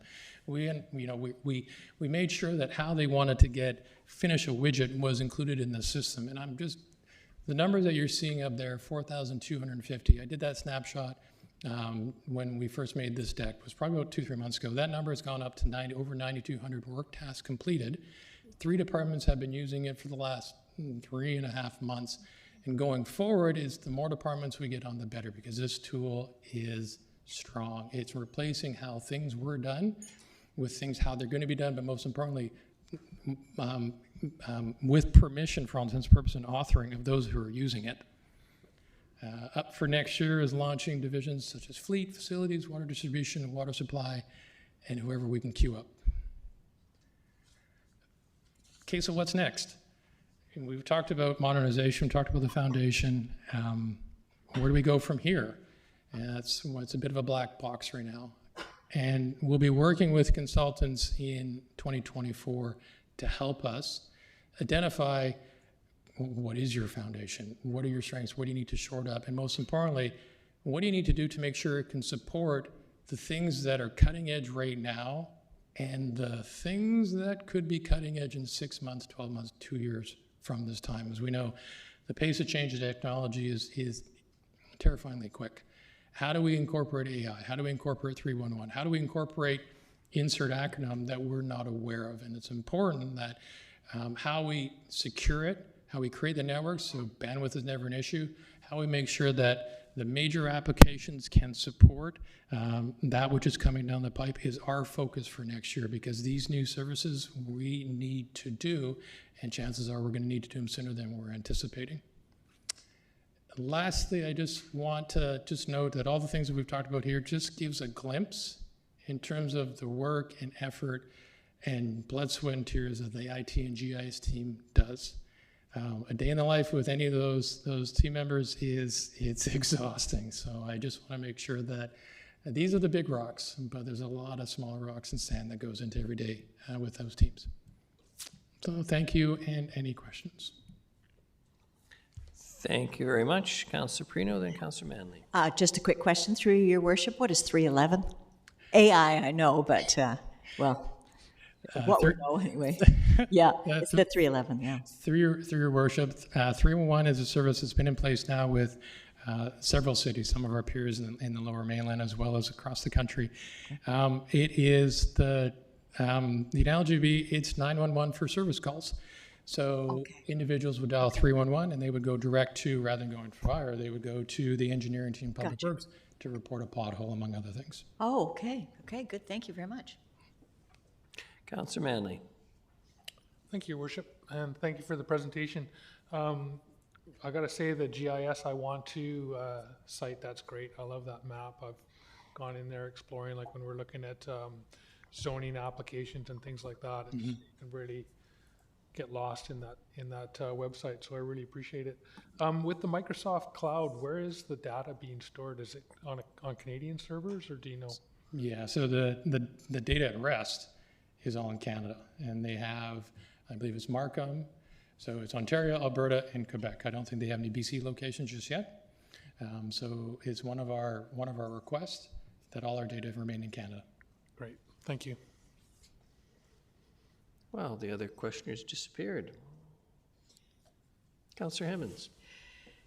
Thank you, Your Worship. I almost didn't ask this in order to not out myself, but the GIS project, is that something that's currently available for the public right now? Like on your screenshot, you had this layering ability where people can go in and look at maps and see where the mines are and see where the parks are and see where the sewer upgrades are coming. Is that currently available on the website? I'm looking for it.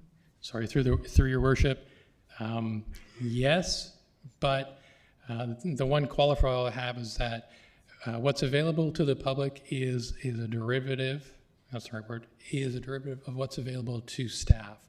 So, for example, a data layer is a data layer. It could be streets, it could be parcels, it could be something like that. So we currently that's available to the public, I don't know the specific number, but it could be 200 or 300 layers of information that they could download, take a look at through nanaimo.ca. The staff on the other hand would have access to over 400 layers of information.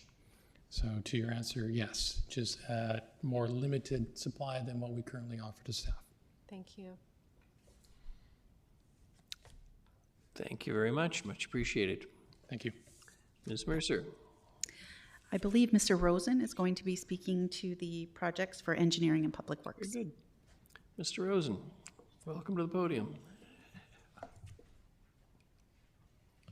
Good afternoon, Your Worship and Council. It's a pleasure to speak to you today about projects within engineering and public works.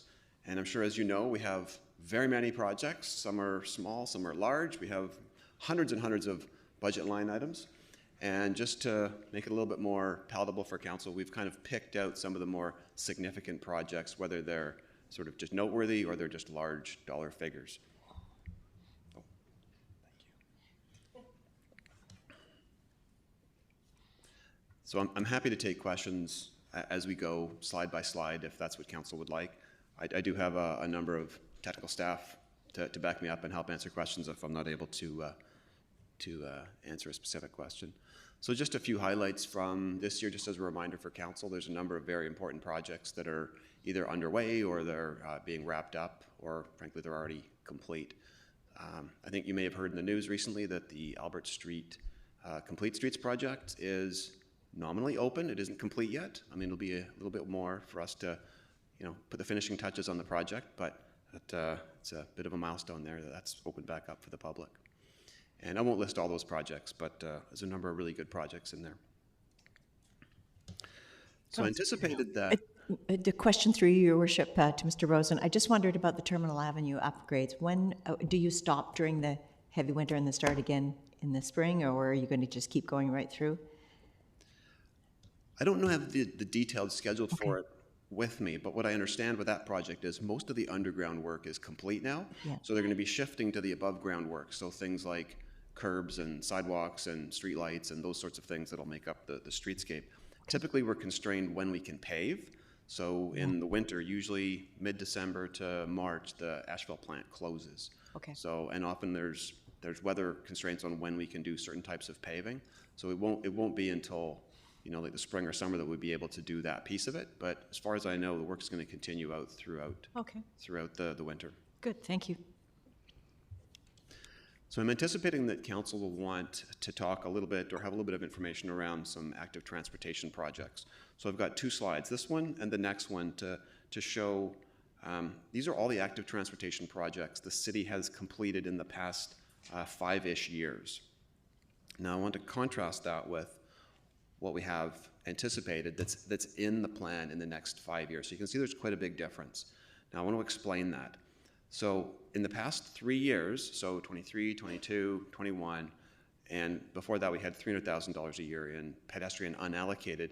Those show up in the previous 5 years. So there's been a lot more investment in active transportation, particularly in the PED unallocated, in the previous 5 years. Going forward, because that PED unallocated money that's in the plan hasn't actually been allocated to a specific project, we can't show it. So I just wanted to explain why there was such a significant difference. The other thing is grant funding. Looking back, we can include projects that we've been able to fund through grants. Looking forward, if we're not aware of a grant is going to be available for something, we can't, like community works funding, we can't assume that a project can be funded from that, so we can't show it.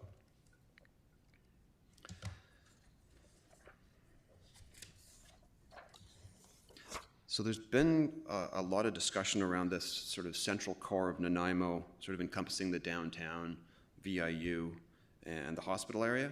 So this area is served by a number of routes, both on and off street. So including like the E&N Trail, Boundary Avenue, Buttertubs, 4th Street, and Albert Street. So this particular graphic, it shows primary and secondary routes that are ultimately envisioned for the area as part of city plan. So the primary routes are shown in red, and the secondary routes are shown in blue. So within this general area here, there's just over 60 kilometers of primary and secondary routes. And within that same area, there's 17 kilometers of improved cycling facilities, 44 kilometers of sidewalk, and 14 kilometers of trails. On the primary routes, there is 95% coverage of either a sidewalk, an improved cycling facility, or a trail. On the secondary routes, it's about 73%. So you can see there's some missing gaps in the primary and a few more in the secondary, but the area is reasonably well served. So these polygons in black that I'm showing, those are some gaps in the system. And we've kind of called them out specifically because they're not in the project plan. They're just gaps that would be very desirable to fill within this area of the city. Some of them aren't necessarily constrained by funding. Some of them are constrained because they need to be coordinated with adjacent private property or development. Sometimes there's another level of government we have to work with, like the Ministry of Transportation. One of them is on the E&N corridor, and there's some constraints with that. So I just wanted to kind of make council aware there's some other projects that would be worthwhile to look at. So keep in mind... Councillor Gesselbrock has a question. When you're done speaking to the slide, I've got some questions about it. Sure, I'm just about finished. So just keep in mind, funding is not the only constraint for implementation of projects. There is a limit to how many projects that staff are able to process at any one point in time, and ultimately how much consulting and contracting capacity there is in the industry and work that they can handle at any one point in time. So happy to take questions on this particular slide if there are any. Great, thanks. Just one question to start off with. So there's the primary and secondary routes. Now, is this where, what shows here, where either sidewalk or cycling facilities exist? Like, can you have a stretch where there's a sidewalk and it's been marked in blue, and then there's cycling but maybe no sidewalk, and that sort of, is that how this is completed, or is it like, is this all cycling facilities or all pedestrian? So we anticipated that this would be a question, but we weren't able to break it out by mode in time for preparing the graphic here. So the blue and the red just shows active transportation routes, and that can be either walking, cycling, or like transit. So, okay. Yeah, I think, yeah, I'm looking at, say, for example, around Front Street and then the connection through there. And like, I know there's a big gap in sort of the cycling infrastructure, but it shows it as contiguous. Yeah, this is interesting. I think, we can follow up, if this is of interest, for future planning exercise of where potentially, like, say if it's just cycling specifically, on where those gaps are, and sort of get report on what is feasible, say, in the next 3 years of project planning to complete given capacity. Keep in mind the red and the blue are the ultimate primary and secondary routes envisioned in city plan. They're not what we have today. Okay, so this is not what's completed. So, so that's envisioned in city plan, and then the black gaps are where there's not even a plan that exists to completing them. It's just sort of, we haven't gone there yet. I would say there are noteworthy gaps in the network that would be desirable to fill. So an example is the one in the top left.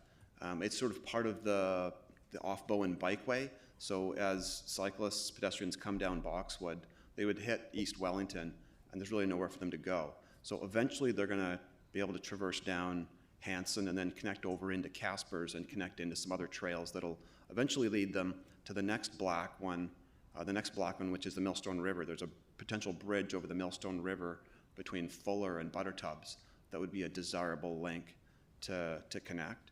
So those are just some examples of Okay, these I'm desirable still gaps. I'm still a little confused. So the red and the blue are what's in city plan. It doesn't necessarily say that they're completed.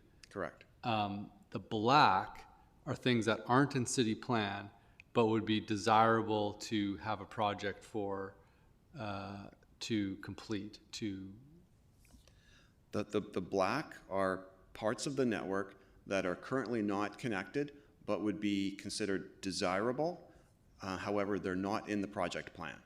Okay, so the black, it's black because this is areas that we could look at, you know, in the next few years to complete, that would really move the ball forward in terms of completing that larger network. They're important Gotcha. gaps in the Sorry, I system. was looking at things backwards there. I appreciate the clarification. Okay. Councillor Hemmons. Thank you, Your Worship. Through you, that was great clarification. I thought that slide was showing us what we currently have, but so I'm so glad that Ben asked that question. You used a stat, I think, that the primary routes are, did you say 94% covered for active transportation, either sidewalk or bike lane? Is that accurate? Was it 94? It was 95%. 95. What year do we expect that build out to be complete? At what point do we expect 95% of our priority routes to be completely covered for active transportation? I don't have that information. I mean, just to give you an example of a gap in the network, there's a stretch south of Buttertubs that follows the Great Trail. So right now it's a gravel surface, but the red alignment sort of follows through that. We don't have any intention, we're not even able to pave that. There is pretty good alternatives to go around through bird sanctuary and so on. So that's an example of a gap in the system that we have no intention to actually fill that at this time. And I'm sure there's other smaller gaps in there. I don't have them at my fingertips, but that's the kind of thing we're talking about. So we have small gaps that we wouldn't necessarily fix, but they're minimal, and we don't yet know a year, but according to our plans, at some point, we will be built out to 95% of our active transportation network on our primary routes. Is that accurate? We don't have a timeline for when that would be 100% complete. I mean, some of it's limited by funding. I mean, if funding was unlimited, we'd be able to make sure that those connections were complete a lot sooner. And perhaps once the Community Works funding is more clear, there might be some more funding available for that type of thing. Okay, thank you. Councillor Gesselbrock again. Great, thanks. Yeah, I think probably what, you know, I'd think to do is like in a GPC, I think breaking out specifically, because this is active transportation and cycling in, you know, the same, break out like the cycling routes and to look where, you know, potential projects for completion could be done. And I think we'd have to follow up and then move that process forward throughout next year. But thank you for this. Okay. So in engineering and public works, we have a number of annual programs and studies.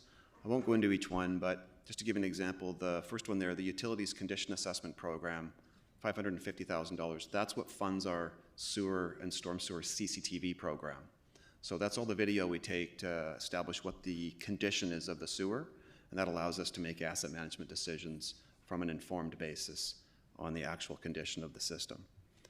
And so that's an ongoing program that we're constantly going and looking at different parts of our inventory throughout the year. And we have a number of other studies that we do fairly regularly in terms of sanitary sewer, storm drainage catchment plans, as well as a number of transportation studies that are planned. So this should give you an idea of how transportation funding is sort of distributed throughout the project plan. So in terms of active transportation, this is within the 5 years of the plan. It's about $7.7 million.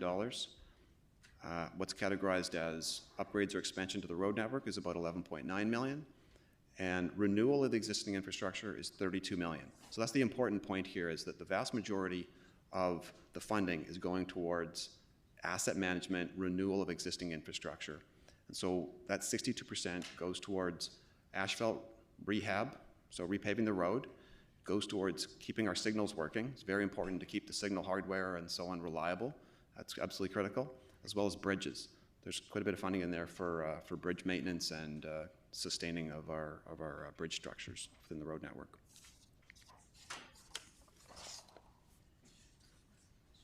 Your Worship. Councillor Perino. Thank you, Your Worship. Again, through you to Mr. Rosen. As the city ages, do you find, I mean, can we anticipate that those costs will go up, the percentages will go up, just because we're just trying to maintain this very large road system, and, you know, so much of it is getting older, and is that what you anticipate? So through your worship, Councillor Perino, so I think the question was, would the percentages change or would the actual dollar figures increase? Well, both. If the percentage goes up, the dollar figure will go up, right? The percentage of asset management versus new, that can change from year to year depending on what council's priorities are, yes, how much asset management work we have to do to sustain the system. I think we're all aware that our road network, it would be nice to be able to maintain it at our current level of like our pavement quality index. We're not at a sustainable funding level for that right now. Okay. So over time, it's that pavement quality index is going to decline unless we increase the funding level. And I think I talked to council about this in the past. Yeah. So we have over $300 million worth of asphalt within the city, and that was a stat I provided council about 3 years ago. I'm sure that's gone up significantly. So when it comes to allocating funds to specific roads to repave them and so on, there's a little bit of triaging that goes on. So we tend to focus our resources on the most important roads, like Bowen Road, for example. We can't let the asphalt fail on Bowen Road, because we'll end up with a very significant problem that'll be difficult to contain. Whereas local roads like cul-de-sacs and things like that, it doesn't really matter if they have cracked asphalt and a couple of pothole patches. Like, the level of service is generally pretty good, and there's very low traffic on cul-de-sacs and so on. So we tend to do that triaging. Okay. So as the city continues to age, you don't anticipate this necessarily getting too much worse? So what I would anticipate is that level of service, that pavement quality index, will continue to decline till it reaches the funding level that we're able to sustain it at.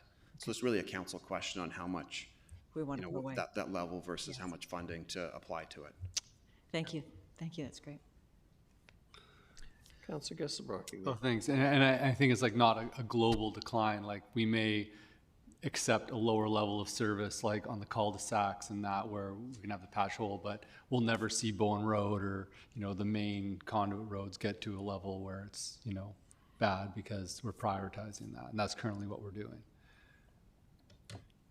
Through your worship, Councillor Gesselbrock, yeah, so we're triaging the most important and the most needed repaving first, essentially with the limited funding we have available. Overall, though, our level of funding isn't at a sustainable level to keep the level of service where we're at right now. So it will decline over time unless we increase our funding level to that. And the other thing to remember is the asphalt life on a road can vary from 15 years at the lower end for a major road like Bowen or Terminal or something, to it could be 50 years on a cul-de-sac. It could be a very long time. But in terms of the infrastructure that we have in the community, it has one of the lowest lifespans. So it's kind of the canary in the coal mine. Like, if Bowen Road needs to be repaved every 15 or 20 years, that's fairly short lifespan compared to a pipe, which will last 50, 80, 100 years. So it's kind of what we should be paying attention to, because it's a bit of an indicator for our overall asset management health. Thanks. Your Worship, I could add a couple of points that, because it's an interesting, as Mr. Rosen indicated, this is really about asset management and levels of service, and it's the dials that council has to play with over the very long period of time to make those kind of decisions, to say we can afford to let cul-de-sacs go because these are general revenue funded rehabilitations, so that we can afford to rehabilitate a park amenity for just as an example. It's always this. There's never enough to do everything, and so it's the value judgments that council makes over time. But the asphalt rehabilitation program has been in place since the 1990s, which has really actually put Nanaimo in good state compared to many other municipalities, certainly in the province or across the country. It almost feels like many municipalities on their local roads are just throwing up their hands and leaving the road to fail. And Nanaimo's not there yet. And as Mr. Rosen said, our current level of service is good. It'll decline over time, but how low do you want it to go, or do is it feasible to keep it up at the current level? Perhaps not, given the cost of things.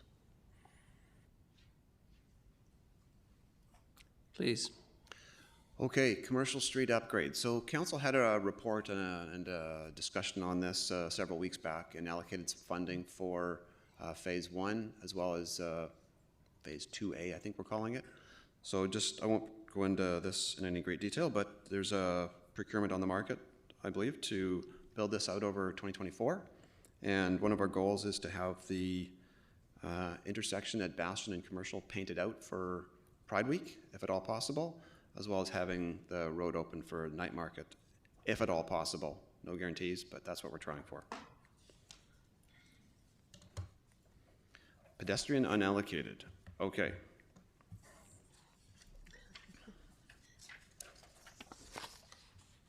So there's been base funding of $300,000 per year in pedestrian unallocated for some years. I don't know exactly how many years. I want to say it's about 5 or 6 in that neighborhood. For the past 3 years, council has increased that to $1 million, and that has had a considerable impact on the amount of improvement that we've been able to achieve. And you would have seen that several slides ago with the number of projects that we've been able to complete over the past 5 years. So keep in mind there's a time lag, and often it's more than a year from council allocating the funds to actually delivering the projects on the ground.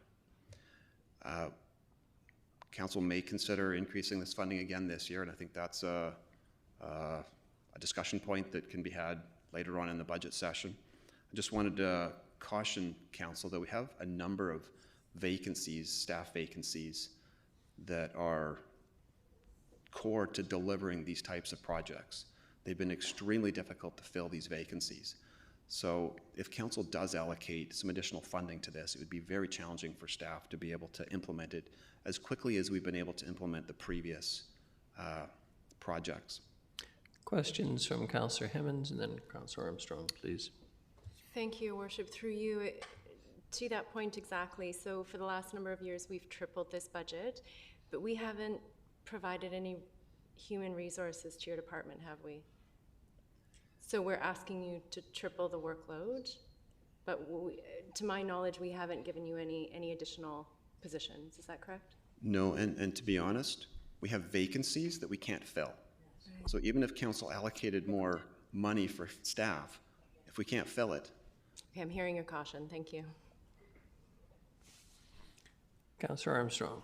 Just for interest, can you tell us roughly how much like a yard of sidewalk costs, or a meter, I guess? Because people seem to think it's like $100 or $200. A meter of sidewalk? Yeah.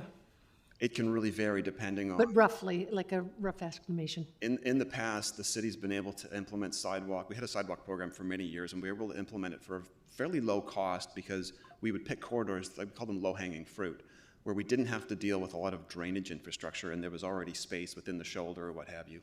So when I first started with the city more than 10 years ago, we were able to implement those types of sidewalk projects for $300 to $400 a meter for sidewalk. And it was typically asphalt sidewalk. We considered it interim because it was fairly straightforward to build it. We're reluctant to build that type of infrastructure right now because we've realized that it has a much shorter lifespan, and over the long term, it doesn't add as much value as if we place permanent sidewalk and curb and so on. And most of that low-hanging fruit is gone, so we have to deal with the drainage infrastructure at the same time. So often sidewalk can be over $2,000 a meter now. Thank you. Councillor Gesselbach. Thanks, Your Worship. Yeah, it's been amazing, like just in the 5th and Bruce area, seeing all the pedestrian crossing improvements. And I gotta say, like, I drive down 5th regularly, and going along, and all of a sudden you see the light flashing, like, oh, there's a pedestrian right there. And I think it has such a huge impact on the safety.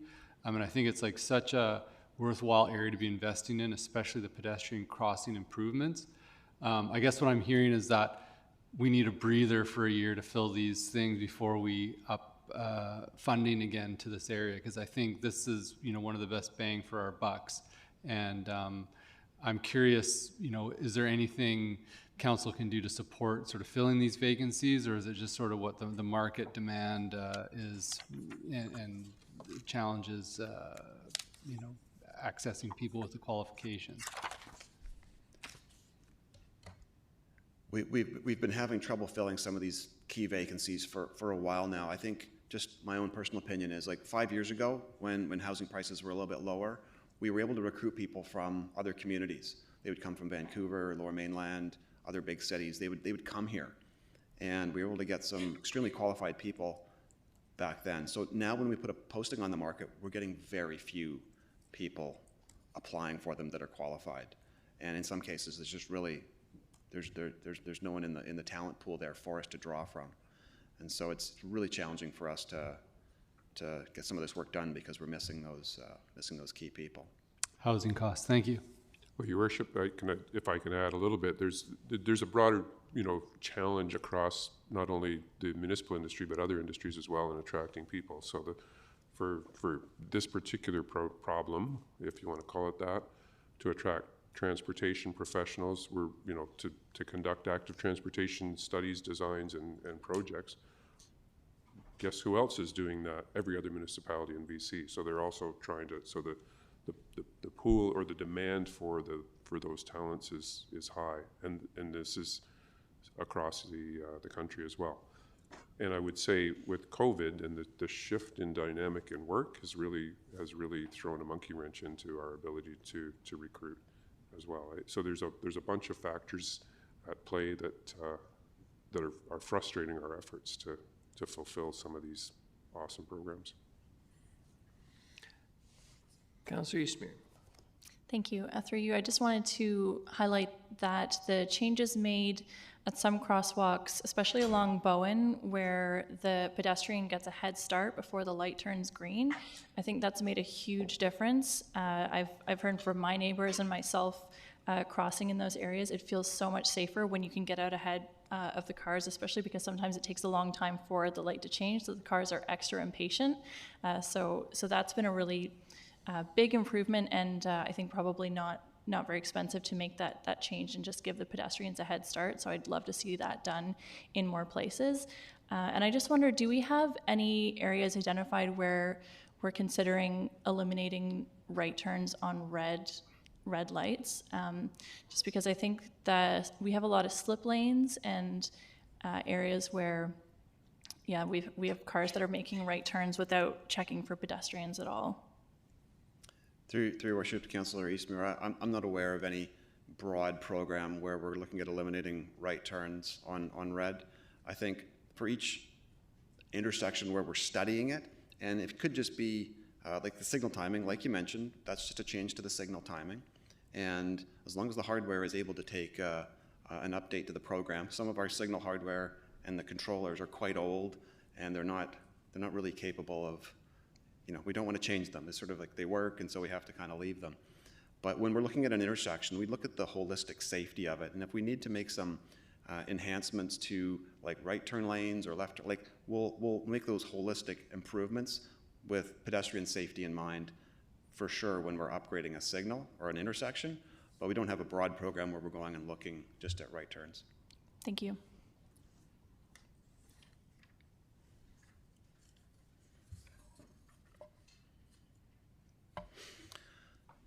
Okay, Midtown Gateway Phase 2B.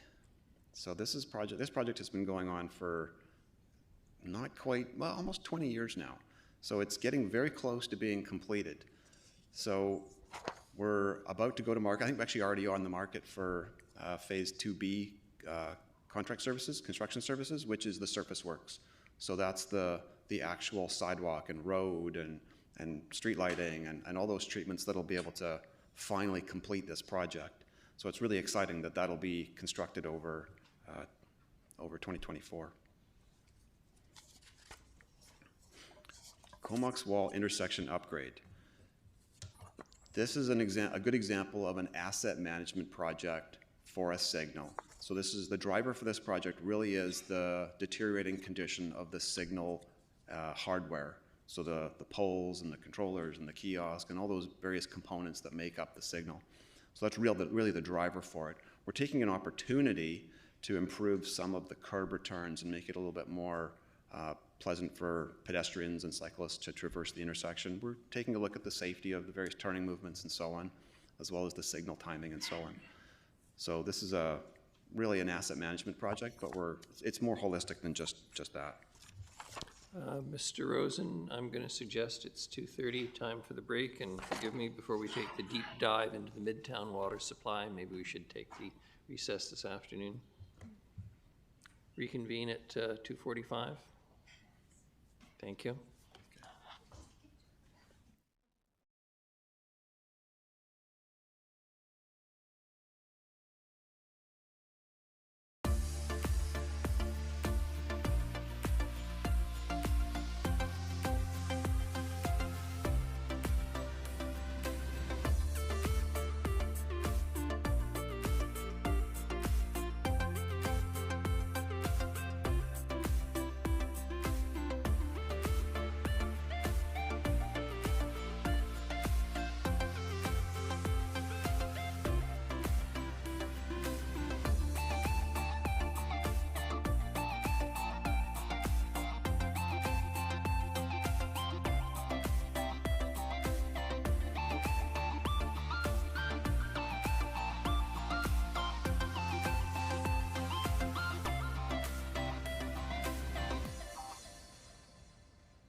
Tiana. Hey. It sure is the coldest rink in town. Whoa! Yeah, buddy! Nice save, James! Wow, your goalie is keeping you guys in the game. Cheers. Oh, man, that's hot. Sorry, that's the way I like it. Oh. Go, go, go, go, go, go!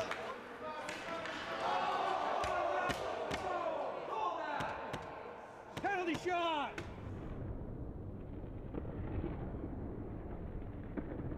Scalds from hot drinks are a leading cause of hospitalization for children under 5. 2 minutes, down in the front, unsportsmanlike conduct. Hot tea and coffee will cause serious burns to a child in less than a second. Got it, kid? Use the lid.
We're here today to make a couple street names.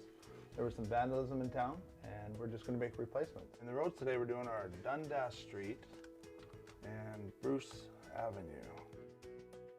They're all 8-inch, and we use 3 different sizes, mostly 24-inch, 32-inch, and 36-inch. We do use a consistent font with street names. This is actually my metal blank, so the only material here is the material that I actually will cut out in vinyl.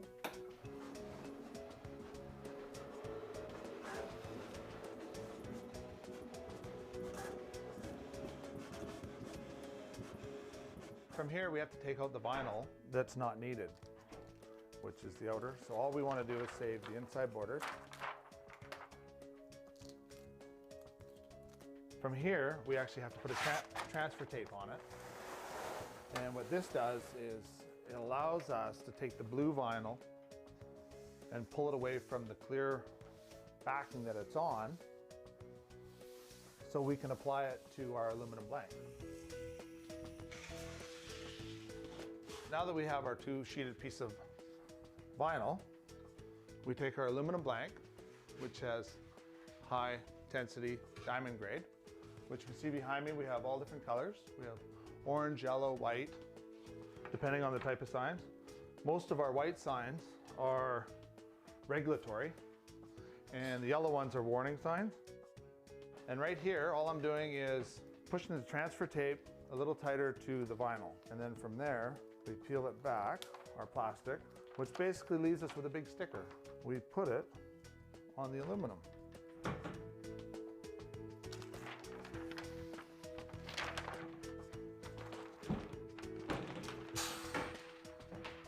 And when we're done here, we take our transfer tape off, and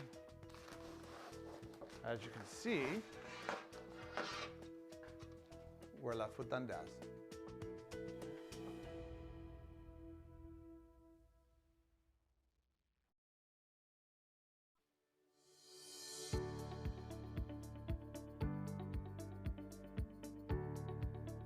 We're here at Bruce and Dundas. Somebody's stolen the street names that were here, so we're here to replace them. Our sign shop has just generated us 2 signs, so I'm going to go through the process of putting it together and reinstalling the street names. First thing, we got to center the signs. We do everything on this truck. We've got all the equipment on here to build, install, remove, repair, whether it's street signs, street names, posts, banners, Christmas decorations, and so forth. I'm going to basically just put the sign in the brackets, and we'll be doing both signs, of course. So I've got a cross bracket that I'm gonna put in. And then add the top sign, which is this street we're on, Dundas. So already do the same there. We put the street that we're coming up to on the bottom, so they all basically have the same. The cross street will be on the top. We got to put some bolts in to secure them so nobody will steal the street name. We're ready to go. Just put this back and we'll go out and install this where the missing one is. Every year we do what we call a stop sign survey, where we go around and check all the stops. We clean them, make sure they're in the right spots, in good condition, not bent, and we also clean the street names, make sure they're good. As we're doing that, if there's ones that we decide we want to replace, we do that at that time. This year we're looking at approximately about 120 sets. It's very expensive to do, but we're continually, weekly changing street names because of either them getting damaged or people breaking them and taking them. So I'll put this on, and then I put a bolt through to secure it to the post. There we go. And that's good, we're done. Dundas and Bruce Ave are now ready to go.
I'm up here?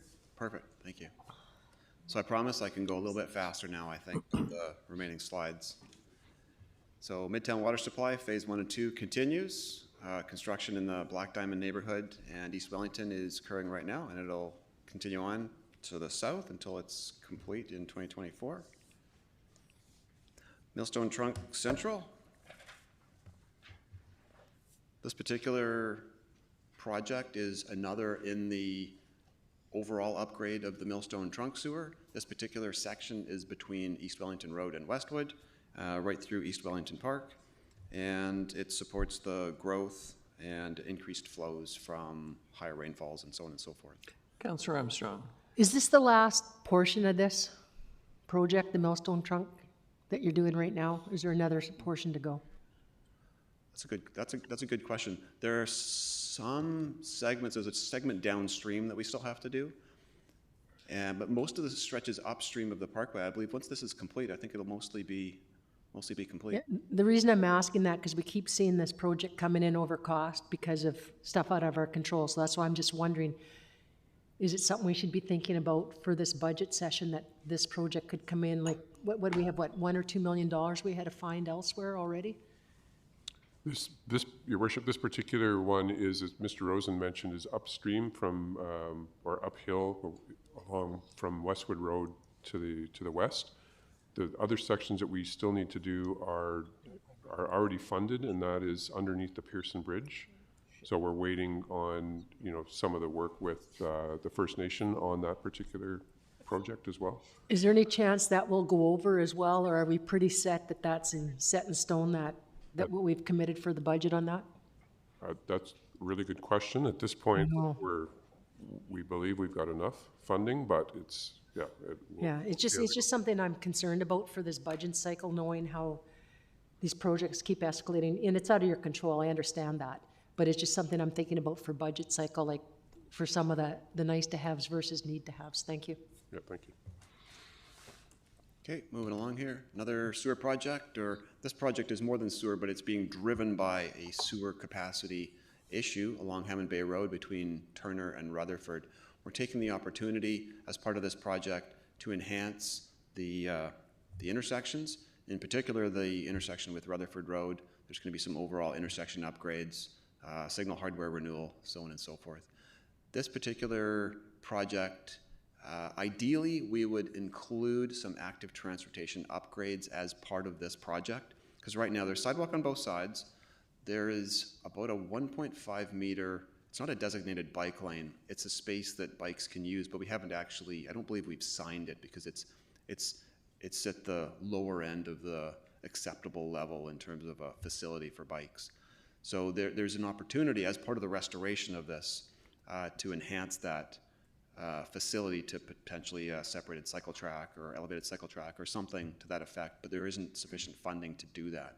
It is a bullet in your slide later on that Mr. Lindsay's going to speak to, so just for consideration. This is a good example of a asset management project where we've looked at all the various infrastructure within a neighborhood. We've picked out what needs to be upgraded. We've synthesized it into concurrent projects. We've phased it out over a number of years to minimize the impact on a particular street. At the end of the day, the infrastructure within this entire neighborhood will be renewed, but it will be certainly a lot of work over 24, 25, and 26 to complete this. You can see it's a lot of funding there. How old are the aging cast iron water mains? Cast iron water mains. Yeah. Well, we still use cast iron from time, no, not cast iron, but ductile iron is used today. But I mean, cast iron went out of normal operation, I believe, in the 50s. When you were born. Well, he was in law school. He was in law school. Thank you, Councillor Armstrong. So I have a series of slides. I miss having tea with Sir John A.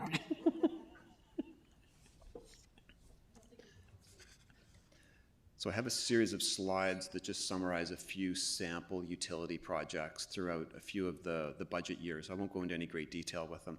This particular one There's a project on View, Needham, and Princess that's noteworthy. It's a sanitary sewer project, and we're enhancing some of the storm sewer in that neighborhood. It's $2.5 million. Move on here. This project is noteworthy. It's really driven by necessary upgrades to the sanitary sewer, but we're taking the opportunity to enhance the road cross-section as part of that project between Howard and Pine Street. We only have funding to be able to upgrade the road cross-section between Howard and Pine. The project continues to Selby Street, but we only have sufficient funding to restore the road, to repave the road, not to add active transportation enhancements to that piece of it. The project is out in 2025, so we're hoping that there might be some changes to the community works funding that we could look at going forward. So we're keeping this in sort of the back of our mind that it'd be a piece that we would want to add if funding were to become available later on. Councillor Hemmons has a question, and then Councillor Perino, please. Thank you, Your Worship. Through you, I hope this makes sense. So we have a project going from Howard to Selby, but we only have the resources to do rehab in terms of active transportation and a bike lane on one section. What do I want to ask? It's the next section that I think that people are really interested in terms of active transportation. So is there an opportunity to adjust if we're doing the whole treatment, but we only have the funds available to do a small section of kind of the top treatment? Is this the right place to do it? Or should we push it further, starting at Pine? Like, what's your rationale for choosing this section for the treatment? So when you say the treatment, the section that's going to have the active transportation upgrades? Yes. So why did we choose the western section rather than sort of up and over the hill? Yeah, I just always hear about that, the crest of that hill on Fitzwilliam, that folks, it's a blind hill and, you know, cyclists use it a lot and et cetera, et cetera. So not to say I absolutely see the validity of this section, but is it only this section? If we only have budget, would it be more worthwhile to do the other section? So I think one of the reasons this particular stretch was on staff's radar is because it's missing a piece of sidewalk. It's missing part of it down in the sag of the road there. So I think there was a bit of a focus on making sure that there was a complete facility. Okay, that helps. Thanks.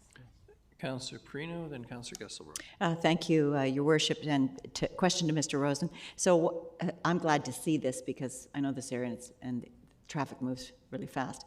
So I just wondered, the pedestrian walkway, is that a raised walkway that you would be anticipating for that spot?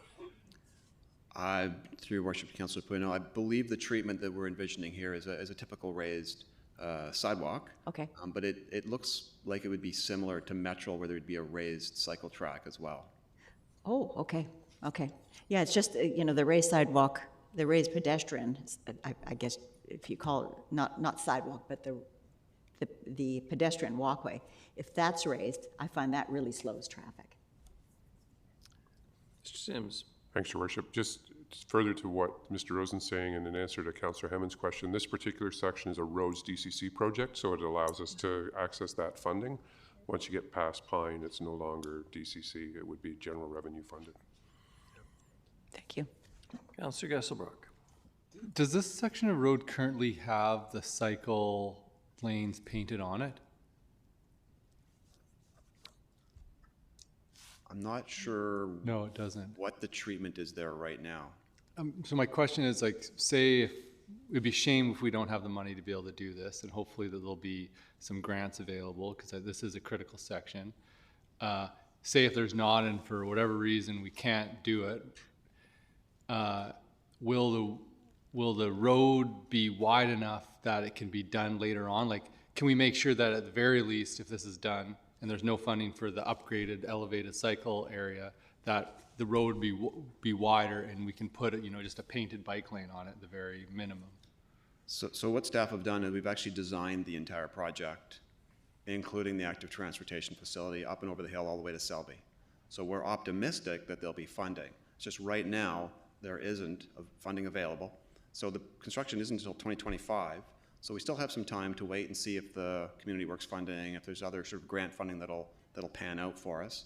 And so there would even be time for council to make some funding decisions later on. So certainly the door's not closed on, you know, continuing the active transportation piece up and over the hill. So We're not at that juncture yet where we need to make an alternative. Okay, thanks.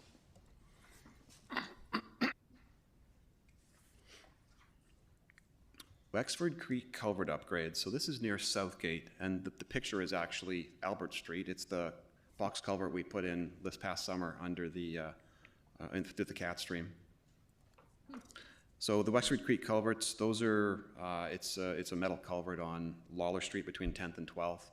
It's in need of renewal. It's corroded. It's got significant capacity issues. There's some flooding in the area. There's some really great opportunities for environmental enhancement for fish passage and so on. So it's a good project. Towers Reservoir upgrade. So this is a drinking water reservoir up near College Heights. It needs to be upgraded for condition and capacity reasons. And this will be, I believe it's phase 2. We already did some of the work there a couple of years ago. And this will be complete in 25 and 26. So a number of various utility projects out in 2025. I won't get into each one of these, but they're pretty typical. This was a noteworthy project, so the Norwell Drive project. I'll talk about this one a little bit. So this was originally driven by asset management, condition of the water infrastructure and the utilities throughout this area, and as well as the condition of the signal and the pavement. And it happens to have one of the city's main transit exchanges right there. And so there's quite an opportunity to do a holistic project here, enhancing transit. The one thing that this project currently is missing is an active transportation component to it. Similar to 3rd Street, we can add that piece on later if funding becomes available. But I think this project is going to be heading into a planning and design phase over the next year or two. And just thought it's worth pointing this out to council because it is quite a significant project. East Wellington at Madsen. This is a DCC project. It was originally felt to be a little bit more urgent because when Boxwood Road connected into the south, we were worried that traffic moving from East Wellington onto Boxwood might create a little bit of a problem. Hasn't played out as we had feared, so it hasn't been needed yet. We still have it planned out in 2026, and that, again, it'll provide an active transportation connection through the off-Bowen Bikeway between Boxwood and ultimately this connection through Hanson to Caspers that I was mentioning earlier. Bowen Road repaving. We talked about this a little bit earlier. This is purely an asset management project. The reason it's worth mentioning is because there isn't funding to complete a similar treatment to what we did several years ago on Bowen, further sort of northeast, where we have a separated cycle track and so on and so forth. The funding for this really is just asphalt renewal. And the reason it's worth mentioning this sort of a missed opportunity is because this corridor, either we can direct cycling down Bowen Road, or the alternative is Browns Lane, which is off of Bowen Road. Both of them need a fair bit of improvement to be able to be fully functional as cycling routes. So this is just food for council's consideration. We're not planning to do this till 2026, but if there's an appetite, we could add in an active transportation component to this to enhance the road cross-section. Again, 2026, various utility projects. A noteworthy one is the Wakasai Avenue Storm. Sorry, Mr. Rosen, just in terms of when, would you be formally coming to council to ask if there's appetite or not? Or are you looking for feedback on appetite for looking at active transportation options along that stretch of Bowen? Just sort of, when would the decision point be coming to council around whether to add active transportation to that road renewal or not? Through your worship, Councillor Gesselbrack. So would council have an opportunity to provide input on the alignment of a potential cycling corridor through there? Potentially, if council is interested and has an appetite for a discussion on that, we could certainly facilitate something. I think if council could give us some sense of appetite on including something like that with this Bowen Road paving project, it would be helpful, because then we could look at it, potentially a conceptual design, and then hopefully some funding would be available, maybe through a grant or Community Works. We could then incorporate that in time to bake that into the project. Yeah, I think just like when, like, would you like us to give it, like, I think, will this be coming back so that we can give you an indication? Or are you looking for indication now whether there's an interest or not in doing that? Because I'm certainly interested in it. And I think that, one, I think we just need to take a step back and look at, you know, what are our major cycling infrastructure grid, where the gaps are, and what we need to be doing, and when are the opportunities coming up on that, and have that discussion so there's a bit of a framework. I guess, like, sometimes when these projects are brought forward, there's discussion, oh, we could do this or not, but it's like, I feel like it's missing this larger context. Like, would this be inside our active transportation plans or within the OCP to, like, have it on this route or not? And I think that is the discussion that would inform whether or not we include this or not. And so I guess my question is, I think we need to have that conversation, and before, you know, this goes ahead and, you know, to the point that it gets where we've got to make the decision whether to add it there or not. So hopefully that opportunity will be presented to council at that point to be able to do that. So there was a discussion earlier about potentially having a GPC on, I think, active transportation, cycling, so on and so forth. If council decides to have that as an agenda item for a GPC, this could certainly be a topic that we could unpack during that session, as well as a number of other potential locations around the city. Great, thank you. Ms. Mercer has a comment. Thank you, Your Worship. So in the last couple of slides of this presentation speak to a couple of opportunities to add active transportation or some other smaller projects to the plan, as we have a couple of funding sources available. So we can have some of that discussion in a few slides. And I just wanted to point that out because there will be some discussion around that in a couple of slides. Thanks. Okay, 2026 utility projects. So I won't get into each one here, but maybe the first one's worth mentioning is the Wakasai Avenue Storm. It's a fairly large project. So there's a metal storm culvert under the road between about 3rd Street and 4th Street that is in desperate need of renewal. It sort of fronts the district administration offices as well as the NDSS. We were originally envisioning that to be a part of a much larger Wakasai Avenue project, but just there isn't enough funding to move a large project like that forward at this time. But we still need to complete this utility work, so that's part of it in 2026. South Fork Dam. This is one of the oldest and most important pieces of infrastructure in the city. All our drinking water comes right through that that nice arch dam that was built in 1931. And at the time, in 1931, I'm sure people were aware of what an earthquake was, but they didn't realize that they were common, or they occurred in such around here. So it's in need of a seismic upgrade, and that is planned for between 2030 and 2032, just in time for the centennial anniversary of the dam. 2027 construction projects for utilities. There's a whole list of them there that it's far enough out that timing and details could change. Same with the transportation projects that are out there. Fleet purchases. Councillor Hemmings has a question. Thank you, Your Worship. And I actually want to go back to the Wakasaya conversation. It's just not sitting right with me. So we have a big infrastructure project going down Wakasaya. I understand we had envisioned a big corridor kind of reconstruction. Is that still on the books? And what, I'm trying to think of the return on investment in doing it all at once. And I'm hearing you say we don't have the budget for it, but just give me a sense. If we do them separately, what kind of costs are we going to be seeing as a result of not doing it together? Is that even something you can comment on? I can comment on it in general sense. So when you synthesize or make concurrent a bunch of project components, like say like water and sewer and storm and repaving and sidewalk, the crews are all there with their traffic control and their machinery, and that's one benefit. So it's like the MOB and DMOB piece of it, as well as sort of just the organization of it. So that's one benefit to doing it all at once. The other benefit is when you do a standalone project like this one on Wakasaya, you have to restore the road. So you have to allocate a fairly large amount of money to repaving the trench that you've essentially dug up.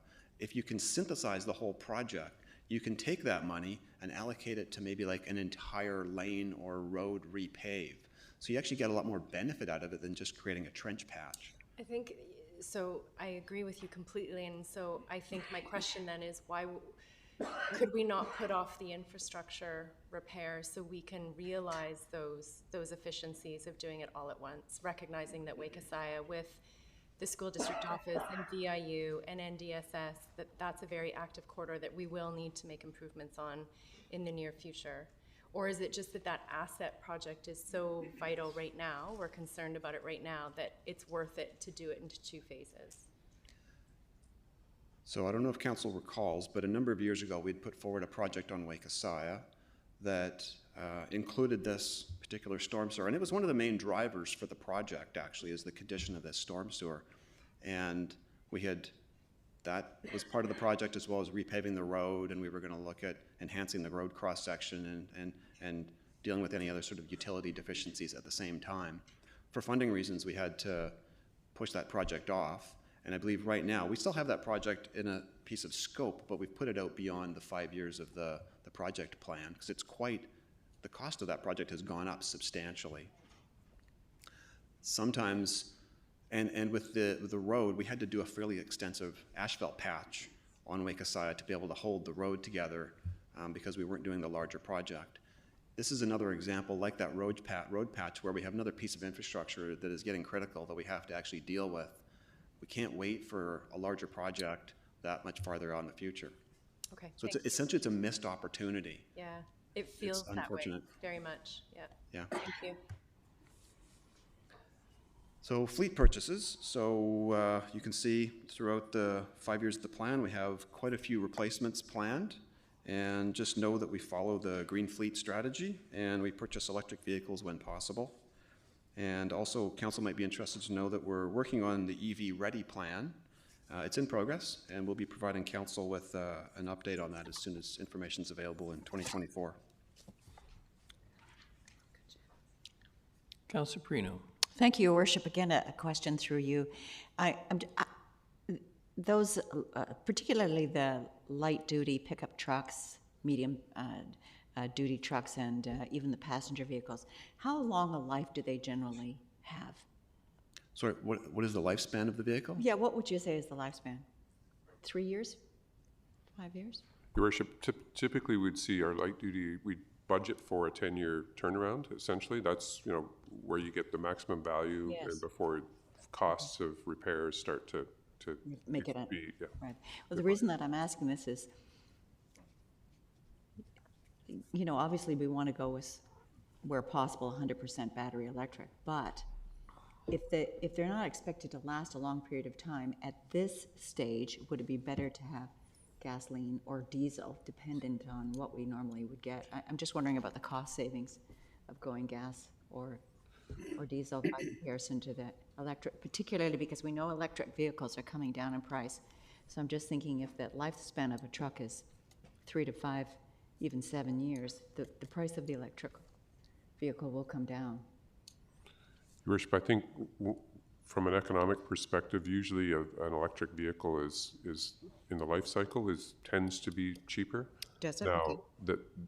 that's the theory, and so we're easing into, we're looking at, for instance, the Ford Lightning, the F-150 Lightning, or yes, whatever the electric version is. It seems to be the one that is workable for fleet. There's a premium. There's probably about a 30% premium on the capital cost of those, but the life cycle cost we would hope would be less. Okay. So, not necessarily going in whole hog, because we need to balance. We need to balance the fleet reserves with Yes. the expenditure. No, that works for me. If we're looking at the lifespan of the vehicle and the electric is less expensive over the long term, then absolutely, yes. Thank you. So that was it for Engineering and Public Works projects. If there's any general questions, I'd be happy to take them. Otherwise, I'll hand the clicker over to Mr. Harding.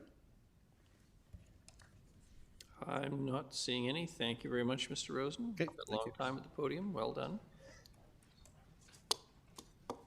And it's Ms. Mercer on to. Yes. So Mr. Sims and Mr. Harding are going to share this next presentation slides, and Ms. McCaskill is here to answer specific questions on some of the projects. Over to you. Just waiting for it, because really, I'm actually, my role here is really just a glorified clicker on this section. So these are all facilities, civic facilities, excluding PRC. We leave the best to last when it comes to facilities. But as I'm just a clicker, Mr. Sims is going to help out with a number of the project, as Ms. McCaskill and others, because this section covers every department and many different staff. So we'll go through some. You may have heard through the grapevine that we opened a new fire station this year. We've only got a couple hours left, or we'd ask the fire chief to come up and talk about that one. So, but of course, if there's any questions, he'd be pleased, very pleased to answer anything. We did harbor front membrane, very exciting. Level 2 membranes on the parkade redone. We are very close to getting the new cameras into both the parkades. The purchase order and tenders are out and awarded, and hopefully all that will be in 2024. And the other one's 580 renovations, and Mr. Sims can talk about that. For fire and Min has moved out, getting that building ready for RCMP to move in. So, and Mr. Sims will do, oh, I got to click, that's my job. Parkades. Your Worship, the parkade work continues, and a lot of this is really about asset management. I'd like to highlight the renewal of drainage infrastructure. So you can imagine a parkade with a failed drainage system would be probably not very pleasant for getting to your cars, unless you've got a life jacket. But this is an overall, the asset management. The Harbourfront Parkade is a little older than the one that's under this building, and so things like the elevator and so on are really important to do. Next slide, please. I just mentioned I didn't mention Mr. Groot's also here. Of course, he moved on to another position right now, but he also knows all our facilities quite well.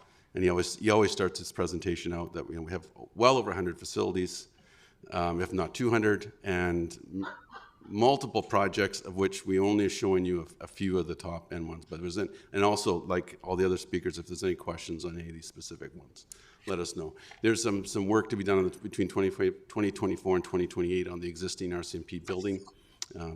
HVAC replacement, mechanical work, roof replacement design. The corporate facilities, some work at SARC, again, just some general maintenance and some upgrades between 2024 and 2028. Did I miss one for you? There you go. Fire rescue. Your Worship, this one is really around the renovations to accommodate the fire master plan, the additional staff. And again, it's a little bit of asset management. We were talking a little bit earlier about Wayne Gretzky's quote about to be going where the puck is. And in this case, we'd like to keep the domestic hot water within the building as opposed to where the fire department usually likes to have water. But it's just really an asset management. Sorry, I had to have a joke at the expense. Kind of fell flat if I have to explain it. It's been a long day, hasn't it? And council had a very, very good presentation from the contractor for Vancouver Island Conference Center.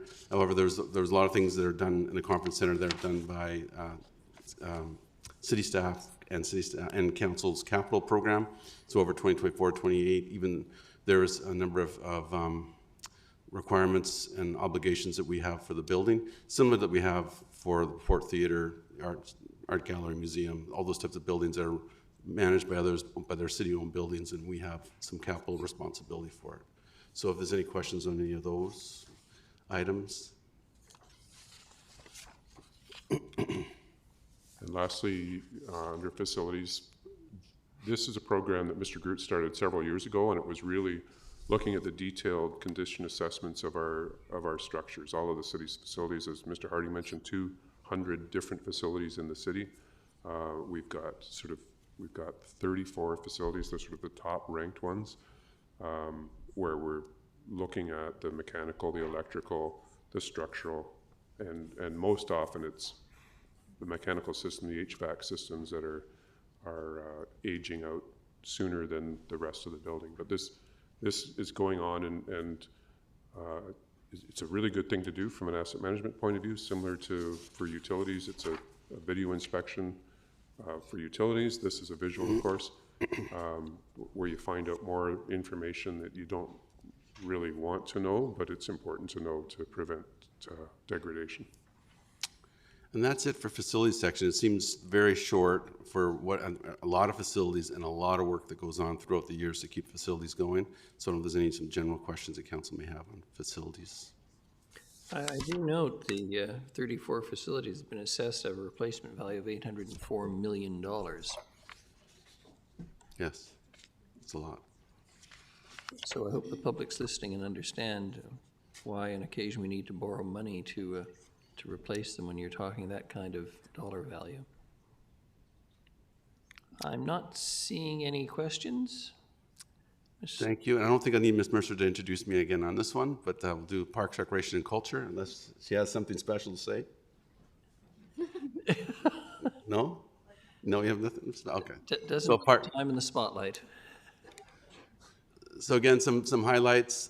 This last year, Westwood Lake Park 1 access improvements, very well received, and thanks to council for providing us funding. We'll talk a little bit about it in a few more slides for phase 2 and kind of 2.1, 2.2. Completion of Neck Point Park washrooms, again, well received, the outdoor showers and other amenities. That's the kind of facility we want to add to a variety of our parks as we can over the next few years. Another one that council, and again, much appreciated council, later in the year providing us some funds to light Caledonia Park, and you'll see this in the lighting down the right corner. It was relatively inexpensive, but a very big impact to the raiders and to that park, and it's that kind of lighting we like to see in some of our other natural turf fields that we can do for practices, and well, mainly just for practices. Beach accessibility improvements for Harewood Centennial Park artificial turf field, just in the bottom corner. We're really hoping to have opened this month or next month, but it looks like a spring opening now, but we're very excited about those two facilities coming on. And Bem's second artificial turf replacement was also done this year. And, oh, sorry, Ms. Davis is beside me here to answer any questions too on some of the park improvements we have done and the ones we're going to come up to do. Stadium District Kiosk, we're excited about that. I know it's small, but it's one of those important amenities for the variety of groups now that do ticketed events. I think we're up to 6 different groups that do ticketed events at the Stadium District. A few years ago we had none. So we're quite excited about that. It's an amenity that's put in. The IT department talked a bit about this kind of help, and we couldn't have done this without their help to get all the wiring and the types of infrastructure we need in there, so much appreciated that. McPhail Sutton Park pole lighting, Harewood Centennial Mountain Pike Skills Park. It's small, but it's quite a neat little park if people haven't had a chance to see that. Our staff put that in later this summer. Protection Island Beach access stairs. Again, these are just some quick highlights, not all the lists. Bowen Park and Westwood Lake Park tree management, and Ms. Davis can talk more about that if you'd like. And we replaced 2 playgrounds this year. And then again, I can stop anytime you have a question. No? We're happy. Some public art. Don't push it. Some public art, temporary public art coming up this year. We've got a number of coming in. And Mr. Lindsay's actually quite a good art interpreter. So if you wanted to have him to interpret any of this art, he actually is quite articulate when it comes to explaining what public art looks like or is and what it should be. So if you have any comments, but again, very active with our cultural section in a variety of public art. And in some of our facility sections, the boat has been well loved, but it's been loved for quite many years, so it was removed this year. And We're going to keep it basically the way it is. If you see the top left picture, what it's like right now, although right now it's probably packed with kids running around it. And we'll slowly put some facilities in. You'll see in the capital plan, we have funds coming in to replace it, but we're going to go slow and add features and see how the public feels about them. And a few other boiler and facility upgrades for our facilities. And that's, I think, the highlights. If there's any questions from last, or if we missed something that council wanted to highlight that we hadn't shown. And I won't try not to go through every list here, but some annual programs for coming up for 2024 in the budget. Bleacher replacement, accessibility and inclusive funding. We've got that set at $75,000. We'll work with the Accessibility and Inclusiveness Committee on prioritizing some of those projects. Spray park repairs, trailway redevelopment and rehabilitation. That's a very important project in funding we've had for a number of years now, and we're being able to upgrade some of our, the trails we've had for many years that we all love and enjoy. ENN Trail, Parkway Trail, Wally Creek Trail, those we've had now for 20 plus years. They're time to renew, and so those funds help us renew those. Councillor Hemmons has a question. Thank you, Your Worship. Through you to Mr. Harding. Can you please remind me the bleachers that we received, I believe, federal funding for at Kinishtook Fields? I might have that mispronounced, so I don't see it on the list, but where are we with that project? Yes, I believe we have a slide coming up on that, and then I think it's like 2 or 3 slides in, we can talk about it. I think it's in there. Because you're right, and we have a few of these phase projects that, for example, Ms. Mercer mentioned earlier today, we need to come back and talk to you about the Loudon Park project, and we'll do that in the next few months. Quinistook is one that we've had funding over the years, and we're not finished all those projects, and so we're bringing them together, but we'll talk a little bit more detail in a few seconds. Thank you. And some other annual programs, if there's anything of interest the council would like to talk about. Our Partners in Park program, of course, very popular. Our beach access upgrades. Parkman is in the condition assessments that Mr. Sims talked about. We also have that for our parks now, thanks to Mr. Groot. Stadium district improvements. So we do have a variety of funding, and actually I'll lean to Ms. Fuller to explain all the funding sources, but right now with the grant that we've received from Destination Marketing, Tourism BC, that was an extra $1 million, so I think we're close to $3 million for funding for those improvements to particularly Quinistook, which is our bleachers, the media booth, some of our accesses to that, and some other amenities, including we have some funding still set aside to eventually pave the parking lot, which is a demand to have that. Ms. Mercer, or Ms. Fuller, did I mess up any of that funding on that? No? Did that answer? It did, may I? It did, thank you. Just on this slide, where's the mine shaft? Mine shaft is right under home base. So it's underneath home base. Okay, thank you. No, it's not a joke. Oh, I thought you were, okay. No, I'm not. I don't, you know me, I don't joke. I don't. Okay. No, it's interesting to know that this was one of the main mines, productive mines. I believe it's mine number 2 or 3, but it was a major mining area. This whole area, extremely industrial background history.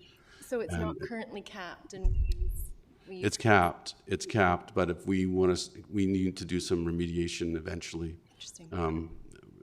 Over there, right now, if you go there, you actually smell some of the sulfur that comes out of the mine, and we have for up until last year, we were actually watering the fields with the mine water. That's right. But we switched that over just because it was so corrosive. But it's the same mine shafts that VIU uses for their geothermal loop, and those opportunities are still there for us too as those come through. But yeah, there is definitely some mine workings there. And it makes for difficult workings around there, but we've been able to do it. And sports fields and such are actually a relatively appropriate use of old sites like this because we can cap it and make sure it's protected for this kind of use. Fascinating, thank you. And I just want to welcome Ms. Robertson, replacing Ms. Gurry for the afternoon. Welcome. Okay. Westwood Lake amenity phase 2, starting with that, we hope to have all the beach work and the trail work, that part of the work done this year, and then the new building in 2025. So we'll do some of the designs and the work for that. And again, thank you for council for the funds for that, because that's a real important amenity to improve it. We haven't done a lot of improvements there for many, many years, and these improvements are well needed, as that park is constantly getting an increased use. Mephail Sutton washroom replacement. The only thing I would change on here is... Councillor Perino has a question. Oh, sorry.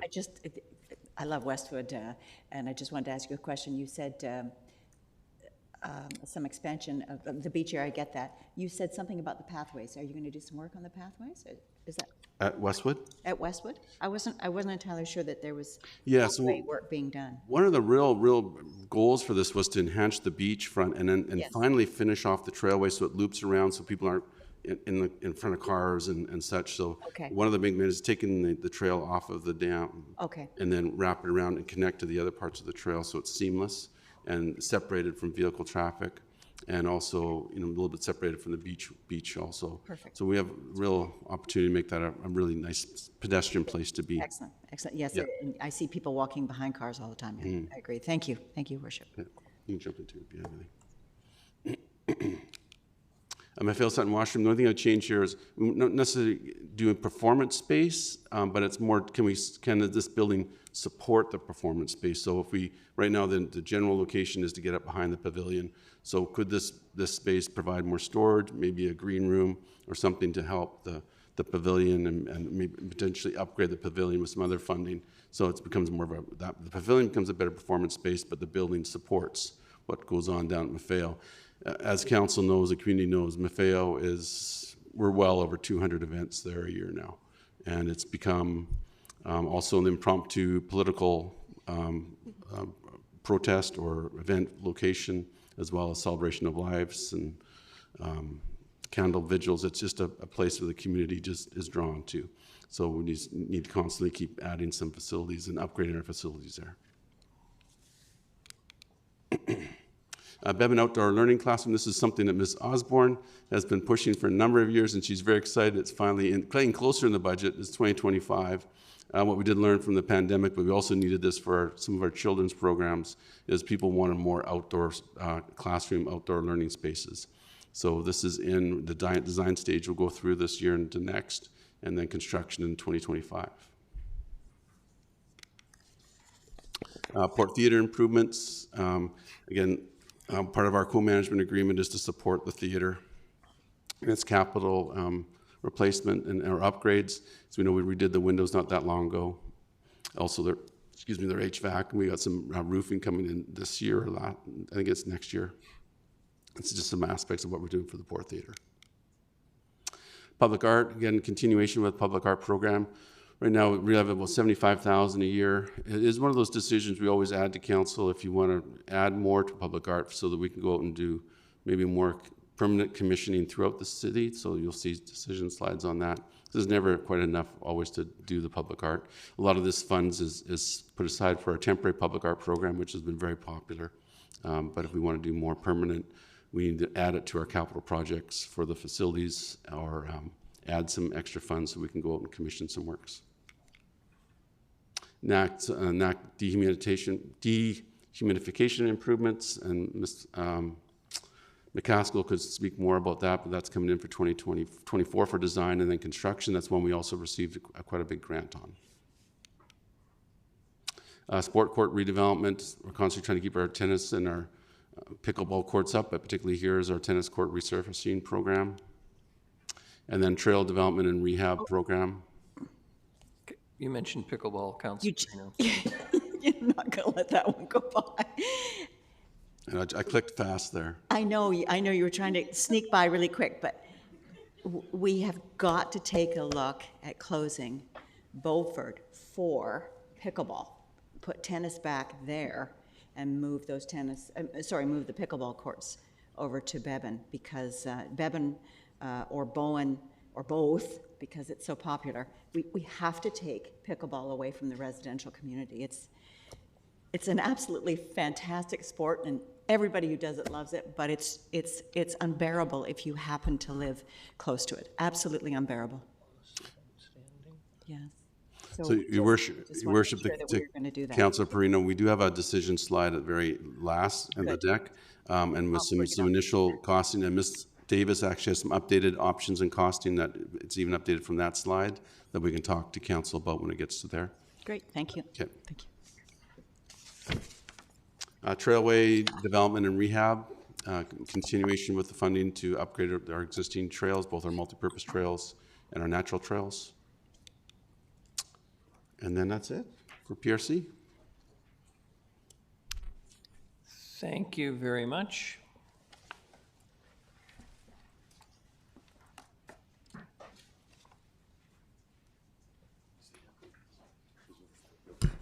Ms. Mercer. Thank you, Your Worship. Now the fun part, the funding challenges.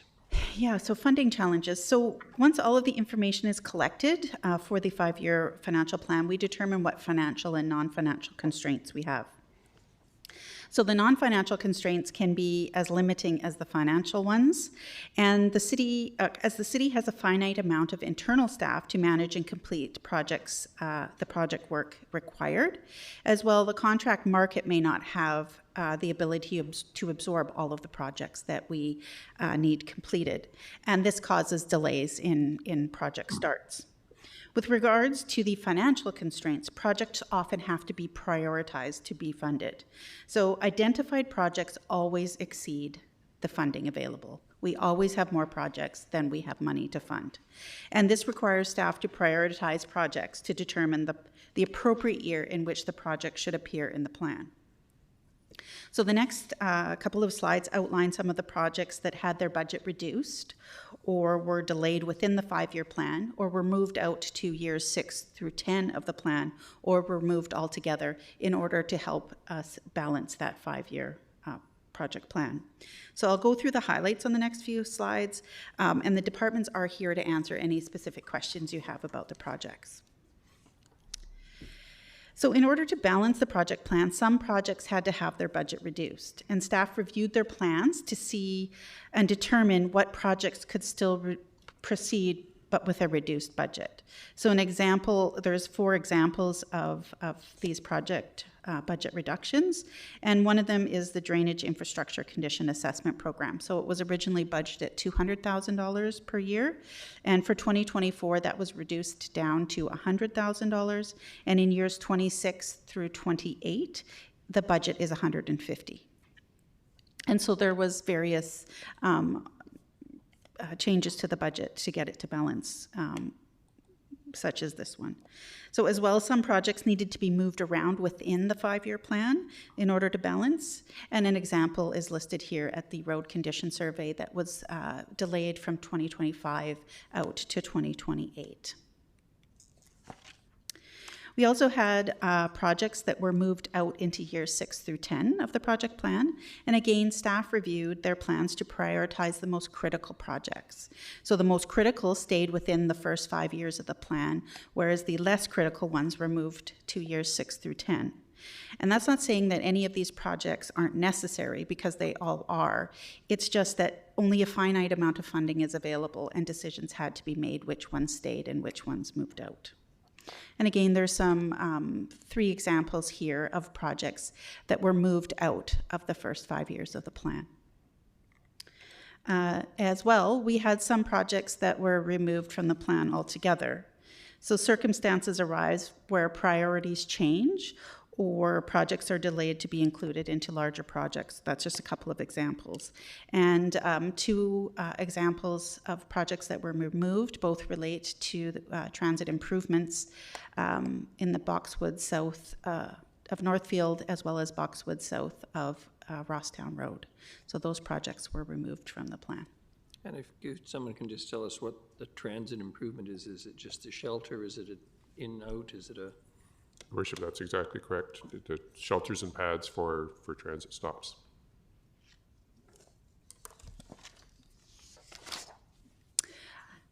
This slide gives some examples of Parks, Rec and Culture projects that were had changes made to them. So they had several projects that were moved out into years 6 through 10 of the project plan. and as well as there were some that were delayed and had their scope reduced. So again, staff determined which ones were the most critical and which ones could be moved around. So here there's several listed that were moved out, such as the Frank Crane Arena scoreboard and the temporary drive floor were moved out into year 6 through 10. And a project that was both delayed and had its scope reduced, as Mr. Harding already said, was the Nanaimo Aquatic Center play feature replacement. So it was delayed from 2024 to 2025 and had its budget reduced.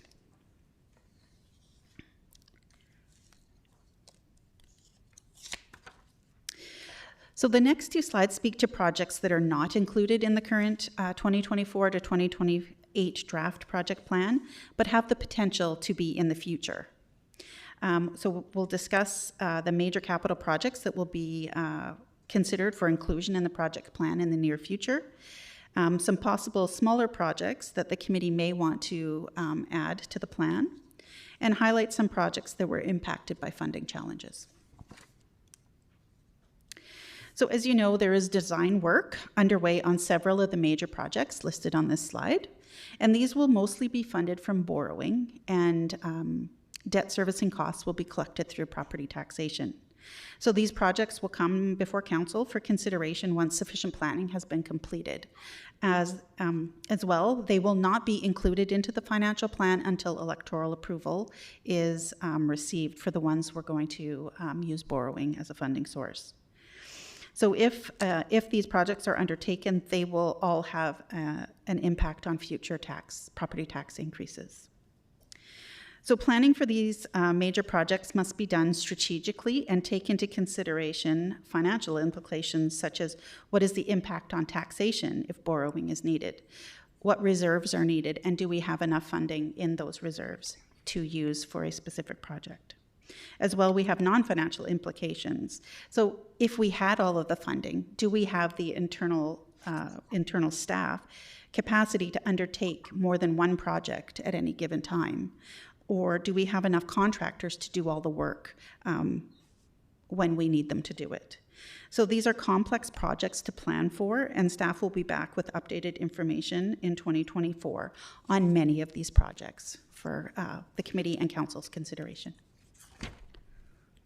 Councillor Armstrong and then Councillor Perino. Just a question, when we're talking about the pickleball courts new, would that be shutting down the ones on Beaufort? Because, I mean, and I know all of us have been there, and it's unbearable for the people that live there, and it's just not fair. Your Worship, to Councillor Armstrong, yes, that would be the intention of based on the issues that continue to escalate there, staff went and did some estimates.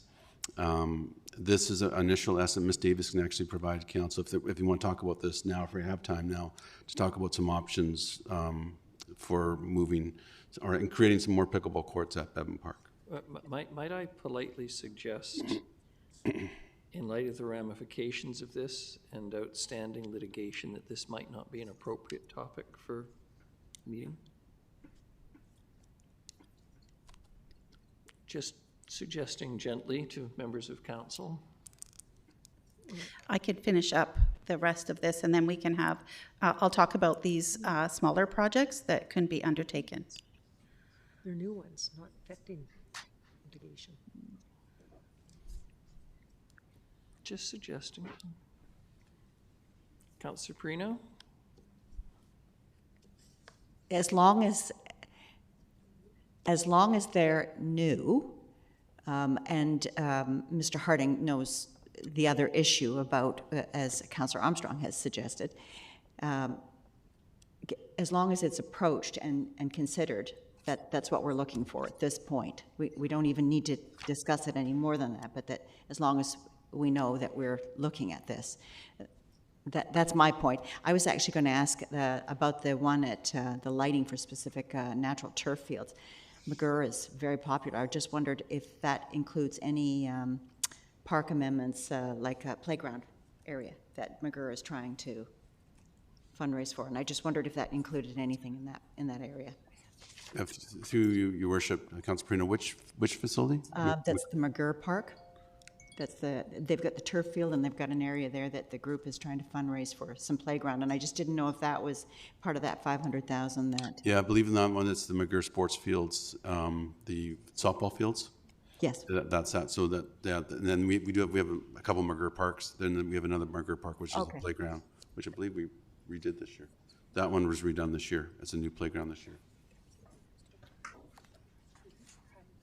Oh, you're thinking of, sorry, I think, Your Worship, was it Harry Whipper Park, that playground?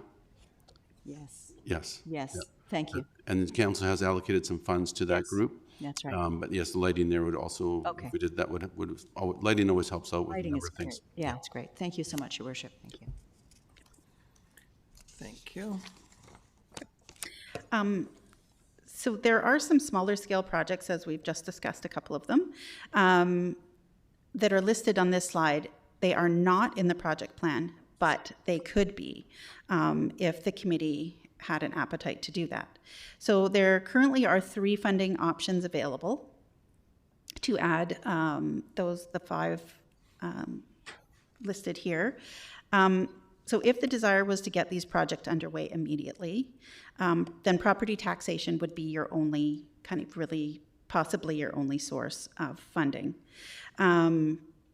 However, if there was an appetite to wait until 2025, there is approximately $2 million in funding that has become available, with the Commercial Street Upgrade Project being accelerated and funded through the Growing Communities Fund. So as the accelerated portion of that project was funded from general revenue in 2025, these funds are now available to fund other projects in that year. There is also a little bit of money, about $323,000 in funding still available in the Growing Communities Fund that could be used to fund these projects. So there is a little bit of money that is available should the committee want to consider adding any of these back, or adding them into the plan, not necessarily back, yeah. In 2025, yes. The Growing Communities Fund, the 323, you could use in 2024, but really if you want to add anything substantial, property taxation is the funding source in 2024.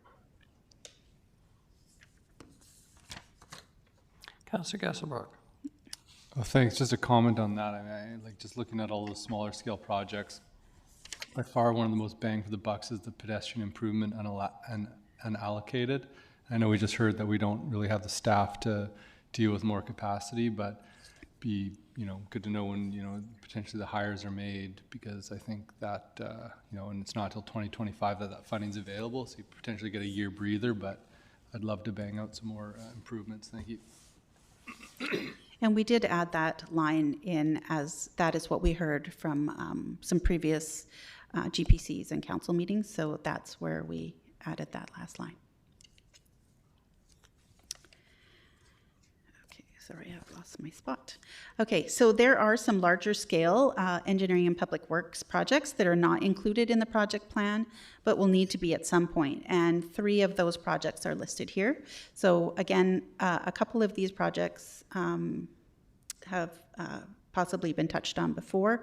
So there's Terminal Avenue, Wakesaya Avenue, and the transportation and utility upgrades. And that's in concurrent with the RDN sewer project on Hammond Bay Road.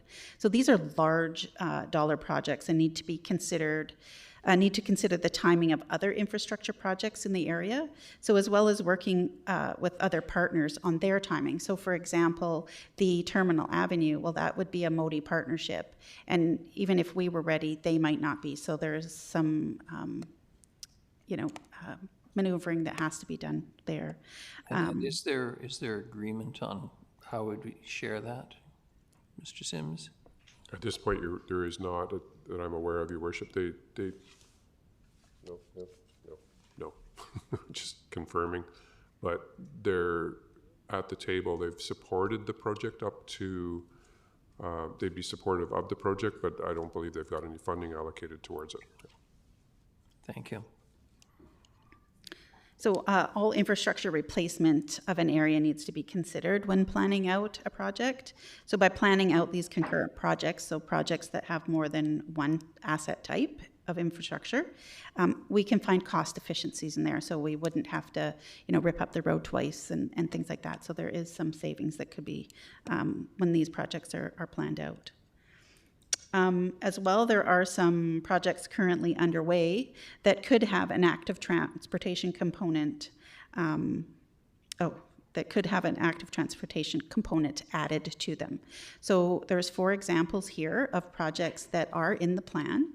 The first 2 are scheduled for 2025, and the last 2 are scheduled for 2026. There is that $2 million available in funding in 2025 that you could add an active transportation component to one of these projects. So planning for and the funding of project plan is extremely complex, and hopefully this gives the committee a kind of a high-level summary of some of the struggles that staff come up against every year, and to get the budget balanced. And as I've said, there's both financial and non-financial constraints that have to be taken into consideration. And that's the end of the presentation, so I'm happy to go back to anything that any of you would like to discuss.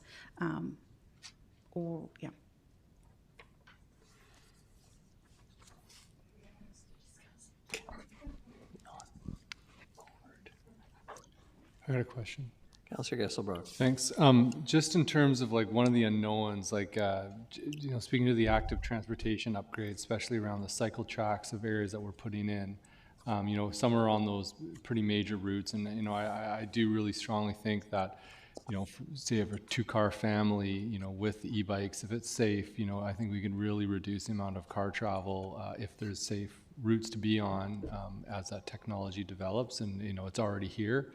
I'm curious if one of the unknowns is sort of like the availability of I forget the name of the fund, but it's like a provincially driven program that, and historically has given quite a lot of money to these type of projects. And through your worship to Councillor Gesselbrock, yes, the Community Works Fund is one that the funding drops off after this year. We do know that it's in all likelihood will be renewed, but we don't know what that dollar value is. So what kind of projects that we could include funding for. So once we know that will definitely help us fund the project plan for 2025, because we don't anticipate knowing what that will be until the spring sometime, which will likely be too late to have any impact on the 2024 to 2028 financial plan. But right now, that's kind of what we're thinking. Mm-hmm.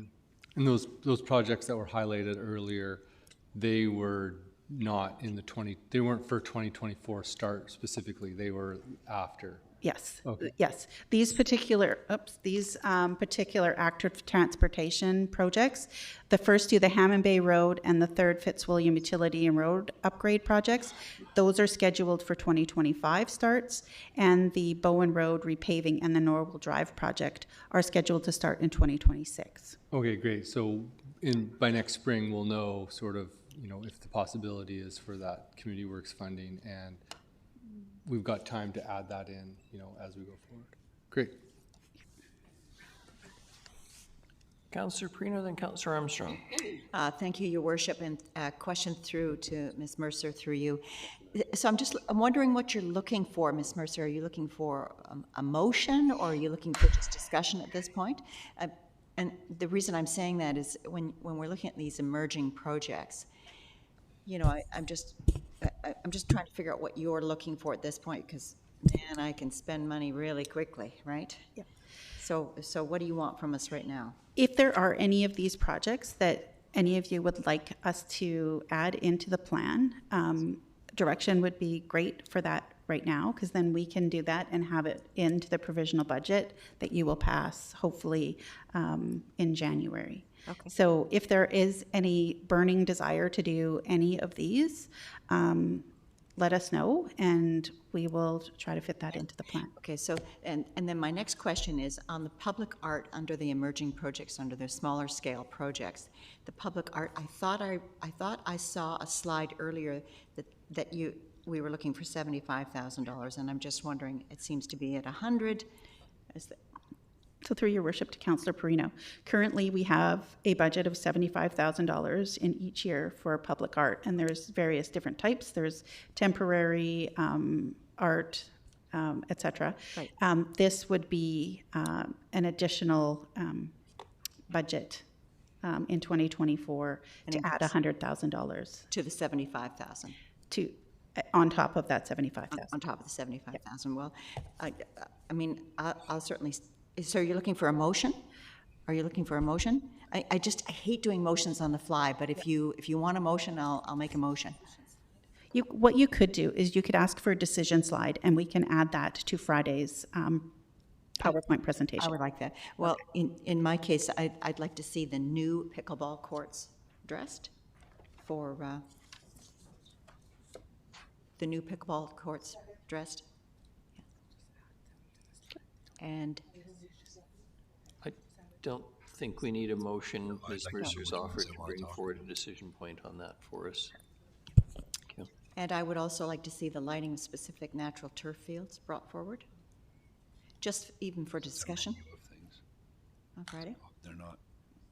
As far as the major projects, Your Worship, I think, I mean, you know, we've made it very clear with the public that we are definitely in favor of, you know, looking at, certainly in, you know, in our time span, you know, the South End Community Center and the Waterfront Walkway, you've got these listed. Do we need to do more at this point? Okay. They are all potentially referendum projects. Absolutely, and that's why I was. Work. Yeah, exactly. That's why I didn't know. It was more of an not an education, but a reminder that those ones are coming, and they will have an impact on both the project plan as well as the operating plan through property taxation. That's right. Thank you very much. Thank you. Councillor Armstrong. Thank you. My question is for Mr. Harding, and it's about pickleball and tennis, actually, both.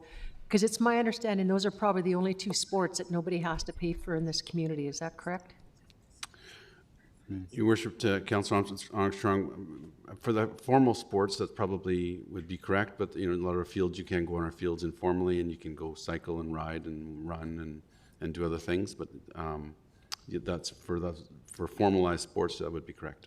Yeah, because everybody else has to pay a fee to use our fields, right? Whether it's at the start of the year, if it's the sports fields or soccer fields. So just something that was raised to me by the public that they do have a concern about that, since pickleball is the fastest growing sport in North America, that it's all done for free. So just something to think about. Like, I don't know how you would ever do a collection fee without adding more staff or anything, but just wanted to throw that out there. Thank you. I'll wait till the decision slide for further comments on that. Ms. Robertson or Mr. Lindsay? Both hands are up. Thank you, Worship. And this is exactly the discussion we were hoping to have by putting these slides in, because I think, two, is we want to start, I'll speak to the active transportation slide. We want council aware there's these projects in your plan, but we're not able to, at this point, fund building them out, you know, as we would like to under our standards. I think it's a good point that these are both projects that are not next year, so there's no decision that has to be made now in terms of including these items. There's still some time. If you go back at the slide, the previous slide, these are just some examples. And to be very clear, and I think everybody understands this now, but these are smaller scale projects that are not in your 5-year capital plan, but we know and we hear from the community are things that are desired for a variety of reasons. And there may be other ones that council has, you know, you've heard from. These are just ones that from staff that we're aware of. So it was very much about, and I like the idea of, if council, if there's something on this list that you want to not make a final decision on today, but bring forward to the decision slide for Friday, when you can see it in the entirety of all the other decisions you're making, I think that's appropriate. So I do appreciate motions. If the one is, if there's the pickleball, for example, if I'm hearing, if that's a motion, we'll bring it forward. If there's other specific items, then let us know and we'll bring those forward along with the financial implications on Friday. And another question, this one again to Mr. Harding. And this one is on the enamel curling roof and boiler, because what is the life expectancy? Like, in my understanding, and please correct me if I'm wrong, but the curlers did a lot of fundraising for that building, and then, so I'm just concerned if we don't look at that, is it going to cost us much more, or is there going to be damage if the boiler goes?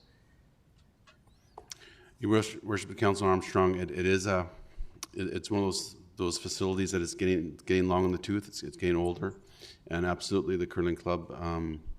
You know, established it many years ago and maintained it for many years. They're having a very difficult time now to maintain the building upgrade the building, so they'd be looking to the city. I believe the club is actually going to come and do a presentation to council early in the new year, some of their ideas in regards to that. But yes, if the boiler went, we'd be at an emergency repair or decide to keep the building going or not. Okay, I'll wait for that for further questions. Thanks. Thank you. Councillor Manley. Thank you, Your Worship. I may have missed this, but I'm just wondering whether the Extension Road traffic calming, the multiple phases, is that going to be added to the decision point on Friday as well? Okay, thanks. Through Your Worship, to Councillor Manley, yes, we have already added that one, as that's what we heard from the GPC on Monday. Okay, great, thanks. I assume the assumption is we will deal with these at the next meeting when it comes to the items for council discussion.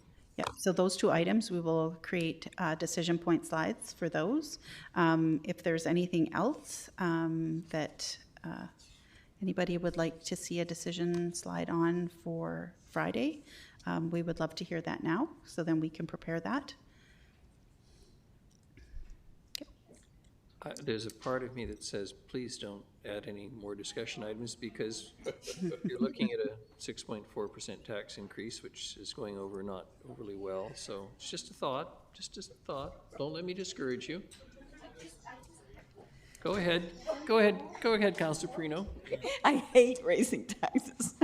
Ms. Mercer knows me. You know, public art, I mean, I can't begin to tell you how gorgeous that library art is. I just, every time I go by there, I just am mesmerized by the depth of, it's just beautiful. And if we could have more of that, I mean, it's the one thing that Chemainus has really showed the entire world, that you can have people travel just to see the artwork on buildings. And I just, okay, I'd like to add that one in. I'm just saying. Art is wonderful. Ms. Robertson.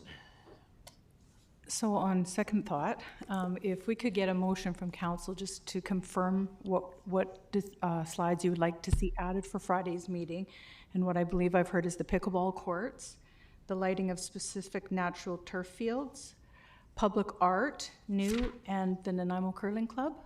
No. No? Okay. So just... We already got that. It's already done. So the three okay, items. so for the three items, so Moved just Councillor Perino, seconded Councillor Armstrong. Any discussion? All those in favor? Any opposed? None. Motion. Opposed, Councillor Gesselbrock? No. Yeah, I'm not supportive of this project. Adding. Not to be a jerk. All right, good. Motion carries. Councillor Gesselbrock opposed.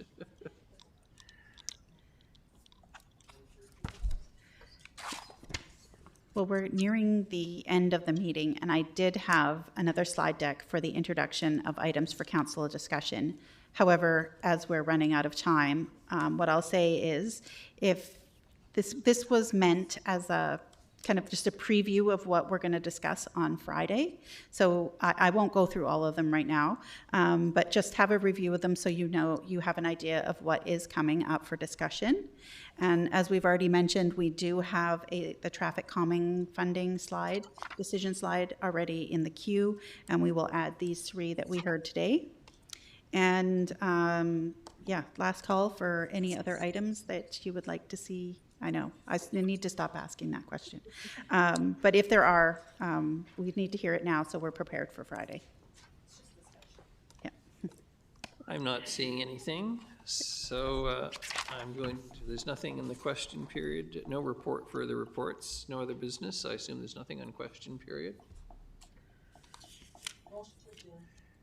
Seconded, Councillor Hemmons. All those in favor? Any opposed? None. Motion carries.